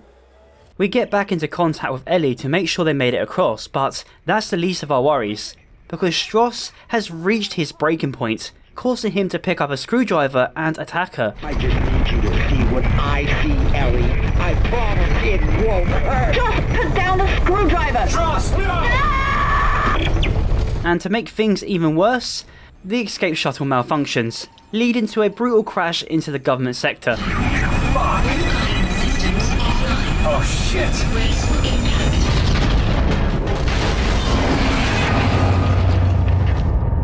While Isaac is unconscious, we have a glimpse at the nightmares he's been experiencing. It's Nicole, standing beneath the very marker we destroyed. The last video message she sent is being projected onto it. It symbolises how Nicole and the marker have become one and the same to Isaac. The line between his memories of her and the marker's influence have become a blur. It's gonna be okay. I promise. This won't hurt a bit. Cross my heart and hope to die. Stross! Stick a needle in your eye. Stross, goddammit! Well, rest in peace to Ellie. At least Joss took her out before she could have potentially betrayed us, so there's that, I guess. We don't truly know whether or not she's dead yet. Even though Strauss has done a terrible thing, we need him. He's the only person who knows the steps, so we have no other choice but to find him. It's not long before we do, but he's out of reach. It's here he begins to explain himself and why he had to show Ellie the last step. Why did you do it, Strauss? I can't face it. I thought Ellie could. I had to make her see step 3. What can't you face? What's the last step? Her. It's what they were afraid of, that I'd face her and destroy the marker. But it's too much. You have to help. You need to see step 3. Strauss! He says it's the only way she could see her, obviously referring to his wife. Apparently, this is what EarthGov fears the most. This doesn't make all that much sense right now. The only way we can truly understand what the hell he is talking about is to find him. Even though we've reached the moon fragment, we're not quite at the government sector just yet. Honestly, this chapter is pretty uneventful, and is easily one of the least appealing places visually. So I am going to skip majority of it. It's mainly action until the government building, which is perfectly fine, but there's not a whole lot I can add. So let's just skip to the part where we find Strauss, and how the fuck is she still alive? There you are, Isaac. We've been waiting for you. Now it's your turn. Oh god. Ellie, step 3. Ellie. You owe me an eye, you bastard!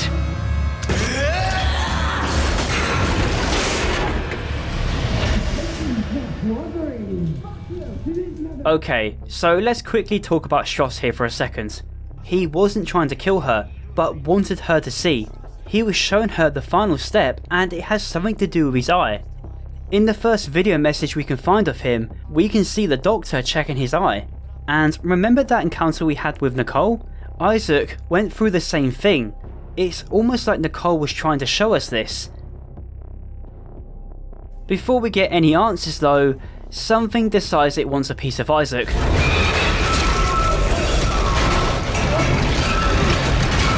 The tentacle is back, and this time showing no mercy when it comes to dragging his ass. And I don't know about you, but that looks like it might leave a bruise.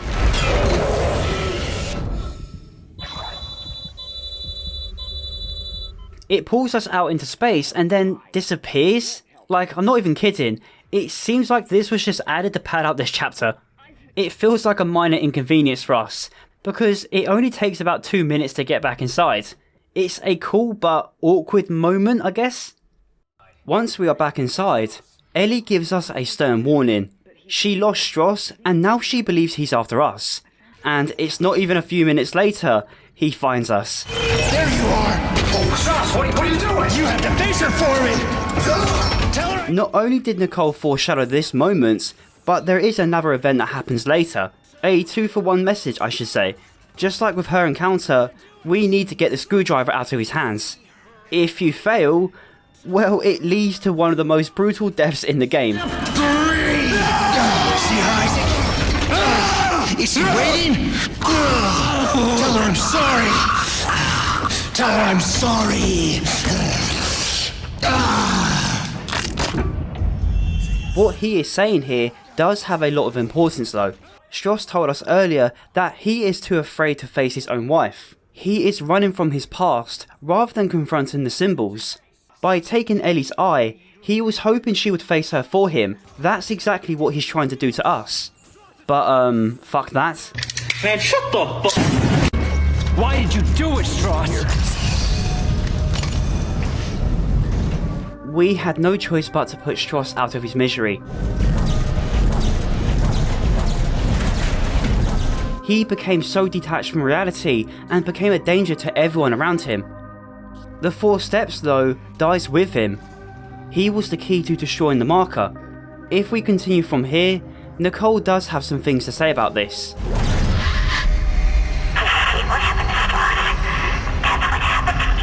Shut up!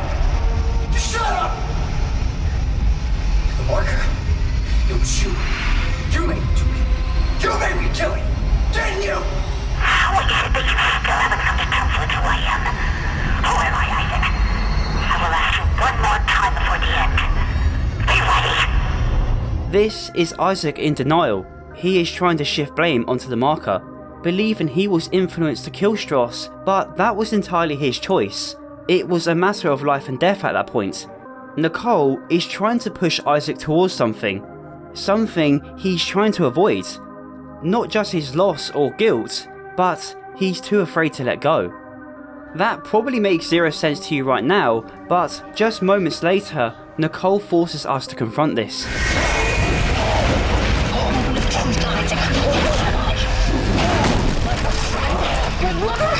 One shred, one light, one bright shining star quantum in this universe.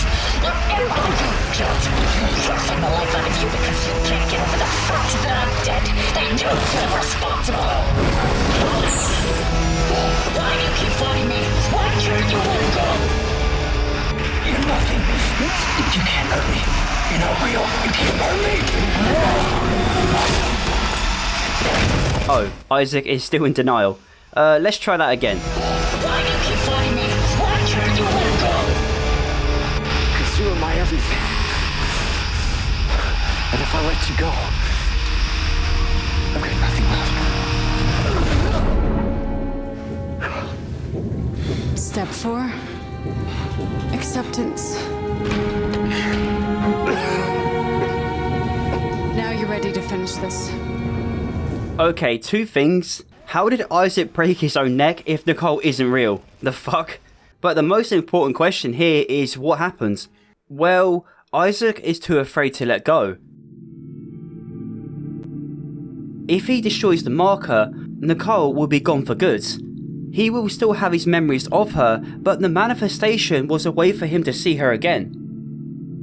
This Nicole we are seeing isn't entirely the marker, it's a manifestation of Isaac's loss, guilt, trauma and love. She was pushing him to accept what happened to her, so that he could finally finish this for good. This is step 4, the very step Strauss was afraid of. His story is incredibly tragic. The marker's influence made him murder his own family. It's how he ended up at the psych ward to be researched. Strauss blames himself for what happened and feared facing his own wife, which is why he tried to make others around him see so that they could do it for him. Isaac, of course, blames himself for what happened to Nicole, but the reality is, it wasn't his fault. Deep down he knew that, but couldn't accept it. This manifestation of Nicole tried to make him forgive himself. This way he can let go and destroy the marker. Or is this just another trap being set up? Well, there's only one way to find out. But before we do, this is where we get the final suit in the game, the advanced suit. The drippiest one in the franchise and is a fan favourite. It has the best looks, best stats, and was even on the box art. Very cool. We eventually find Ellie down in the mine and we tell her the bad news, but she doesn't seem to give a shit, and I mean, fair enough. Whilst looking for Strauss, Ellie discovered this industrial digger. Her plan is to use it to get to the government sector, and I won't lie, I'm going to fast forward here. This part sucks. We basically just have to defend the platform while she creates a path, and it goes on for way too long. So let's just skip to the final area in the game. Whoa. Whoa. Whoa, whoa, whoa! Stop, stop!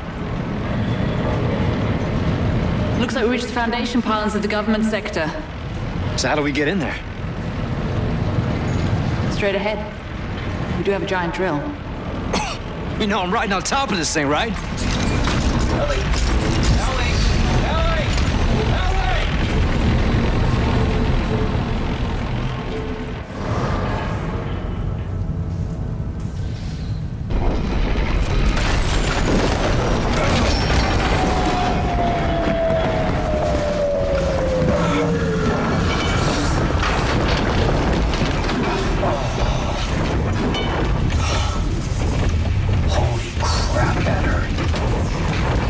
Well, we can compare bruises later.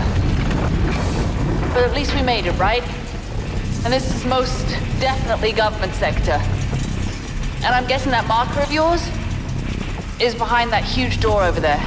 Well, we better move fast. Those things are gonna find a way up the hole we drilled. There's gotta be an elevator or something connecting these floors. I'm gonna try to make my way to you. Alright, I'll meet you halfway. After everything we've been through, we are here. And this place is badass. I just love the way the government sector was built. Compared to everywhere else we've been, this place is awesome. I just love the colours, the over-the-top sci-fi design, and it just inserts authority. It really drives home the point. We are at the endgame. While Ellie attempts to meet us halfway, she discovers some really good news. Isaac, there's a gunship docked here. What? Is it damaged? Not that I can tell. Isaac, do you hear me? We're gonna make it out of here alive. One of us is. It's too dangerous for you to stay here, Ellie. What are you talking about? Just get your ass in here. I'm starting a system check now. Isaac, of course, doesn't believe he is leaving this place alive. So to prevent the chance of losing more people, he pushes Ellie away. Isaac, what are you doing? Closing hatch. Whoa. Hey, Isaac, what are you doing? Gunship command over. Confirmed. Isaac, what are you doing? Open the door right now. Emergency launch cycle initiated. No. Airlock sealed. No, don't you dare. Don't you dare launch the ship. Isaac! It's your best chance, Ellie. You got life support, comms. Hey, you gotta be rescued. You bastard. I need you to be rescued. I couldn't save Nicole, but I can save you, Ellie. So, bye.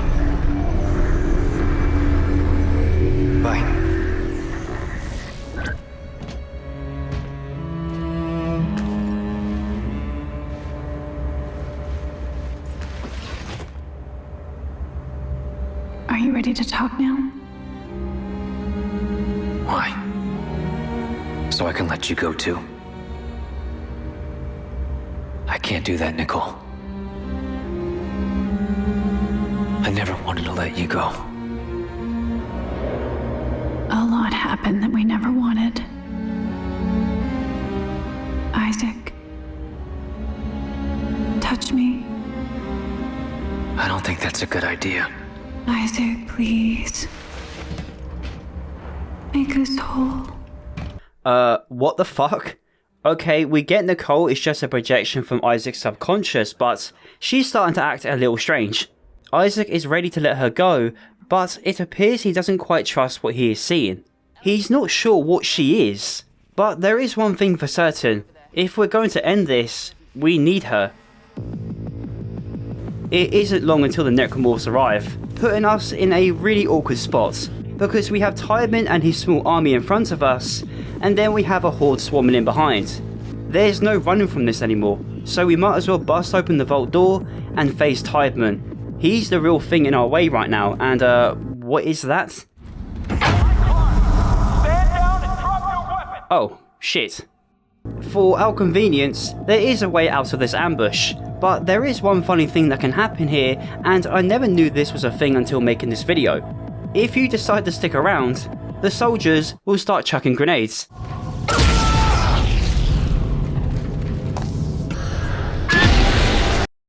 If we sneak around them instead, we learn Tiedemann is really shit at his job. Because right above the area the soldiers are protecting is the battery to the front door. A bit of a security oversight. With the power gone, it opens up the vault door for the necromorphs, and they start swarming into the building like ants. Hearing all the soldiers fight for their life is honestly pretty fucking terrifying.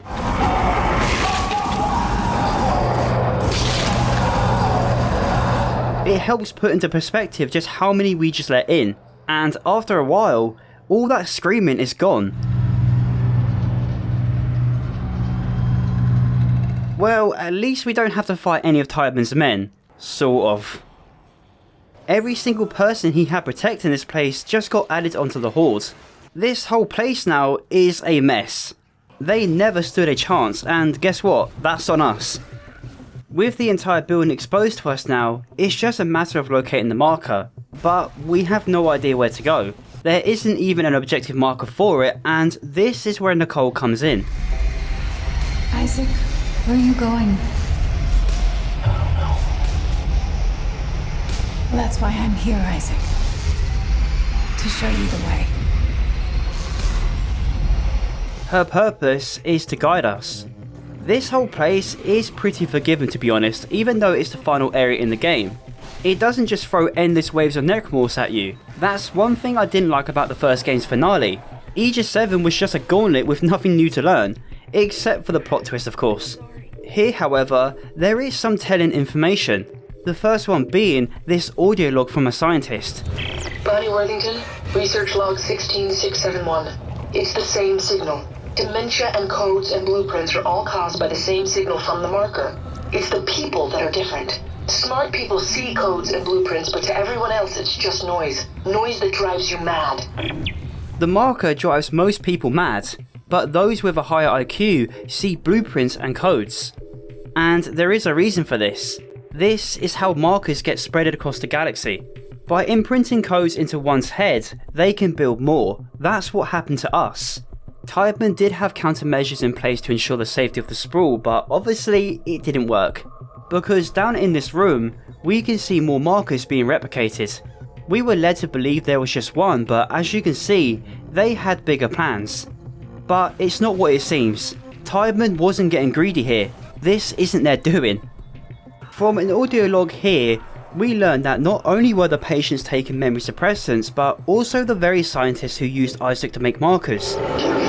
Research log 3546. Success. The marker layer held up. It is a fully expressed physical representation of the heuristic algorithms from patient 4, with no breakdowns. The construction schedule begins in earnest tomorrow. Celebration is tonight. I hope I don't black out in the middle of the party. I'm anxious, for some reason. They believe if their memories are suppressed, the markers cannot influence them. So in a way, they were protecting Isaac and Strauss. I know it's twisted, but in theory, the marker cannot control them. But it's evident by this audio log, it didn't work. Kenner Phelps, research log 43549. I blacked out early last night and woke up this morning staring at a tiny, fully formed version of the marker in one of the crystal air printing baths. I had entered the entire heuristic sequencing algorithm. I can still hear it in my mind, like a song now. I know the dementia suppressors are working, but this is something entirely different. The marker was controlling the scientists. They only realised this once the marker was being built. They believed they were replicating the blueprints from Isaac's mind, but really, they were building something else entirely. As we head towards its protective shields, it reveals to us just how big this version really is. Tiedemann had this shield built around it to ensure the signal doesn't escape and affect others, but again, it didn't work. All the patients at the psych wards were influenced by the marker. They were being studied so that they could find ways of preventing it. However, that isn't the full story. Strauss is like Isaac. He saw the same symbols and had the same fate. His mind was imprinted with the same blueprints. We are all that's left to destroy it now, so let's just get this over with. Kenner Phelps, research log 43553. I'm convinced we are puppets of some alien influence. I no longer believe we're in control of this project, or ever were. I believe even our rationalizations for this whole thing are an illusion, planted by the forces behind the original marker, the black one. We don't know how to make this thing. It is making us make it, and it's trying to get out, desperately. I'm under security watch after taking a sledgehammer to the tiny marker I built last week. We need to destroy everything we've built here, and destroy every record, every shred of research. They were right the first time on Aegis 7. This is beyond our ability to know or control. I have to go. My supervisor is whispering to the security guard. And there you have it. EarthGov truly have no fucking idea what they're dealing with. The only reason they're building this marker is so that they can produce energy. I know Tiedemann is portrayed as the villain in this game, but that really isn't the case. Humanity is struggling in this world due to overpopulation and scarce resources. He doesn't believe planet cracking is efficient enough to suit the demands of humans. He believes harnessing the power of a marker is the step forward. It's not entirely about power to him, he just wants his people to have a better life. The only reason he is trying to prevent us from destroying it is because he needs it to prove it can be done. Though he's ignorant to the fact they cannot contain it. He only forced the drugs upon Isaac because that's what kept it quiet. For years it was working, but in reality, the marker has been controlling the construction since the beginning. They originally thought they were replicating the blueprints from Isaac, but they built something else entirely different. This is what caused the outbreak: blind eagerness to gain power and ignorance.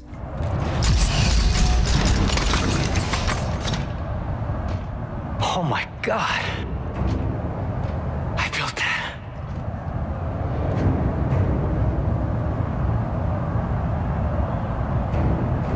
What? What are they doing? They're all coming to the marker. Convergence is at hand. I knew you were trouble from the start, but they told me you were necessary. That your mind was the purest. I spent years sifting through your demented brain. This is not the way it was supposed to happen. Well, how was it supposed to happen, We had it under control! Clark, this is not our fault. We were so close to understanding it.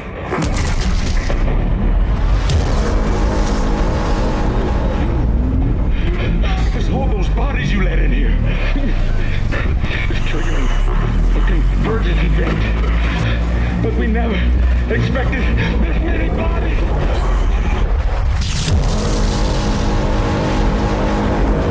What the hell's it doing? What it was made to do. Isaac, you have to make us whole.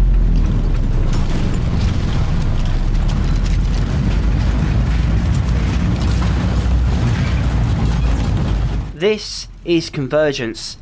The necromorphs are simply a stepping stone for this event, mindless creatures to collect more bodies for the marker. So how the hell do we stop this? Well, Nicole will show us how. Just like Strauss said. I remember this. The machine activates the parts of our brain where the marker codes are stored. But how does that threaten the marker? What were they afraid of? Me. Us. Working together. Step 4. Yes. Are you ready? This is gonna hurt, isn't Yes. Step inside. This is the Noonlight Machine, a painful procedure that gives EarthGov the ability to access the data codes from Isaac's mind. This was what Strauss was trying to tell us. The steps he kept reciting to himself was actually this machine. So how exactly does this help destroy the marker? Well, this is where Nicole is stored. She is the blueprint. They were afraid of her just like they were afraid of Strauss's wife. Now, if you're squeamish, I would look away right now. Step 1. Crawl inside. Step 2. The screws go tight. All around. Cross my heart and hope to die. Stick a needle in your eye. This little minigame has a really brutal death if you're not careful. I would show it, but it's too graphic for YouTube apparently. I know, right? It doesn't make sense. We have to lower the needle towards Isaac's eye without his heart rate getting too high. Otherwise, he will have severe adrenaline spikes, causing him to freak out. Even his pupils will constantly freak out as his heart rate increases. It's a really nice attention to detail.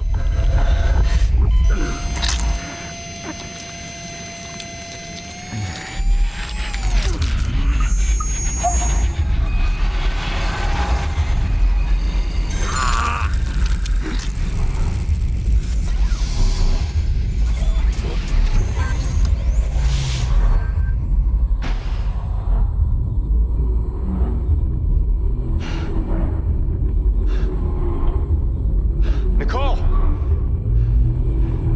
Where are you? Follow the light, Isaac. I'll be waiting for you at the marker. What do I do?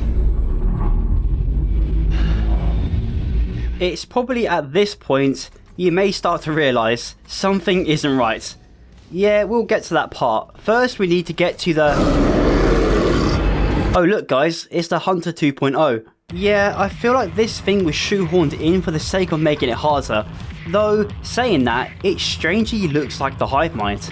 Yeah, anyway, use stasis and shoot his limbs off, rinse and repeat and you should be fine. This is it, Isaac. Convergence is almost here. Meet me at the marker. Wait.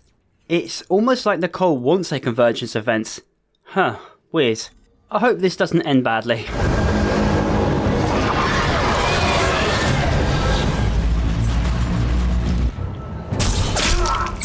person that Tiedemann ambushes us right at the end, and holy shit, he is messed up. Isaac at this point is so sick of his shit, so it's time to shut him up.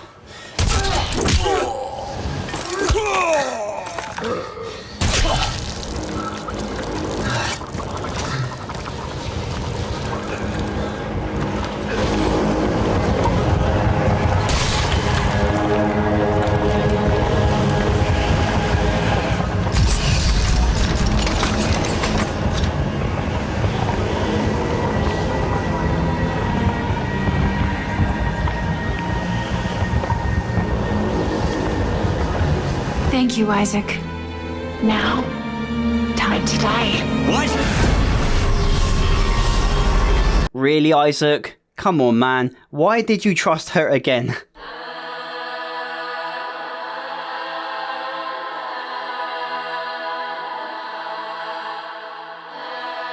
So, what happened here? Well, the marker throughout this game tried to use different tactics of manipulation against him. First it was loss, then guilt, and then finally acceptance.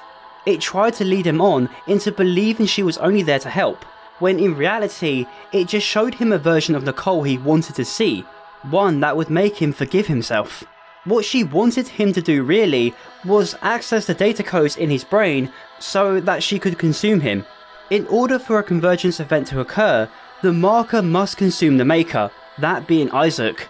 I won't lie, I wasn't the biggest fan of this twist, but you know what's worse? This boss fight. But at least you get to hear Isaac drop one of the hardest lines in the game. Yours is the last body we need to be reborn. The Makers must be absorbed. The Makers? You mean me? But Strauss said we could destroy the marker. Not if we consume you first. God damn it, I trusted you. Fuck you. And fuck your marker. This fight is taking place within Isaac's mind. Want to know how I know? Because if you lose, this happens.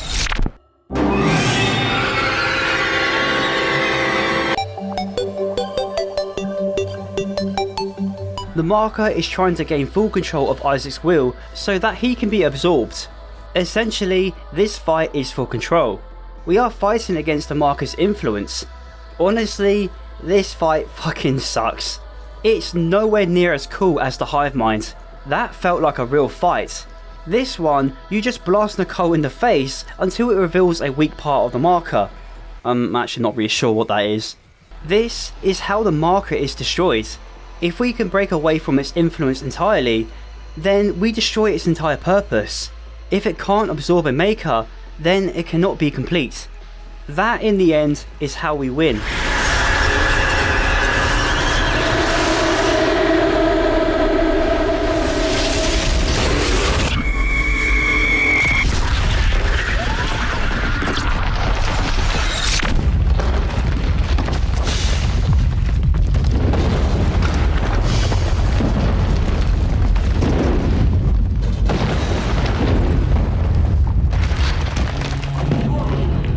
With nothing left to cling on to, Isaac just takes one final break before accepting his fate.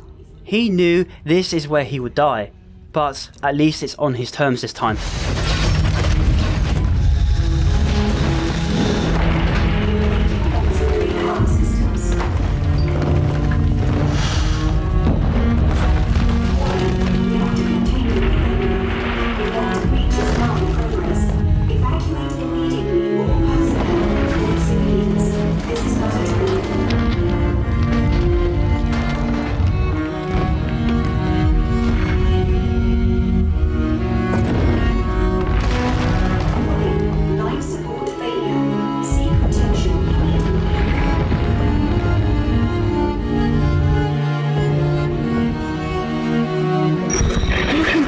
Bastard! Was this your great plan? Dump me off and die? But Ellie comes in clutch, ending this game on a really badass note. Wait, no, Ellie, it's too late. Stay clear of the station. Yeah, well, you don't really have a say this time. Heads up.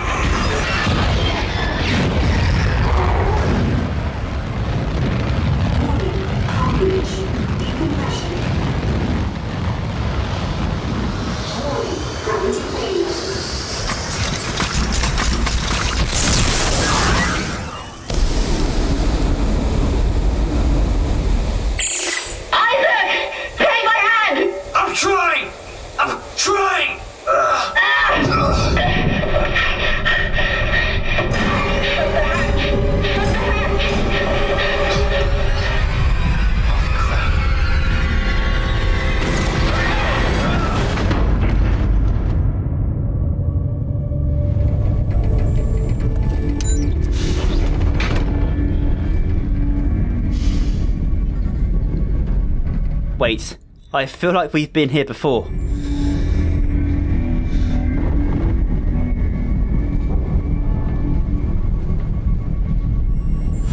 What?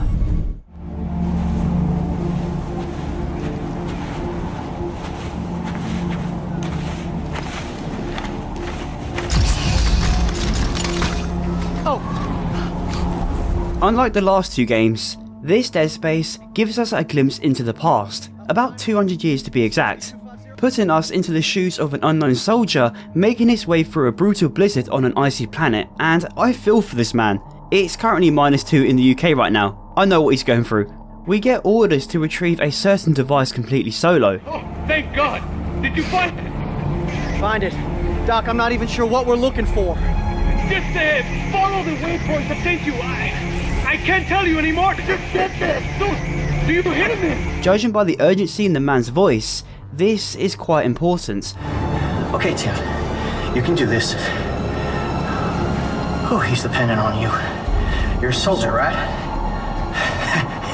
Right. Once the storm finally calms down, we are now able to see a massive research base sitting beneath the mountain, and clinging onto the ice just above it is our objective, a cargo ship. Hey Doc, I found it. Good. Can you get inside? It's all sealed up. Look around. There must be a way. Breaking into this blazing rust bucket puts us up against the first necromorph in this game, and it looks like a generic zombie carrying axes. I will eventually talk about these lads when we see more of them. Let's just blast through these ones and grab this mysterious device. What's this? A ladder in a Dead Space game? I sure hope they don't spam these across the entire duration of the game. Hey, there's some bullshit! It's up in the flight deck where we locate the codex. We don't learn what this thing is or what kind of purpose it serves, because as soon as we pick it up, a series of unfortunate events occur.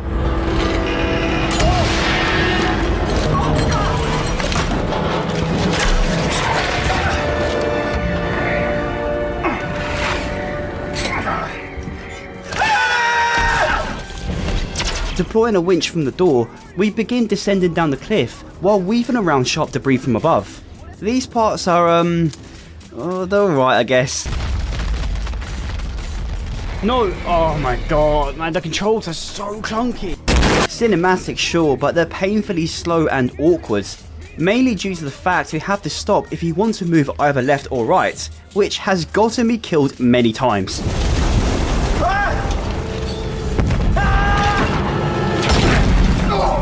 Next thing you know, we're on our backs sliding away from it. A moment that's meant to be tense, but as you can see, I hardly moved.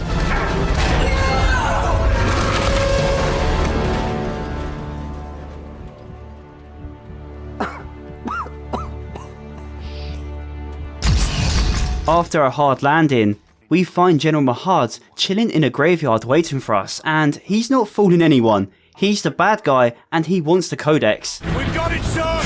Good. That's one less loose end. No!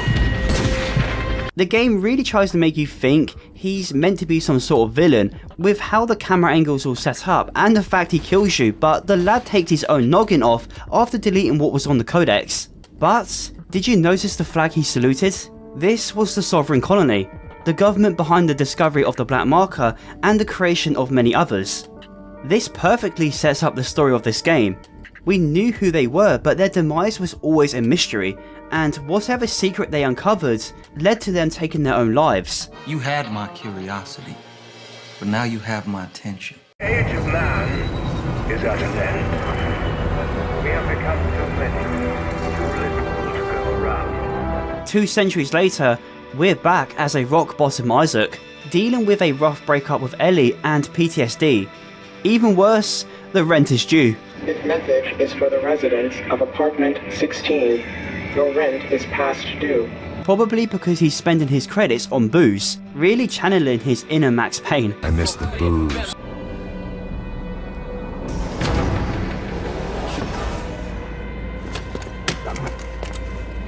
Out of nowhere, someone decides to slip into his room and ambush him.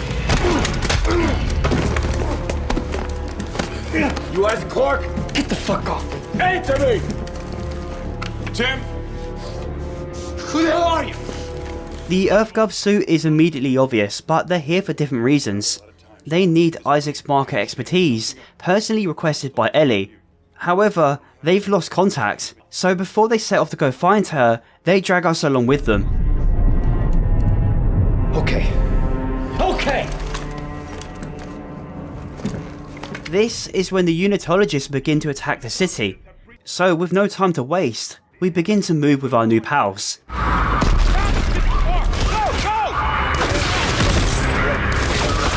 For the first time in the history of Dead Space, we begin to have a mad shootout with people. This first chapter is just over-the-top action, which is a stark contrast to the previous games. All that atmospheric tension buildings the games were known for is completely thrown out the window. Now, it's just a rip-off Gears of War, adding in cover shooting mechanics and even combat rolling. I'm fine with combat rolling, it does come in very handy with certain necromorphs, but to be honest, I never really used it. Thankfully, this Gears of War rip-off doesn't last very long. This chapter feels incredibly rushed, and I think I do have a solid idea as to why. If players want to join up in co-op, yes, I said co-op, they will have to reach chapter 4. EA knew for a fact this entry will be a first for many, simply because they may have bought it to play it with their friends, so to keep their brains engaged, they made this chapter all balls to the wall action, hoping they don't refund the game.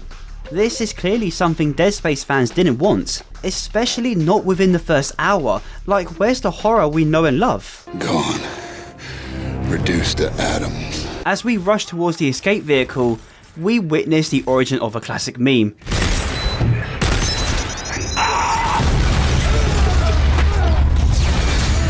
Launching us away from the group and down into the sewers. We have no other choice but to fight through the streets of New Horizon. I could introduce this place, but it's a meaningless backdrop for this chapter. So instead, let's just talk about the crazed fanatics who are gunning for us. Once a creepy cult who believed in convergence, have now become a generic looking paramilitary. But Visual thought this was a crucial change to suit their new villain's agenda. They're causing all this chaos because they're out for Isaac's blood. Why are these fanatics after me? You've destroyed markers in the past, Isaac. That makes you a direct threat to their plan. Trying to put down the one and only person who is a threat to the markers, but as you progress through the streets, their reasons become much darker. They're causing a genocide across the colony, and there is one possible reason for this.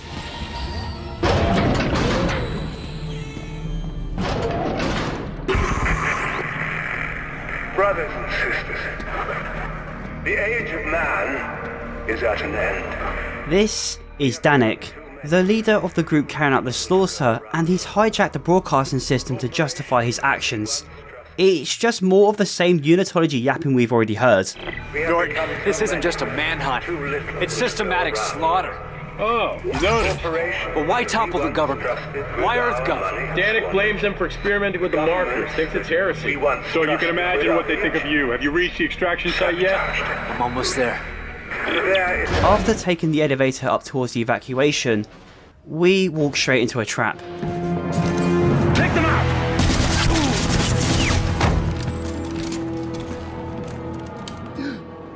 This one's still alive. Bring him here.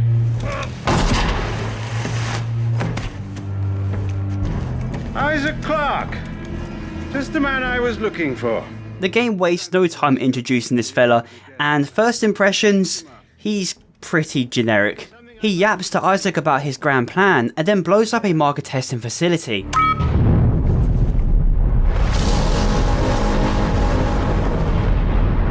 He wants us to bear witness to the carnage he's about to unfold, and when he's about to finish his mission, Isaac takes the only way out he could think of. Even though this is the main villain of the game, we don't actually see him again for quite some time, which isn't the greatest loss. He's your typical cliche bad guy who is as stupid as he looks. And sorry, I can't take a villain seriously when they look like Bricktop. Do you know what Nemesis means? Block off the bus!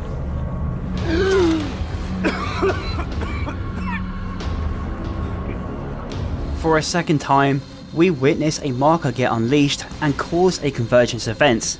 all the bodies Danik left behind are now being transformed into necromorphs, unleashing undead horrors onto innocent lives once again.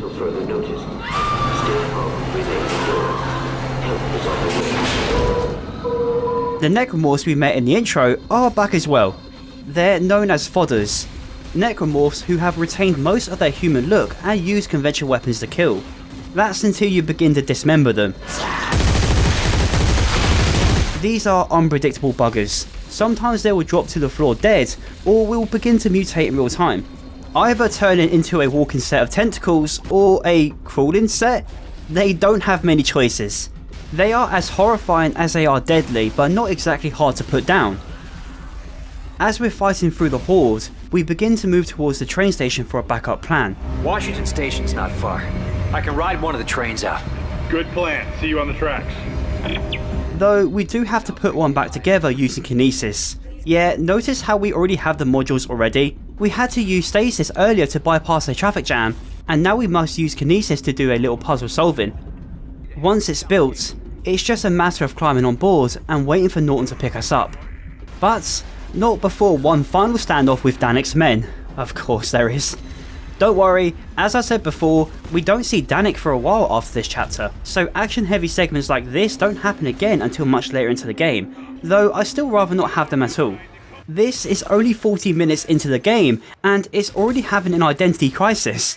So let's jump for the ship and get off this colony before I uninstall. Captain, I've got him! Take us out of here now!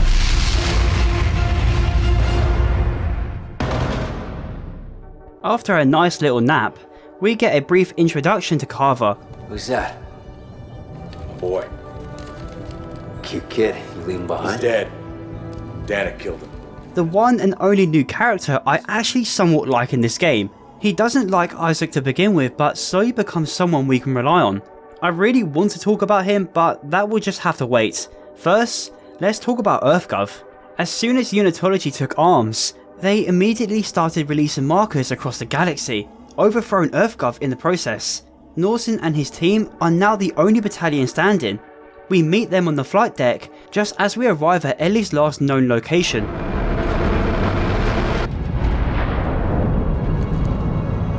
The hell is that? Moon. What's left of one. Frozen! I see it!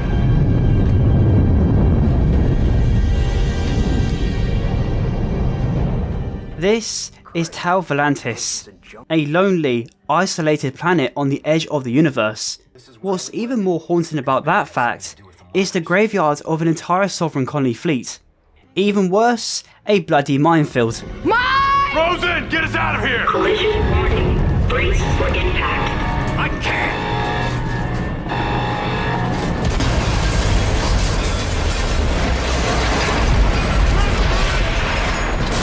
The ship begins to take hit after hit, completely compromising its integrity and leaving us no choice but to leave it behind.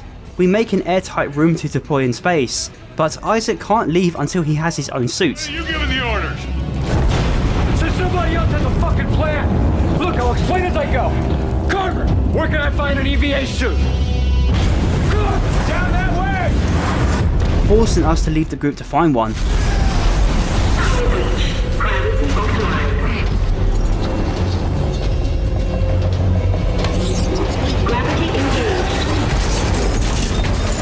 It's a chaotic moment. The sound design and visuals really get that blood flowing as we scramble over glass breaking beneath our feet.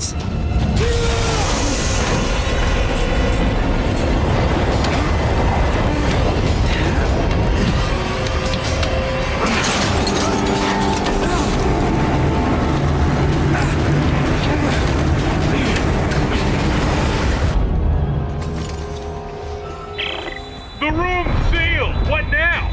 I'm gonna try to free it from out here! We now have to safely direct this makeshift escape pod through the debris, using our gun to shoot the mines and dodge the many structures in our way. Yet these kinds of moments happen a lot throughout this game. Dead Space 2 used them sparingly, but Visual just thought gamers needed more of this. It's not exactly hard since the gun does auto aim for you, but there are these moments where it feels like you should have gotten past certain things. Whoa, mine! Mate, I swear I went left. Stop the cap! blasting through a piece of debris at the end, Isaac does his best mime impression by holding onto, well, nothing. What sorcery is this? Right next to us is the CMS Ronco, one of the many ships belonging to the Sovereign Colony and the very place Ellie could potentially be. You are free to fly around and explore, but there isn't much to see other than the game's beautiful visuals. If there's one thing this game got right, it's the graphics. It can look stunning at times and the art direction overall is absolute keynote. Which brings me to Isaac's brand new EVA suit. It's a chunky boy, but I adore its design. From its colours, the helmet and just its overall silhouette. Its thick padded layers are meant to protect users from prolonged radiation exposure, since it was worn by salvage operators, which is quite fitting for this game in particular, more on that later. Wasting no time, we rush into the CMS Ronco to look for Ellie. Isaac, Ellie's SOS is coming from deeper inside this ship, but I can't leave Rosen in lock. Send me the coordinates. I'll go check it out. Here you go. Hey, don't stray too far. That's an order. But once again, we're alone. Unless you decide to jump into co-op. No! Now is a good time to address one of the many elephants in the room. One major thing fans took issue with was the addition of co-op. The game decided to go down the Resident Evil 5 route and make friends experience the horrors of Dead Space together. Except, co-op removes the horror almost entirely. Having a friend tag along with you removes all the tension the game offers, and now it just turns into a yapping session while you kill necromorphs together. It's certainly not a bad co-op game, by the way. There are some cool moments that are unique to Carver, that being hallucinations only he can see. And it's a shame because if you play solo, these moments are removed since Carver needs to be there. What makes this even worse is the fact some of the content in the game is locked behind co-op, which alienates the OG players who don't have a friend to play with. Like, what the fuck were they thinking? The game was clearly built with co-op in mind, since many areas can be a struggle when you're playing solo, and I find that sort of stuff rather annoying. There is one thing to help on the other hand, that being the second elephant in the room, the workbench. A very controversial mechanic that completely reshapes how we play the game. They threw out the shop entirely and handed us the keys when it came to obtaining weapons. But here's the catch, you have to build them, it's the only way. The weapons are fully modular, with each one designed to be compatible with at least one other weapon, allowing them to be combined into a single system. For example, you can build a weapon that acts like a flamethrower but can also be used as a force gun, or a shotgun with an underbarrel javelin gun. Now, I will be honest, the workbench kinda grew on me. As you may have noticed, I had some pretty powerful weapons in the first chapter, and that's because I was playing on New Game Plus. This gave me the ability to experiment with different kinds of builds, and I did create some absolutely disgusting weapons. The workbench alone adds a ton of replay value, and I was relieved to know I didn't have to rely on the plasma cutter anymore. But why exactly is this mechanic hated? Well, in order for you to build weapons, you need to salvage for materials. You can naturally obtain them as you play, but you may not be able to build exactly what you want until New Game Plus. I feel like this can easily mess with the natural pacing the games originally had. New weapons were organically presented to you in the previous games, but now, you will be running around with a goofy weapon salvaging for materials. It's either that, or you slide your credit card. Yeah, big surprise. Somehow EA messed with this franchise's reputation by adding microtransactions in a single player game. Got you. I got you, brother. Oh, no, you don't. There's also one other thing about weapon crafting, and that's the fact they're incredibly broken. I played the game on hard, and every abomination I created was wiping the necromorphs off the map. You can use upgrade circuits to buff the stats of the weapon, and it gives you the ability to make something that is yours. Yeah, weapons from the previous games sort of lose their identity, but they somewhat live on. Not only is the workbench broken in general, but the developers completely forgot to balance the thing overall. Now get this, every single weapon in this game uses the same ammo type.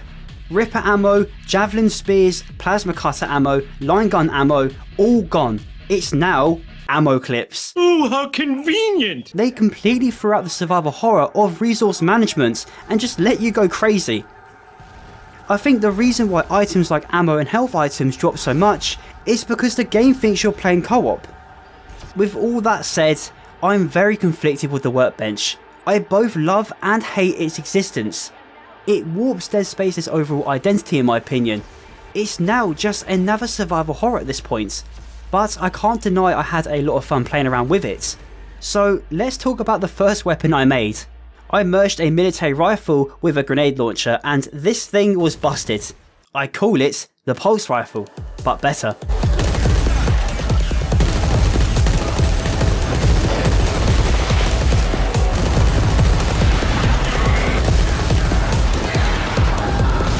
I buffed its fire rate and damage, and to say this thing was broken would be an understatement. This thing's insane. Wait, let me make sure this is actually on hard. It is on hard. This gun is making absolute light work of these things. So with that, it's time to investigate the CMS Ronco.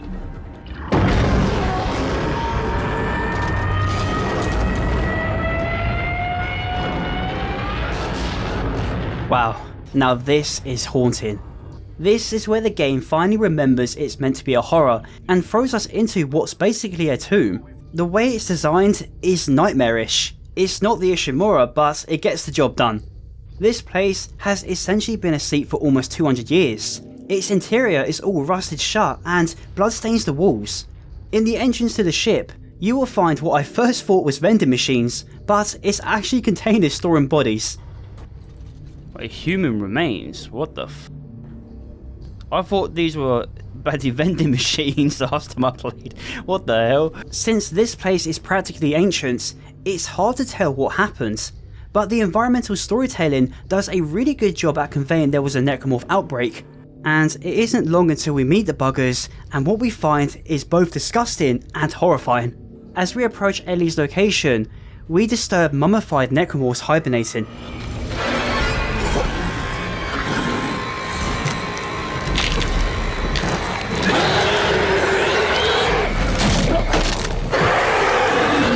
Indicating to us there has been an active marker in this part of space for almost 200 years. You will have every single necromorph variant on board this ship with the same mummified look. Slashers, lurkers, pukers, you name it. It's just haunting to know a necromorph can survive for this long while marker is active. Truly nothing can kill them if one is nearby, because they will only just be reanimated again. Further down the halls, we find the Ronco's generators. Norton, you there? Yeah, I'm here. Alright, I think that's holding them for now. Good.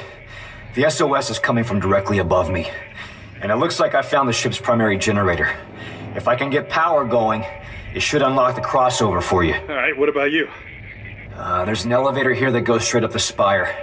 I'll meet you at Ellie's coordinates. Using kinesis, we lower the towers to reactivate the power again. Hey, we have power. The crossover just opened up. You're welcome. Rosen, Locke, you stay put. Isaac Carver will rendezvous with the Spire. Got it. Can we just take a moment to appreciate how cool these generators look? To Isaac, this tech is ancient, and the way it's designed reflects that. Anyway, now that the elevators are back up and running, it's only a short trip to Ellie, and would you look at that, she's perfectly fine. Not sure about these two though. You found us. Oh, Ellie. I got nothing on him, motherfucker. Captain, is this him? Yeah, that's him. Fuck you! Unironically, fuck this guy.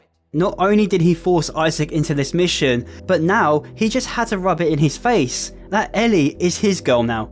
I'm sure this won't lead to a cringe-worthy love triangle, right? Get out of here now. No, not yet. Isaac, we need to stop the marker. The trail ends at the Admiral's quarters. She'd written marker scroll all over the walls. The answers are in there. I know it. We cannot leave until we know what it says. Yeah, well then let Isaac handle the translating. We're leaving now. I got Buckle, you get Santos. Let's go. Oh. Go on, take care of your crew. They need you more than I do. So it turns out the reason Ellie needed Isaac is to translate a cryptic marker message in the Admiral's quarters. There is actually one interesting data log you can find about her regarding the recent activity she's been up to. General Mahad, the same guy who blew our noggin off in the intro, has placed her under security watch and I assume took command of the ship. His reasoning right now is unknown, but it may have something to do with what Ellie's looking for. Isaac, I'm sorry about that. There's so much going on. So Norton, huh? I mean, that was quick. The world is ending and all you can think about is us? Damn right. I never gave up on you. Oh no, you gave up on the world. I paid my dues.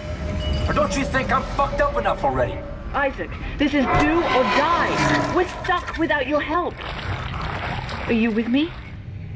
Doesn't look like I have a choice. Okay, I'm not going to lie here. Isaac was nerfed in this entry. He went from a badass who took shit from no one to now someone who's bitching to his ex and putting his jealousy on full display. But there is more to it than that.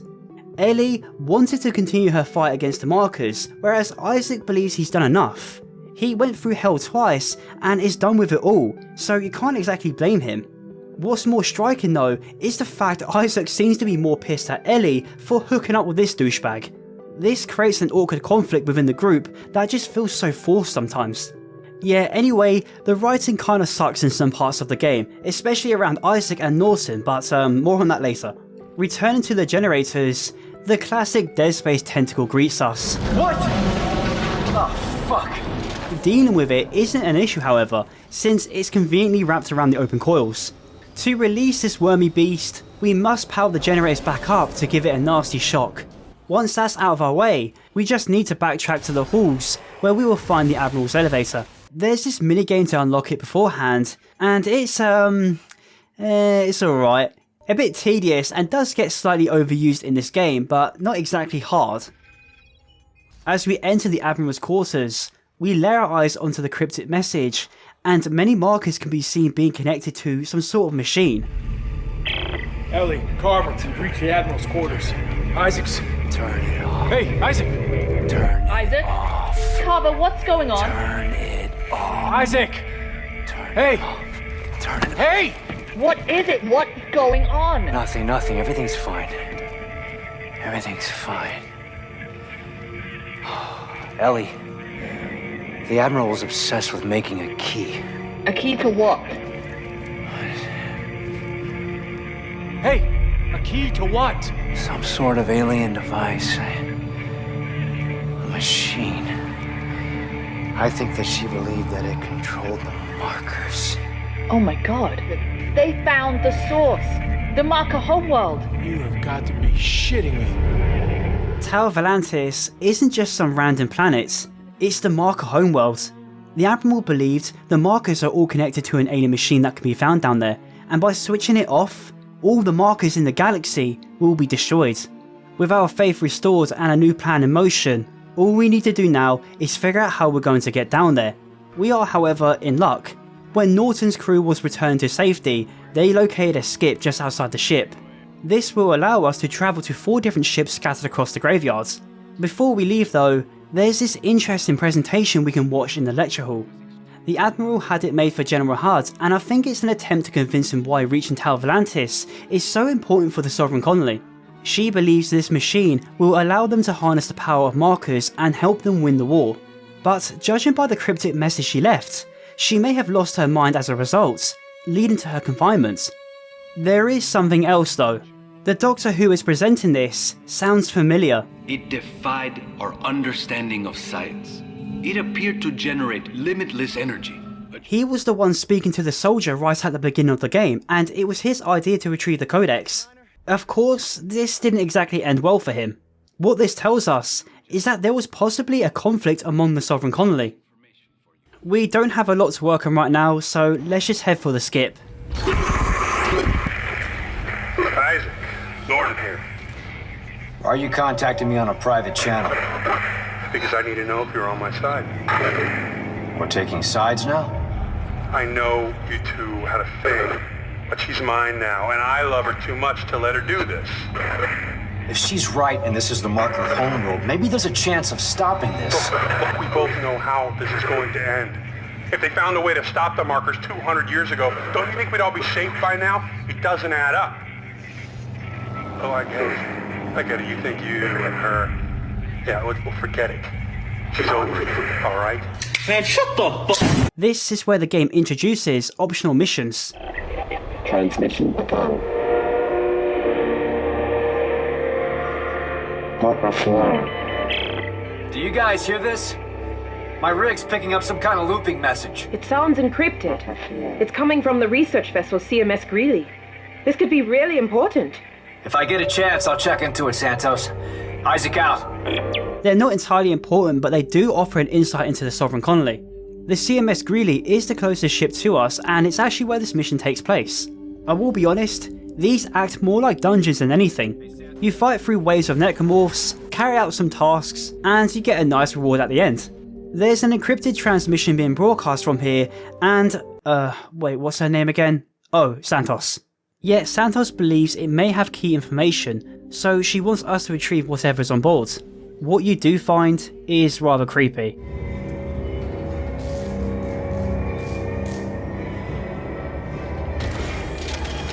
Deep inside this tomb, we find the source of the transmission. It's of course coming from the radio room, but what's more telling about it is how this body is laid out. It's almost like he was executed whilst on the job, and behind him, we can listen to an audio log of what appears to be someone being tortured. Who are you trying to contact? Dr. Serrano? Tell me! The soldiers believe Dr. Barton is trying to communicate with Dr. Serrano, the man who created the presentation and the one who ordered the retrieval of the codex. General Mahad is trying to find him and prevent whatever he's up to, even going to extreme lengths of killing everyone on board the ship. If that's where they want to die, let them. Cut the ship's power. It'll kill their life support and cripple the transmission. What about the others? You know the orders. No one lives. Understood. It's almost like he's trying to contain something.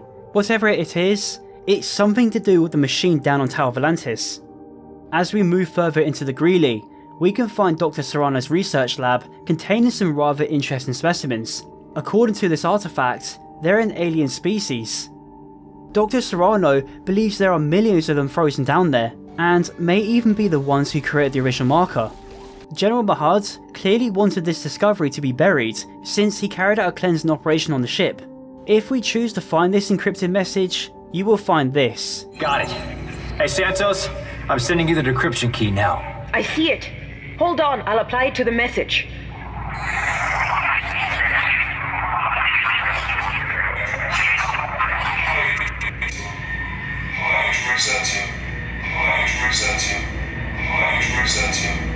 Hide Rosetta?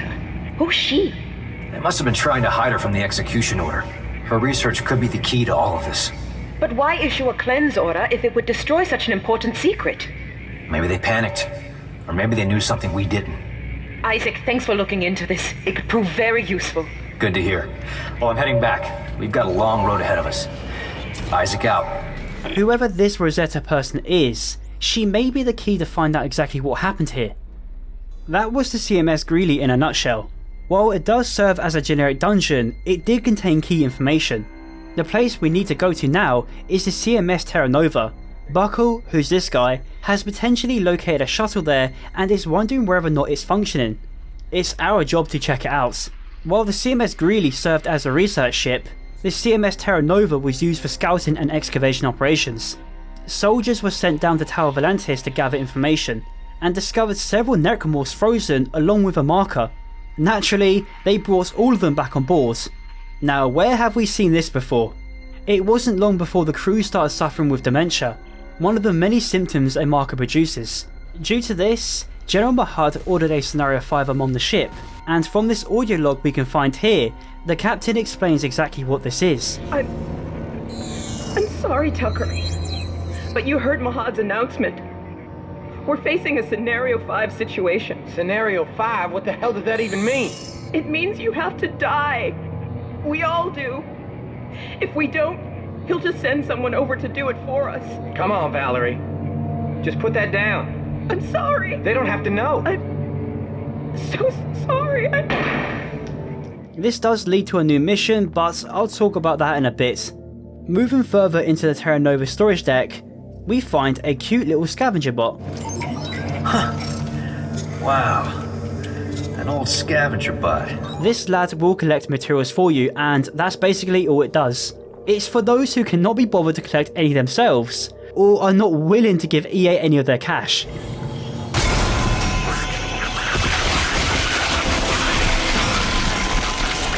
These little buggers are known as swarm infectors. They will quickly scramble to any nearby bodies to reanimate them, so the best tool to deal with them is fire. I call this weapon, holy crap, this thing is busted.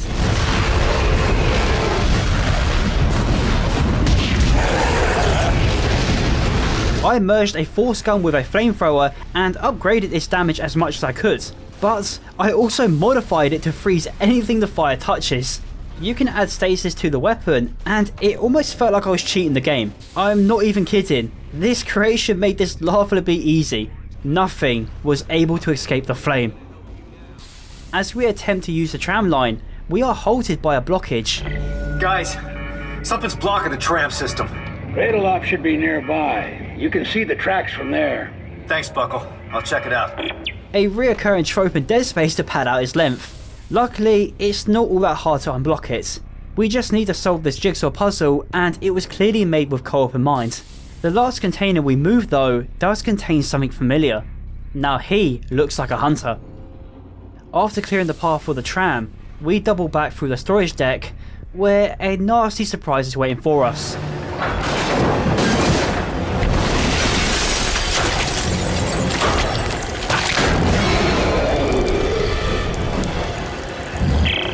Oh shit! This one's regenerating! How are you going to kill it? I'm not! Not just one regenerator, but several. I have no idea how these lads turned into these things, as it's not really explained, not to my knowledge at least. Where you going, mate? The storage deck essentially becomes a killing zone. Several nasty necromorphs would try to tear you apart, but with this absolutely broken weapon, I was able to essentially bully them, freezing them in their path and cooking their ass with the flamethrower. It made the following segment a breeze, because nothing was able to touch me. We have to call for the tram and while you're waiting, you will be swarmed by a couple of regenerators. A moment that's meant to be quite challenging, but if you're smart with how you build your weapons, it can make some of the more challenging parts a breeze. Something that does happen quite often in this game, but don't hate the player, hate the game. After a hot standoff with the necromorphs, we begin moving towards the aft station. And what about mid-station? Well, that would be the conning tower. Hey, now this is interesting. Records indicate a number of useful tools and salvage were signed out from storage there by a Lieutenant Tucker Edwards. Could be worth a look. Thanks. If I check it out, I'll let you know. Isaac out.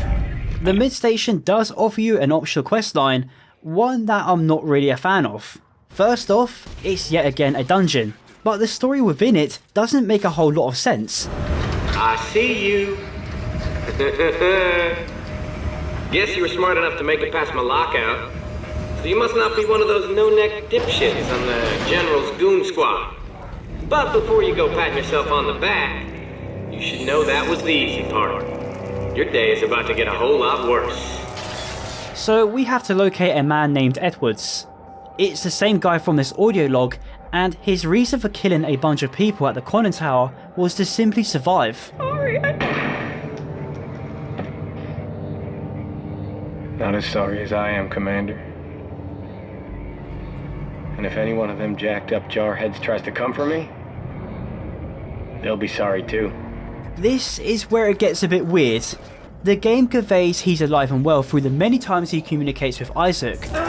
Look, you know I'm not screwing around. And I can't just let you waltz into environmental. I don't want to die. I'm sorry. Computer, arm explosives.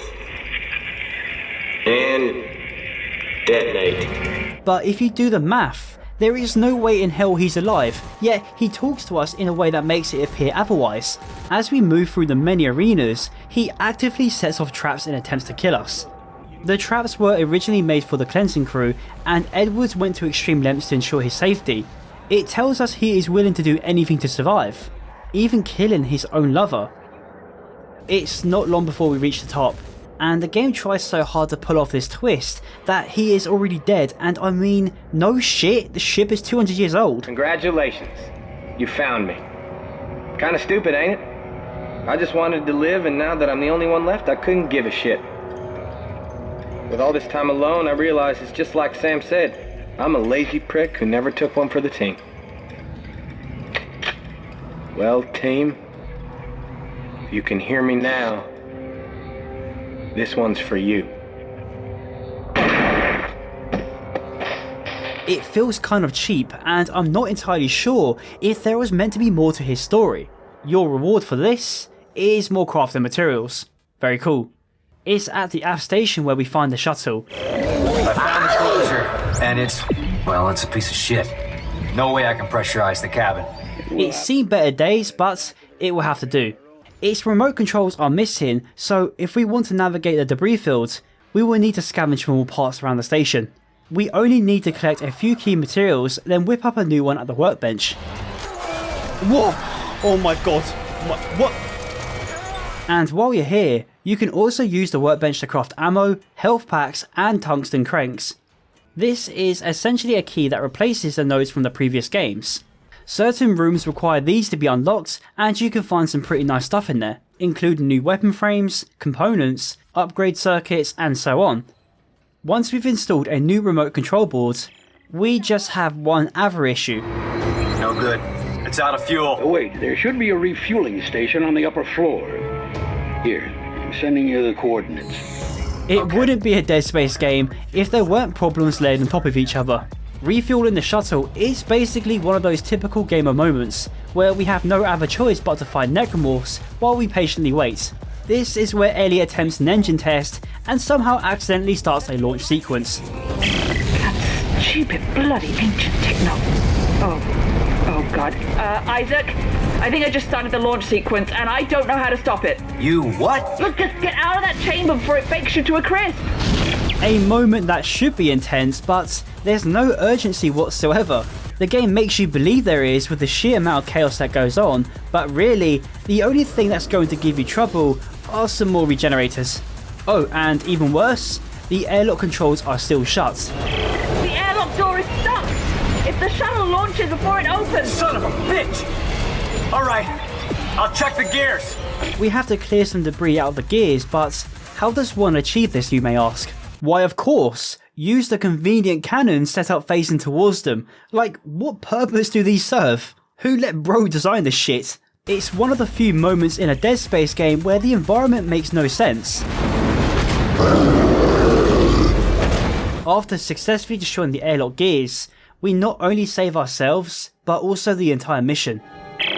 You did it! He did it! Yes! Thank God, Isaac! Attaboy, Isaac! Okay, everybody. Let's get the docking bay ready to receive the shuttle. Isaac, we'll see you when you get back. The shuttle still needs a little more to get operational, so Buckles sends us along with a team to gather new parts for the engine, and whoever this guy is just an asshole. It'll do. It's shit. Just like our plan. You always this helpful. Hey, some of us just want to go home, alright? You think you can handle it from here? Yeah, Clark. I'm not an idiot. And be sure to lock the injectors down tight. I don't want them popping off in mid-flight. Asshole. And I mean, I sort of get it. There is practically no leadership going on right now, because Norton, being the soy boy he is, doesn't have the balls to take matters into his own hands. He resents Isaac for not only being Ellie's ex, but also believing we've taken control of this mission, when in reality, Isaac doesn't know what he wants. He would much rather run away, but he knows what the outcome would be if he just left. So naturally, he is siding with Ellie. Norton just wants to leave, either out of jealousy or cowardice. And it's why I find this cutscene between Isaac and Ellie kind of awkward, because it's only them discussing it while Norton is just awkwardly sitting in the corner. We take control of the ship and begin rapidly moving towards the atmosphere, dodging all kinds of debris and mines, which obviously doesn't end well for us.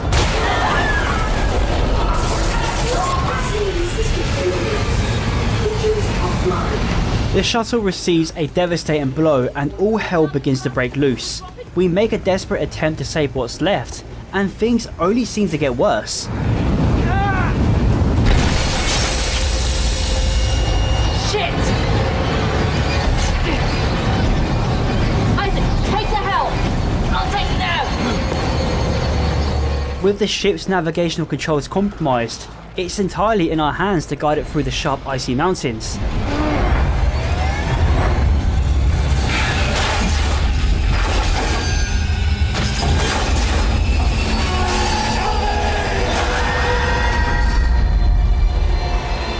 If there was one thing to learn from this disaster, is that this mission is a one-way ticket.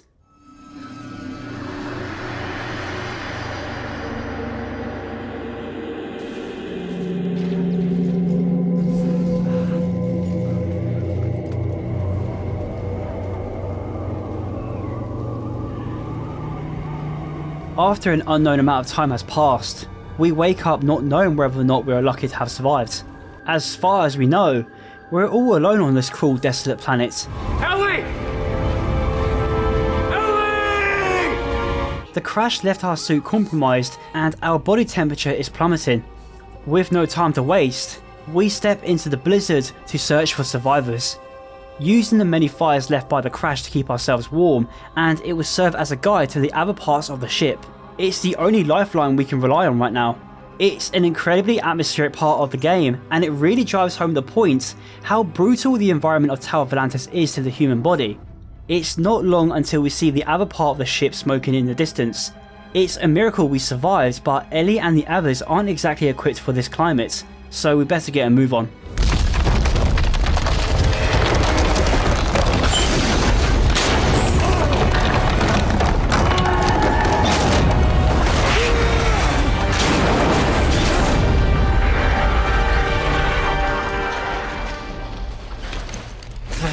After being knocked off the cliff, it's only a short trip to the other half of the ship, and it's bad news. No!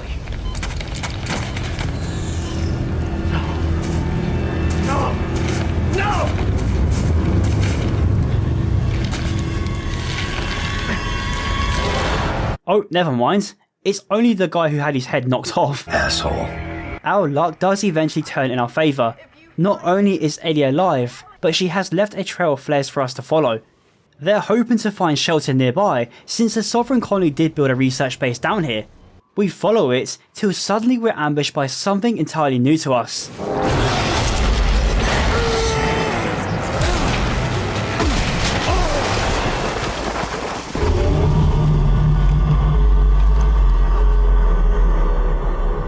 Two things. I love this thing, but I also hate it. It takes the story in a really interesting direction, but my god, this won't be the last time we see it. We continue to follow Ellie's trail through some old industrial buildings until we eventually get into a pickle with some reserve necromorphs, still wearing their fursuits and holding onto excavation tools like frozen time capsules. You may notice right here that I'm using quite an interesting weapon. I call it the nail shot.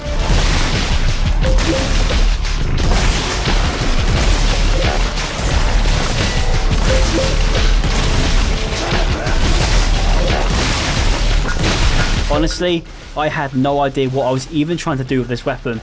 I merged a rivet gun with a ripper to hopefully build the ultimate close range weapon. I modified the barrel to make the rivet spread, and it was pretty effective. I didn't really use it all that much because it wasn't any better than my military rifle, so yeah, I quickly binned this weapon.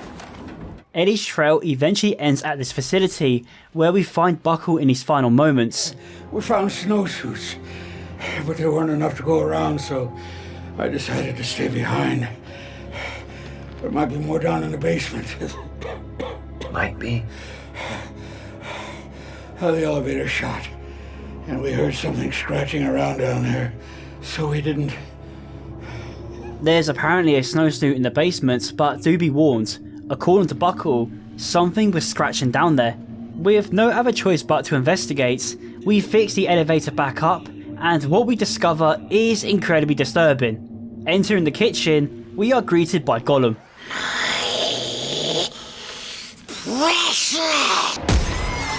These are feeders.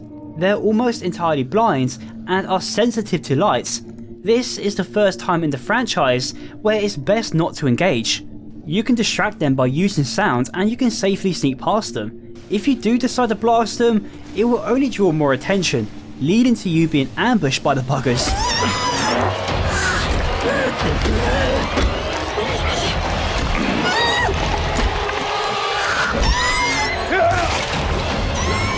However, I would argue that in some cases, fighting them might be worth it. They tend to drop a lot of materials and supplies for you, which will of course help you upgrade and build better weapons. I do feel like there could have been so much potential with this mechanic. It's only ever used when these monsters are involved, but it's underutilized. These lads are all over the basement, as well as some environmental traps. Again, a moment that I think was intended for co-op, because these creeps will interrupt you while you're trying to solve some of the puzzles down here. After escaping this death trap, we finally get some brand new drip.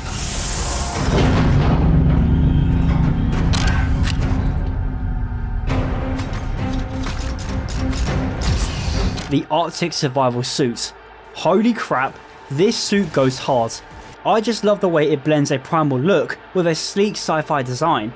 If there is one thing this game gets right, it's the suits. I basically love all of them, especially the one you get towards the end. No suit is special in particular, they all carry over your upgrades and don't cost a penny. They are gradually given to you as you progress through the story, so basically just wear whatever you think is the most drippy. Once we've acquired a new suit, we are now able to withstand the brutal environment. However, before leaving, there is something else we can learn down here.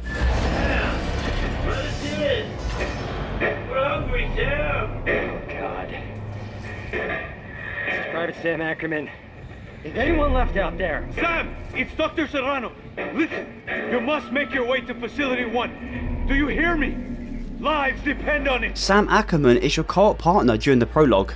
Before he was sent on this retrieval mission, he was stuck in this facility. One crucial thing we learned before arriving here is that the camps were running low on food. It got so bad to the point, some of them started to eat the necromorphs. This is Private Sam Ackerman, 41st Engineering. I told them not to eat the infected. Then they started changing. This of course turned them crazy and then eventually into feeders.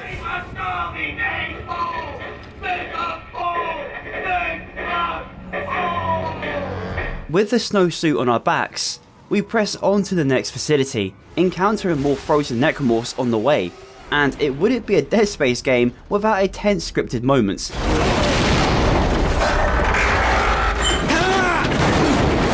The blizzard starts to pick up speed, leading to heavy machinery shifting weight. Isaac begins to struggle through the cabin, and we have to hold the W key. Very engaging.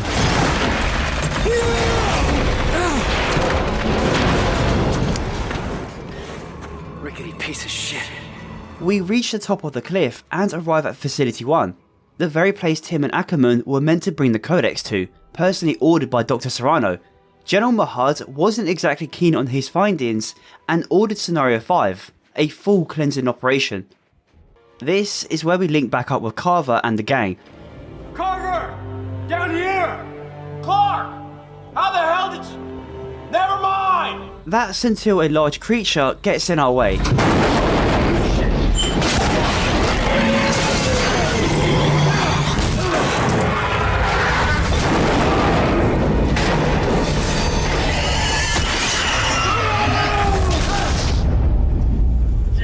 This alien-looking bug thing is the first boss fight we encounter. It's rather straightforward. Shoot the tentacles. Visceral really had a thing for this, didn't they? Whatever this thing is, it was no match for my creation. It once again pisses off, but was kind enough to give us a way up before leaving, allowing us to regroup with Ellie in Facility 1. About time. Isaac, you made it. Thank God. This is where it becomes clear to us that Ellie and Isaac still share feelings, and Soy Boy over here takes notice, causing more friction between the two. Good to see you made it, Isaac. You know, maybe we should give you two some time alone, huh? What the hell does that mean? It means, for someone who's in the past, you're awfully glad to see him. We need him. This mission needs Come on, him. we need him or you need him? Hey, you got something to say to me, Captain? Stop. Just stop. We need to shut down that damn machine, and we don't even know where it is yet. Fine, let's have a look. I could use a change of scenery. Excuse me, what the actual fuck? Look, I understand why Norton may be feeling this way, but I'm just not a fan of how they're portraying it. Ellie and Isaac's relationship was entirely off screen, and we have no idea what they've been up to. I don't know if it's meant to make us care or whatever, but scenes like this just feel kind of forced. I'm sure I'm not the only one who feels this way. It's written like a bloody teen drama, for God's sake. I know you two had a thing, but she's mine now, and oh, I get it. You think you and her, yeah, we'll forget it. She's over it, all right? Maybe this would have worked better if Norton was a better character. The game tries so hard to make us hate him because of his attitude towards Isaac. He just comes across as insecure. In his defense though, Ellie acting like this in front of him is bound to cause problems. I'm getting a little sidetracked here, but I do think it's important to bring up. The drama between them feels so unnecessary. And dare I say, kinda cringe. It may have been shoehorned in to justify upcoming events, but honestly, I have no clue. Let's just focus on why we're here in the first place. Well, I've been digging through what's left of the research notes, and I thought all that stuff was destroyed. for computer data, yes. But the written logs discuss a signal tracking experiment that pinpointed the machine's exact location. Santos believes there is a device somewhere in one of the facilities that may help track down this machine. They wait for us to catch up, and in classic Dead Space fashion, we are separated from the group. Everybody move!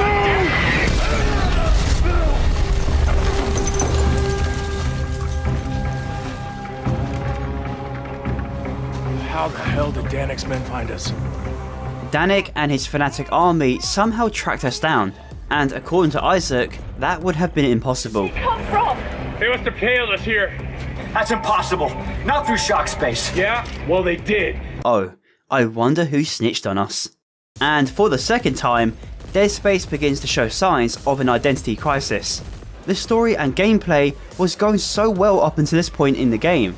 Unraveling the secrets of Tau Volantis was beginning to get interesting, and remember, Dead Space is meant to be a horror game. Now, it's just gone back to being a generic cover shooter. Oh, we've got a 1v1 here, we've got a 1v1. Oh. Fighting Danik's men is not really all that fun. Their AI is a mess and are complete pushovers. At least when you're fighting the Necromorphs, the gameplay is a lot more dynamic and creative. And this is one of my main issues with this game. The last third is a mess. It bounces between fighting Danik's men and the Necromorphs, sometimes even both. Anyway, I'm getting ahead of myself. The plan is to fight our way to the warehouse and to search for this mysterious device. We will regroup there and begin a new plan. Fighting through various buildings, we eventually encounter a new threat, and Jesus Christ, now the Necromorphs are using guns. Like, what the hell is even happening?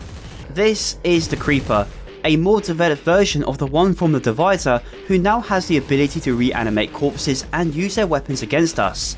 I somewhat don't mind this. Some Necromorphs have shown levels of intelligence, and this one is no different. Sure, it's a lot more goofy and generic, but not entirely impossible. If you leave behind bodies for the creepy crawler, it will just switch to a new one if you don't destroy its limbs. So if you're not quick enough to deal with the heads, it will continue to reanimate bodies, or it will take yours instead.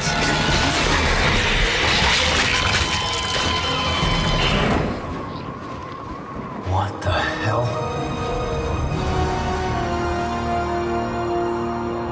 Once we've reached the cliffside, we find this. A large, incomprehensible alien frozen in place. In fact, there are many you can find across the research base.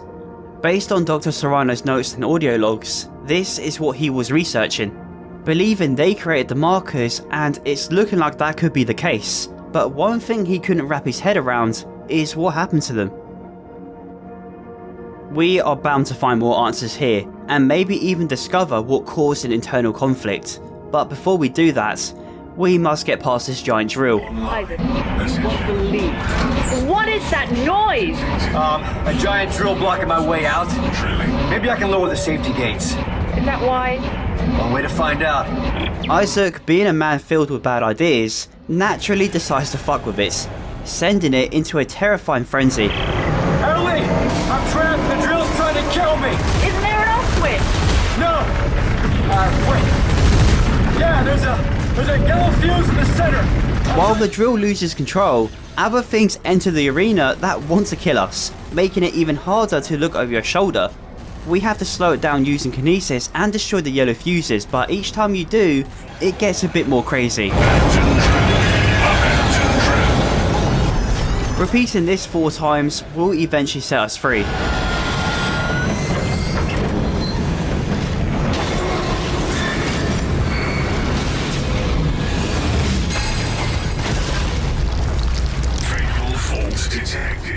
All systems shutting down. Stepping into the warehouse, we discover this device is actually an alien called the Nexus. Beautiful, isn't it? The scientists called it the Nexus.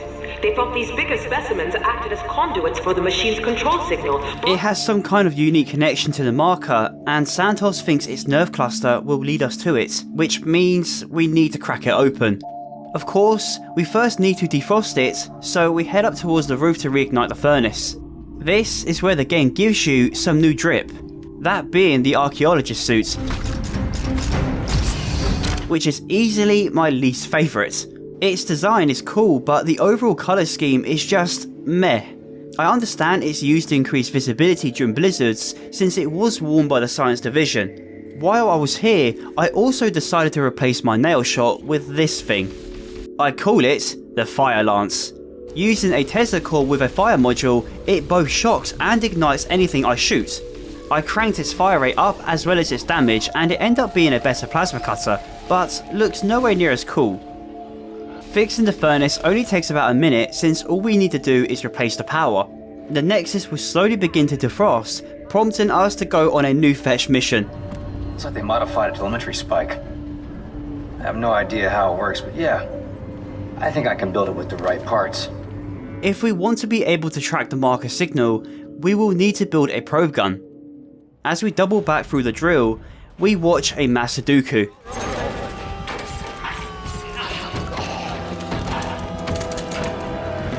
A disturbing yet pointless sacrifice to the marker, because when we get back, their bodies are just here chilling.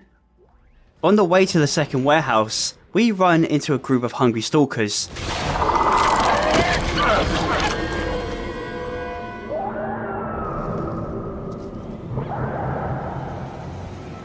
Honestly, the perfect necromorph for this kind of environment. Their ambush tactics pair perfectly with a blizzard, but the pathway is too narrow for anything to work. It's such a missed opportunity. It means despite our every precaution, containment has become a necessity. It is now up to us to make the ultimate sacrifice for the safety of the sovereign colonies that we have sworn to protect. Inside this military barrack is a presentation from General Mahad, instructing his troops to carry out Scenario 5. All data must be destroyed and everyone must be terminated, including themselves. God bless the sovereign colonies, and may he have mercy on us all. This is meant to protect the sovereign colony, which tells us whatever they discovered here should never be found. With everything we've learned up until this point in the game, there is clearly a lot more to this machine than what we're being led to believe. Elliot is hoping to switch it off to stop the markers, but if there is one thing Norton could potentially be right about, is if this machine is real, then why wasn't it all stopped 200 years ago? If they found a way to stop the markers 200 years ago, don't you think we'd all be safe by now? It doesn't add up. Maybe it's simply down to the sovereign colony not understanding the situation they were in, or General Mahad is the reason why it wasn't stopped. It's too soon to tell. If we want answers, then we must collect parts from this warehouse and build this probe gun. Okay, Santos. I think I've got all the parts for the sensor. Excellent. Do you think you can reconstruct it? I just need to find a bench and call up the blueprint. Oh, and would you look who's back again. Rude Boy is back for a second time, and it's literally just the same fight again. Use stasis, shoot the tentacles, and you would never guess what happens next. It runs away, again. Which means he will no doubt be back again later. Recycling the same boss fight is so lame. People knock Dead Space 2 for essentially having no boss fights, but I'd rather go through that than having to fight the same creature over and over again. Once the probe gun has been built, we now need to open the Nexus using harpoons. We're then lowered inside by Norton, a man Isaac definitely trusts at this point, and once inside, we need to locate the correct clusters. Alright, guess I just aim the probe and follow the ping.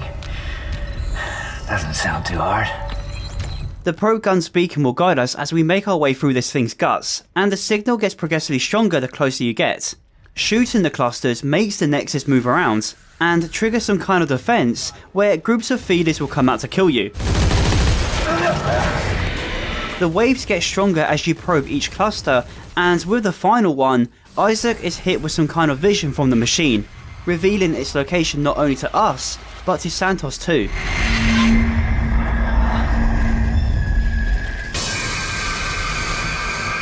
Isaac, it worked! It worked! I got the fix on the machine's location! Santos, not now! Turns out, it's deep beneath the surface, and the only way down there is through the main research base on top of the mountain. Yes, There are thousands of signals, all concentrated far below the planet's surface. That has to be it. There's an entrance further up the mountain beneath a second dig site. Further up the mountains, they're sheer cliffs. Well, I saw some climbing gear stored below. Santos and I will start setting up at the base of the cliff. Norton, can you make sure Isaac gets out safely? Sure, I'll take care of him. And Ellie, Yeah? I love you. You know that, right? What? Yeah, of course. Isaac, meet us at the cliff. Got it. However, Norton decides to ruin the plan and take control of the mission by trapping us. What? If you want to die here, now's your chance. I'm taking control of this mission again. Hey, where you going? Saving Ellie. Norton! Norton! Norton! Little does this moron know, we're able to manipulate the switch using kinesis, giving us the opportunity to confront him for real this time. Oh wow, who could have seen that coming? You wouldn't believe the trouble you saved me. Nice work. What? It's revealed to us that Norton is a traitor. How very predictable. He was hoping to hand us over to Danik so that he would let him and the others live, which of course is delusional for him to believe. I just have one problem left to purge. All of you. No, you promised me a ship, Danik. We had a deal. Yes, I'm sorry about that. But I can't afford to leave even one of you. Isaac has been in this position before and knows exactly how to get out of the situation. Just exploit Danik's incompetence.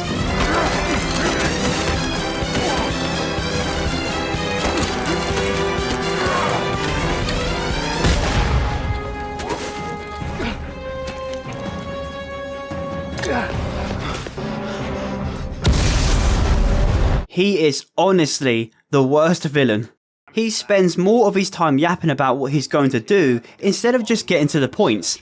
He's let Isaac do this to him twice now. I also don't know how he was able to survive that grenade blast, but you know, whatever. Here! We find ourselves in another shootout, but this time, something interesting actually happens. Come on! You fucking kidding me?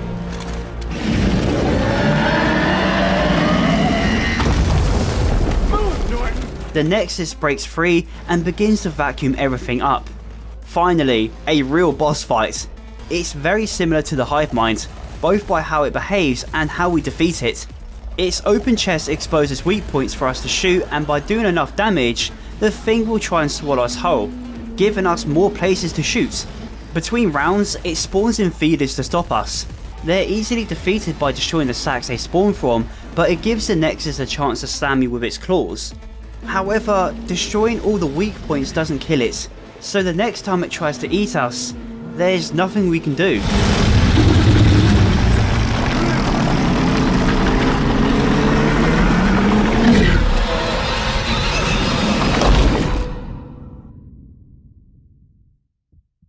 But Isaac is not exactly easy to kill.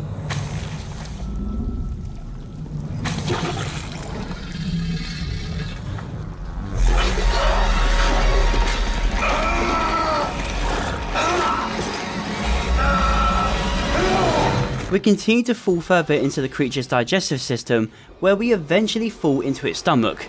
For some reason, the lad has a defense system inside. Destroying them kills the Nexus for good.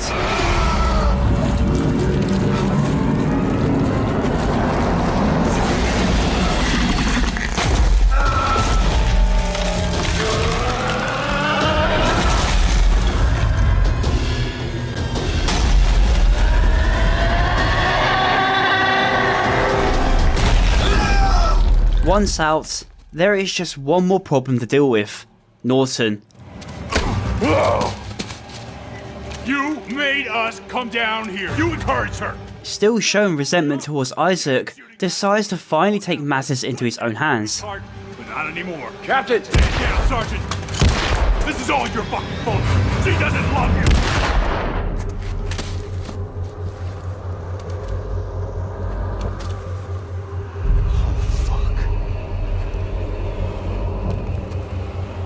fuck? Ending Norton puts Isaac in distraught. This was the last thing he wanted.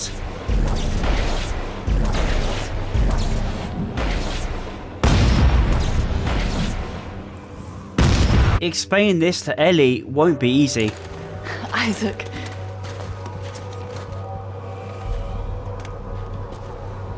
Where's Robert? Is he... I shot him, Ellie.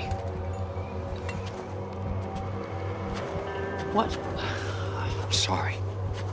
I had no choice. She doesn't take the news very well, so we give her some space and begin making our way up the cliff solo.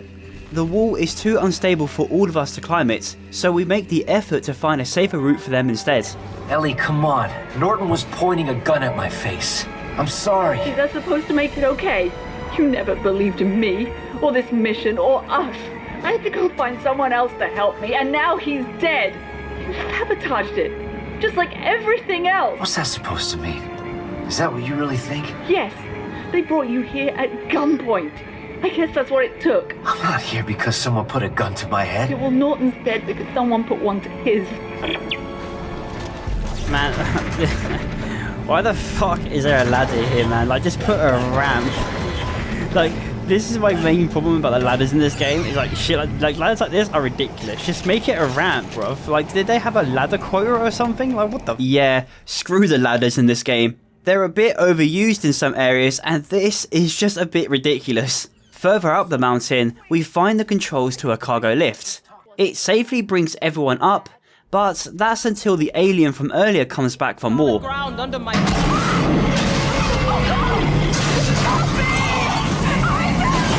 It begins to devour the elevator with Santos still stuck inside, causing a massive disturbance to the sensitive ice.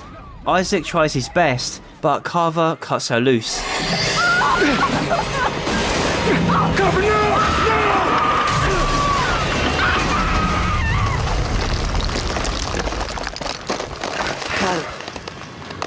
God damn it!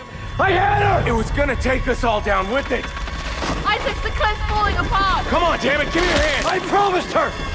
I could have reached her if I just had another second!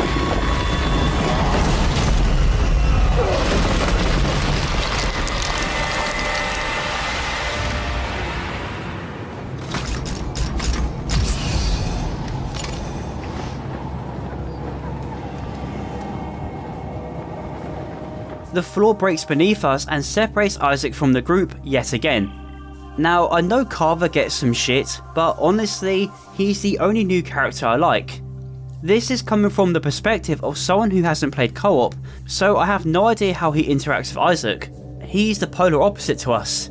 Keeps his head on when shit gets real, extremely focused on destroying the markers, doesn't let emotions get in the way, and is willing to make sacrifices. You can't exactly blame him for cutting Santos loose like that. He was in the right. If they stayed any longer, they were compromising the mission. We're the only thing in the universe that actually has a chance at stopping the markers, and Carver isn't going to lose that. Yeah, he might come across as your cliche hard-nut soldier, but he pairs perfectly with someone like Isaac, at least in my opinion. If I played co-op, maybe I might have changed my mind, because I have heard he can be quite annoying. This setback forces us to have one final showdown with the alien. Since the prick tends to run away, we have some harpoons to ensure he doesn't this time. Luring it to the middle causes it to be impaled with no escape. Interacting with the winch, we can finally put this beast down for good.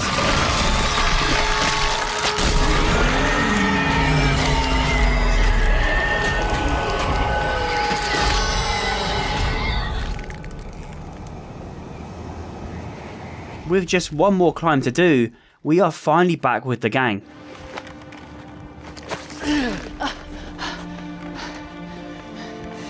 Hey, it's all right. You're a good man, Isaac. You did everything you could. No, I didn't. I gave up, Ellie. I'm so sorry. Only to then be separated again just 2 minutes later. Like, you can't make this shit up. You can't keep getting away with it! All alone once again, We continue on with the hopes of linking back up with Ellie inside the research base. On the way there, we see several markers just hanging about, like they're giant paperweights, and no one seems to comment on it. They do appear to be inactive, but it's never clear whether or not these markers are original or man-made. Luckily, we're able to reach the base without any resistance from Danik's men, but it isn't clear of necromorphs. Some of his men have mutated and still daunt their armor, making them just that more tricky to kill, and I think this is a really cool way of introducing tougher variants. Once the hallway is clear, a new suit is presented to us.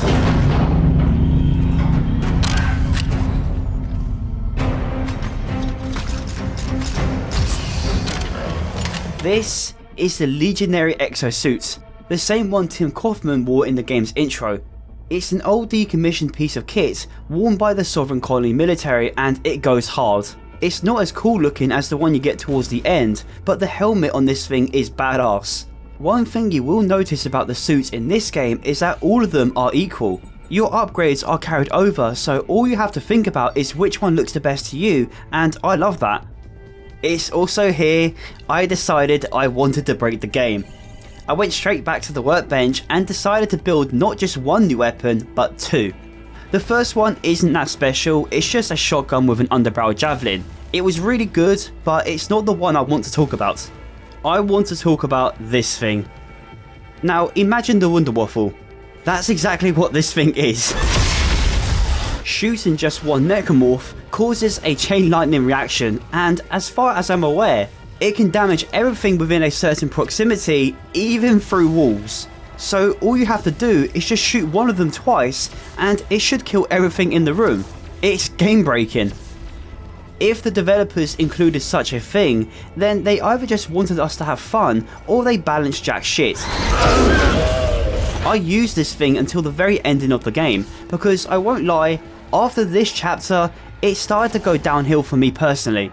I was really enjoying the game up until this point, but it became way too action heavy and got a bit ridiculous.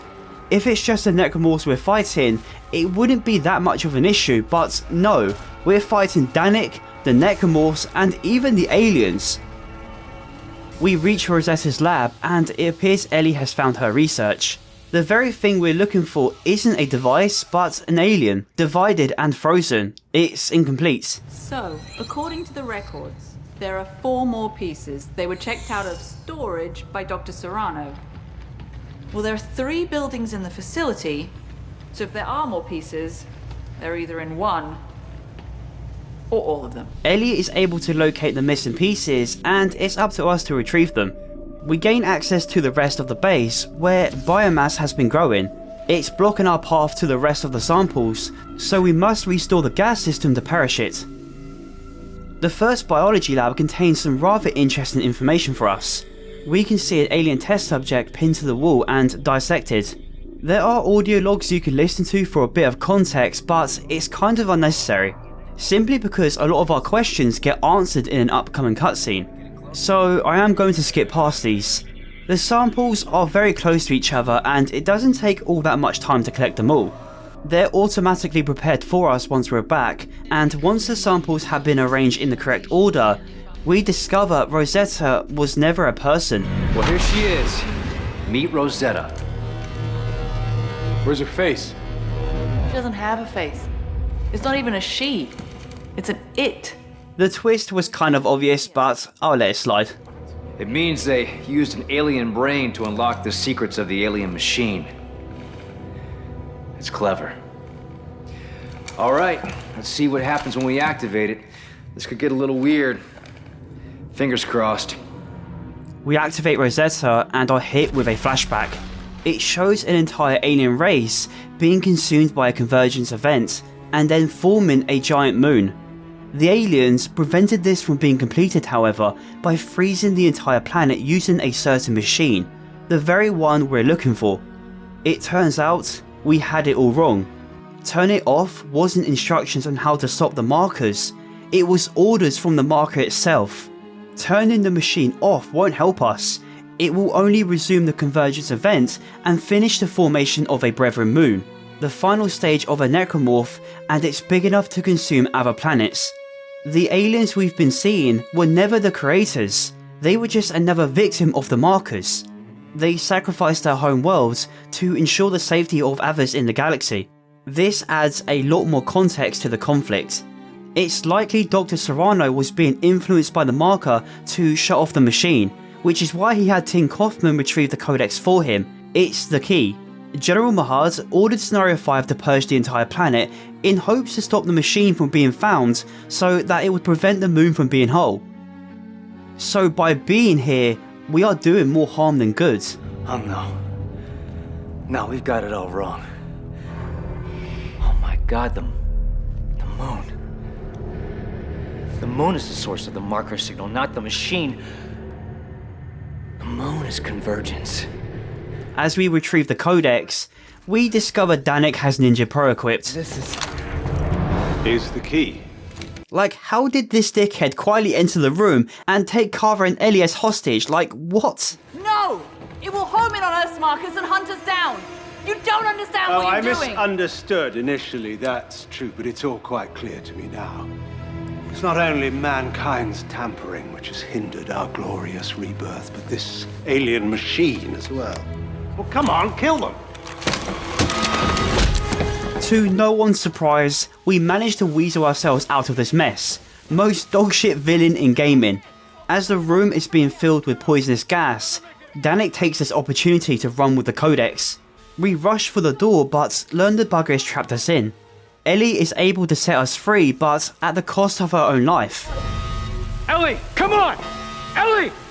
It's no good! It's moving too fast! Isaac, do it. Just do it! Isaac! I love you. It's meant to be a sad moment, but I don't really care. It's not like the game has had time to establish their relationship. It was all done off screen, and the cringe-inducing love triangle just made me want to avoid any interaction with her. But now, Isaac has nothing left to lose. Where'd he go? I don't know! We begin our own personal mission for revenge. Danik aims to do the very thing we came here to do, turning off the machine. Now realising this would be the end of humanity if he gets away, Carver and Isaac split up. And this is where the game took a nosedive for me, because we have to fight through endless waves of brainless AI and necromorphs. You do this until you reach a cargo elevator, which is the only way down to the alien city. The game throws necromorphs at you while you descend, but it's nothing the Wunderwaffe couldn't handle. This part just drags on for too long. You have to climb down several walls, which would have been fine if the controls felt good. The controls are so bad, in fact, the game bugged out so hard and it made me fall through the map. Okay.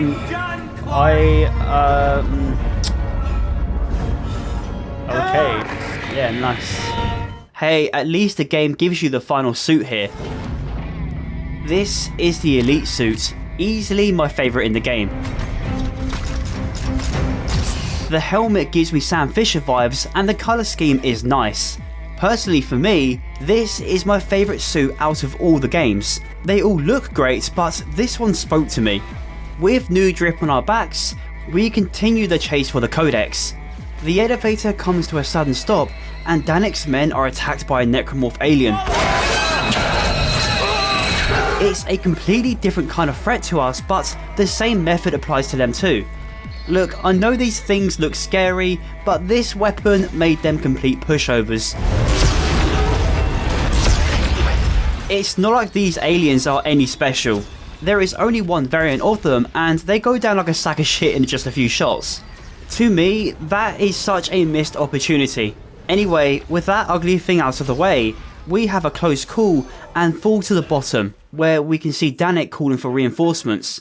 We waste no time and begin heading through some more research labs. It's here we can find a presentation from Dr. Serrano, going over the codex and how it can be used to destroy the moon. It wasn't meant to merely freeze the moon, it was meant to destroy it. You'll need the codex. It is the key to unlocking this machine and reconfiguring it. Ah, so it happens he wasn't crazy after all. General Mahad most likely didn't want to take any chances when it came to the machine and took the self-termination road instead. So if the Doctor is right, reconfiguring the codex should allow us to destroy the moon using the machine, but we can't do that until we get the thing back from Danik.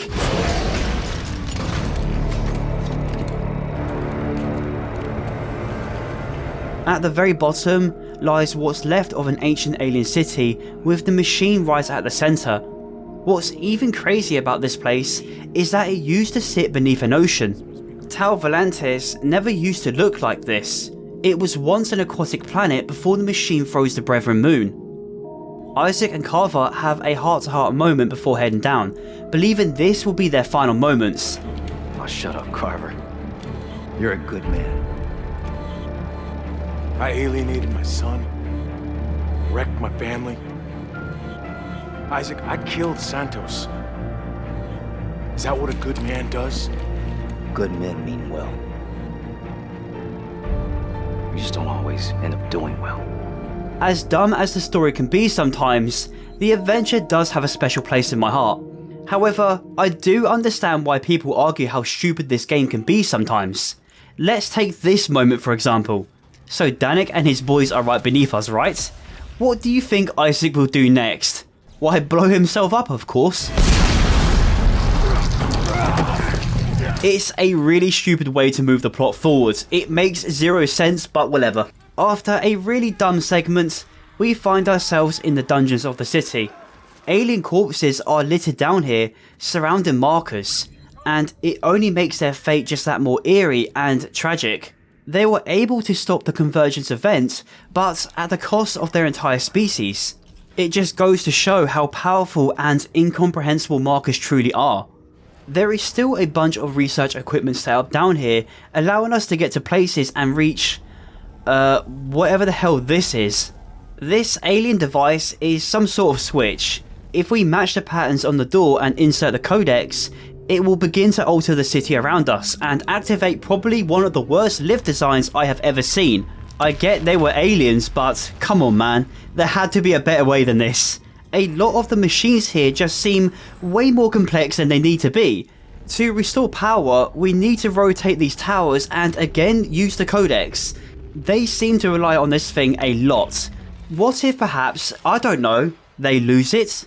As we're taking the final lift up to the tower, Ellie is revealed to be alive. Ellie? Isaac! To it. What? Like, I'm not even going to bother trying to argue why this is dumb. She claims she escaped, but I don't know, I think she was protected by plot armor. We make one final climb to the very top, and our boy Carver is just casually waiting for us. There is zero resistance from Danik until we show up with the codex. Don't do it. Don't listen to him. Give me the codex and you can have her back. No! He intends to use Ellie for a trade, but Isaac knows what's at stake. Isaac, what are you doing? You got a second chance. If he turns off the machine, we're all dead. Her? Us? Everyone. Don't let it all go dark, Isaac. Carver, in the end, makes the choice for us. All right. No!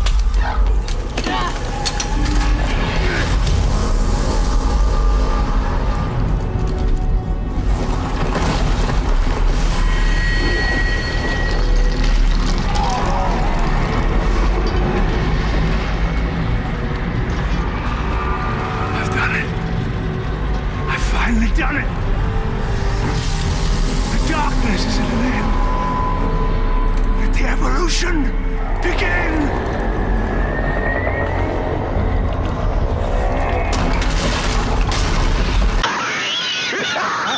Now, I know this seems moronic from Carver, given how much he is willing to sacrifice to stop the markers, but it's a last-ditch effort to save Isaac and Ellie. He's trying to give us a way out, but he's not doing this alone. I'm staying. That's all I got left. You can't stop it, Carver. Not without me. I'm the marker killer, remember? Isaac. I turned my back on the world because I was afraid of what needed to be done. Ellie, I'm not afraid anymore. There's a shuttle over there. I want you to take it and head for home.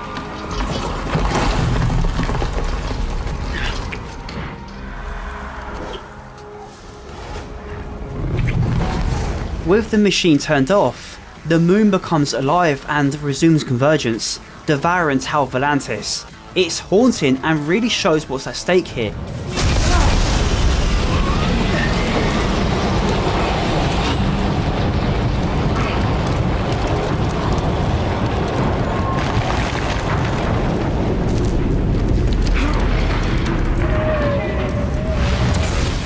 With no more ground left to walk on, we begin to full throttle towards this beast, dodging all kinds of debris, eventually making it onto a perfectly reserved platform at the end.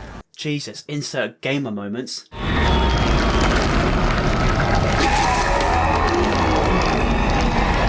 can't have This is the Blood Moon, the final boss of this game, and it's okay, I guess. Bosses in Dead Space have never really been that great. I think the only decent one was the hive mind from the first game, and even that was a pushover. This thing is meant to be a whole lot more powerful, but it's arguably easier. We gotta kill that thing? There's not enough ammo in the world!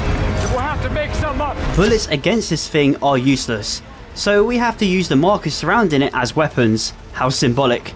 Standing on this platform will enhance our kinesis module, allowing us to grab markers from a great distance and launch them like missiles. Once an eye is destroyed, necromorphs enter the arena to keep you occupied until a new eye is exposed to you. Out of a last-ditch effort, the moon attempts to swallow the codex whole. Using the enhanced platform one last time, we tear it through the monster.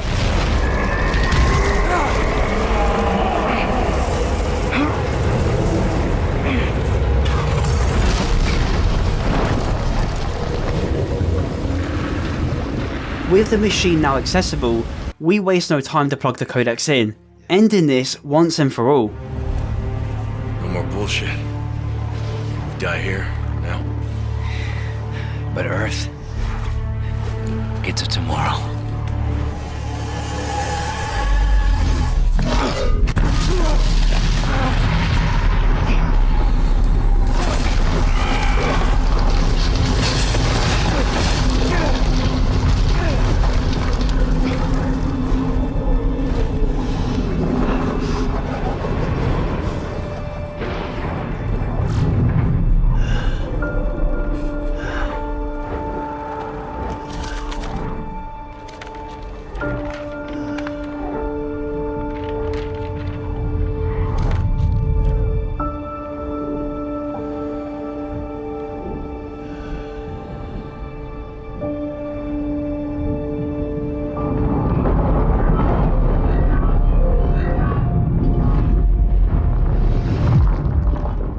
As Isaac's story comes to an end, we see Ellie all alone watching over a destroyed Tau Volantis, unsure whether or not we died for nothing. Isaac? Isaac? Are you there? Carver? Isaac? You're gone, aren't you?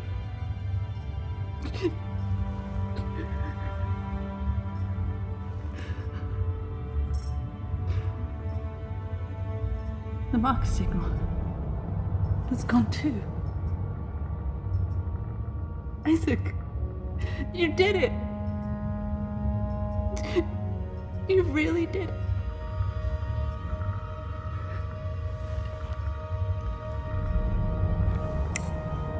Earth space coordinates confirmed. Shock drive enabled. Standing by.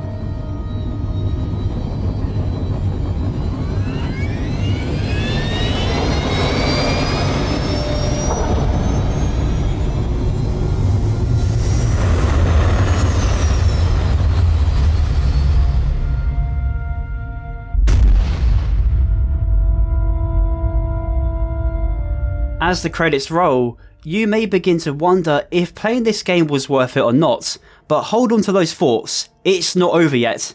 Not unless you're willing to spend an extra $10 of course. Fantastic idea, lock the real ending behind a paywall, very nice. The fuck you doing, man? Carver. What are you doing in my apartment? Starting off with a twist, Isaac and Carver are still alive and are just as confused as us. Aren't we dead?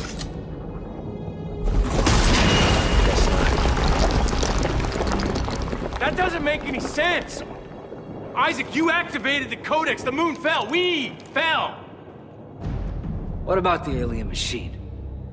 It froze the planet. It pulled the moon out of the sky. We don't know what that technology can do. So that's it, we were saved by fucking aliens? I quit trying to make sense of it all back on the Ishimura. Anyway, I'm keeping this short. It's not that it's bad, it's just very short. Norton. No. You're dead. Hey, Norton. Oh God, no. No fucking way. We killed you. We killed all of you.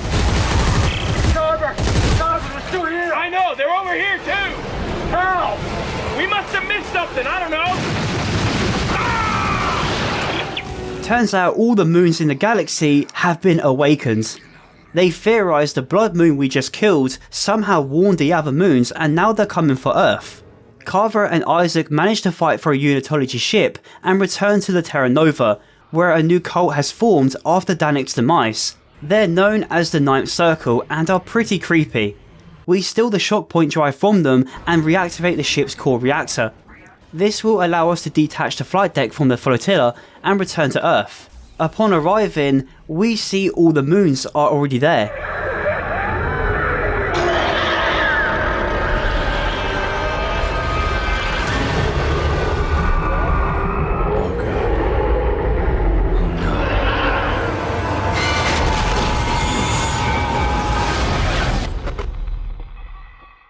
And that's it. We will never find out what happens because EA refuses to continue this franchise. They tried to revive it through a remake of the original, but sadly, that didn't earn them the big bucks they were expecting. Glenn Schofield got the OG team back together and actually pitched Dead Space 4 to them, but EA declined it. We tried, actually, the three of us. Yeah. What do you mean? Tried Dead Space 4. You're kidding. Don't say that. All three of us sat there and watched it. I mean, we're talking this year. And that just breaks my heart. And I really wanted to see how it truly ended, but that's never going to happen. Dead Space 3 is not a bad game, it's just not a good Dead Space game. It moved away from what made these games special and tried too many new things, ultimately leading to a lackluster experience with a story that just didn't hit the mark. I found the whole premise interesting. Learning the truth behind the markers was something I'm sure many were hoping for, but we will never get the real conclusion we want. Saying that, I did enjoy the game. Far from perfect, but it was fun. I want to thank you all so much for sticking around to the end. Returning to this franchise has been a treat, it means a lot to me. If you enjoyed this one, then do consider giving the video a like, and if you want to see more content like this in the future, then subscribe. Thank you all, and take care.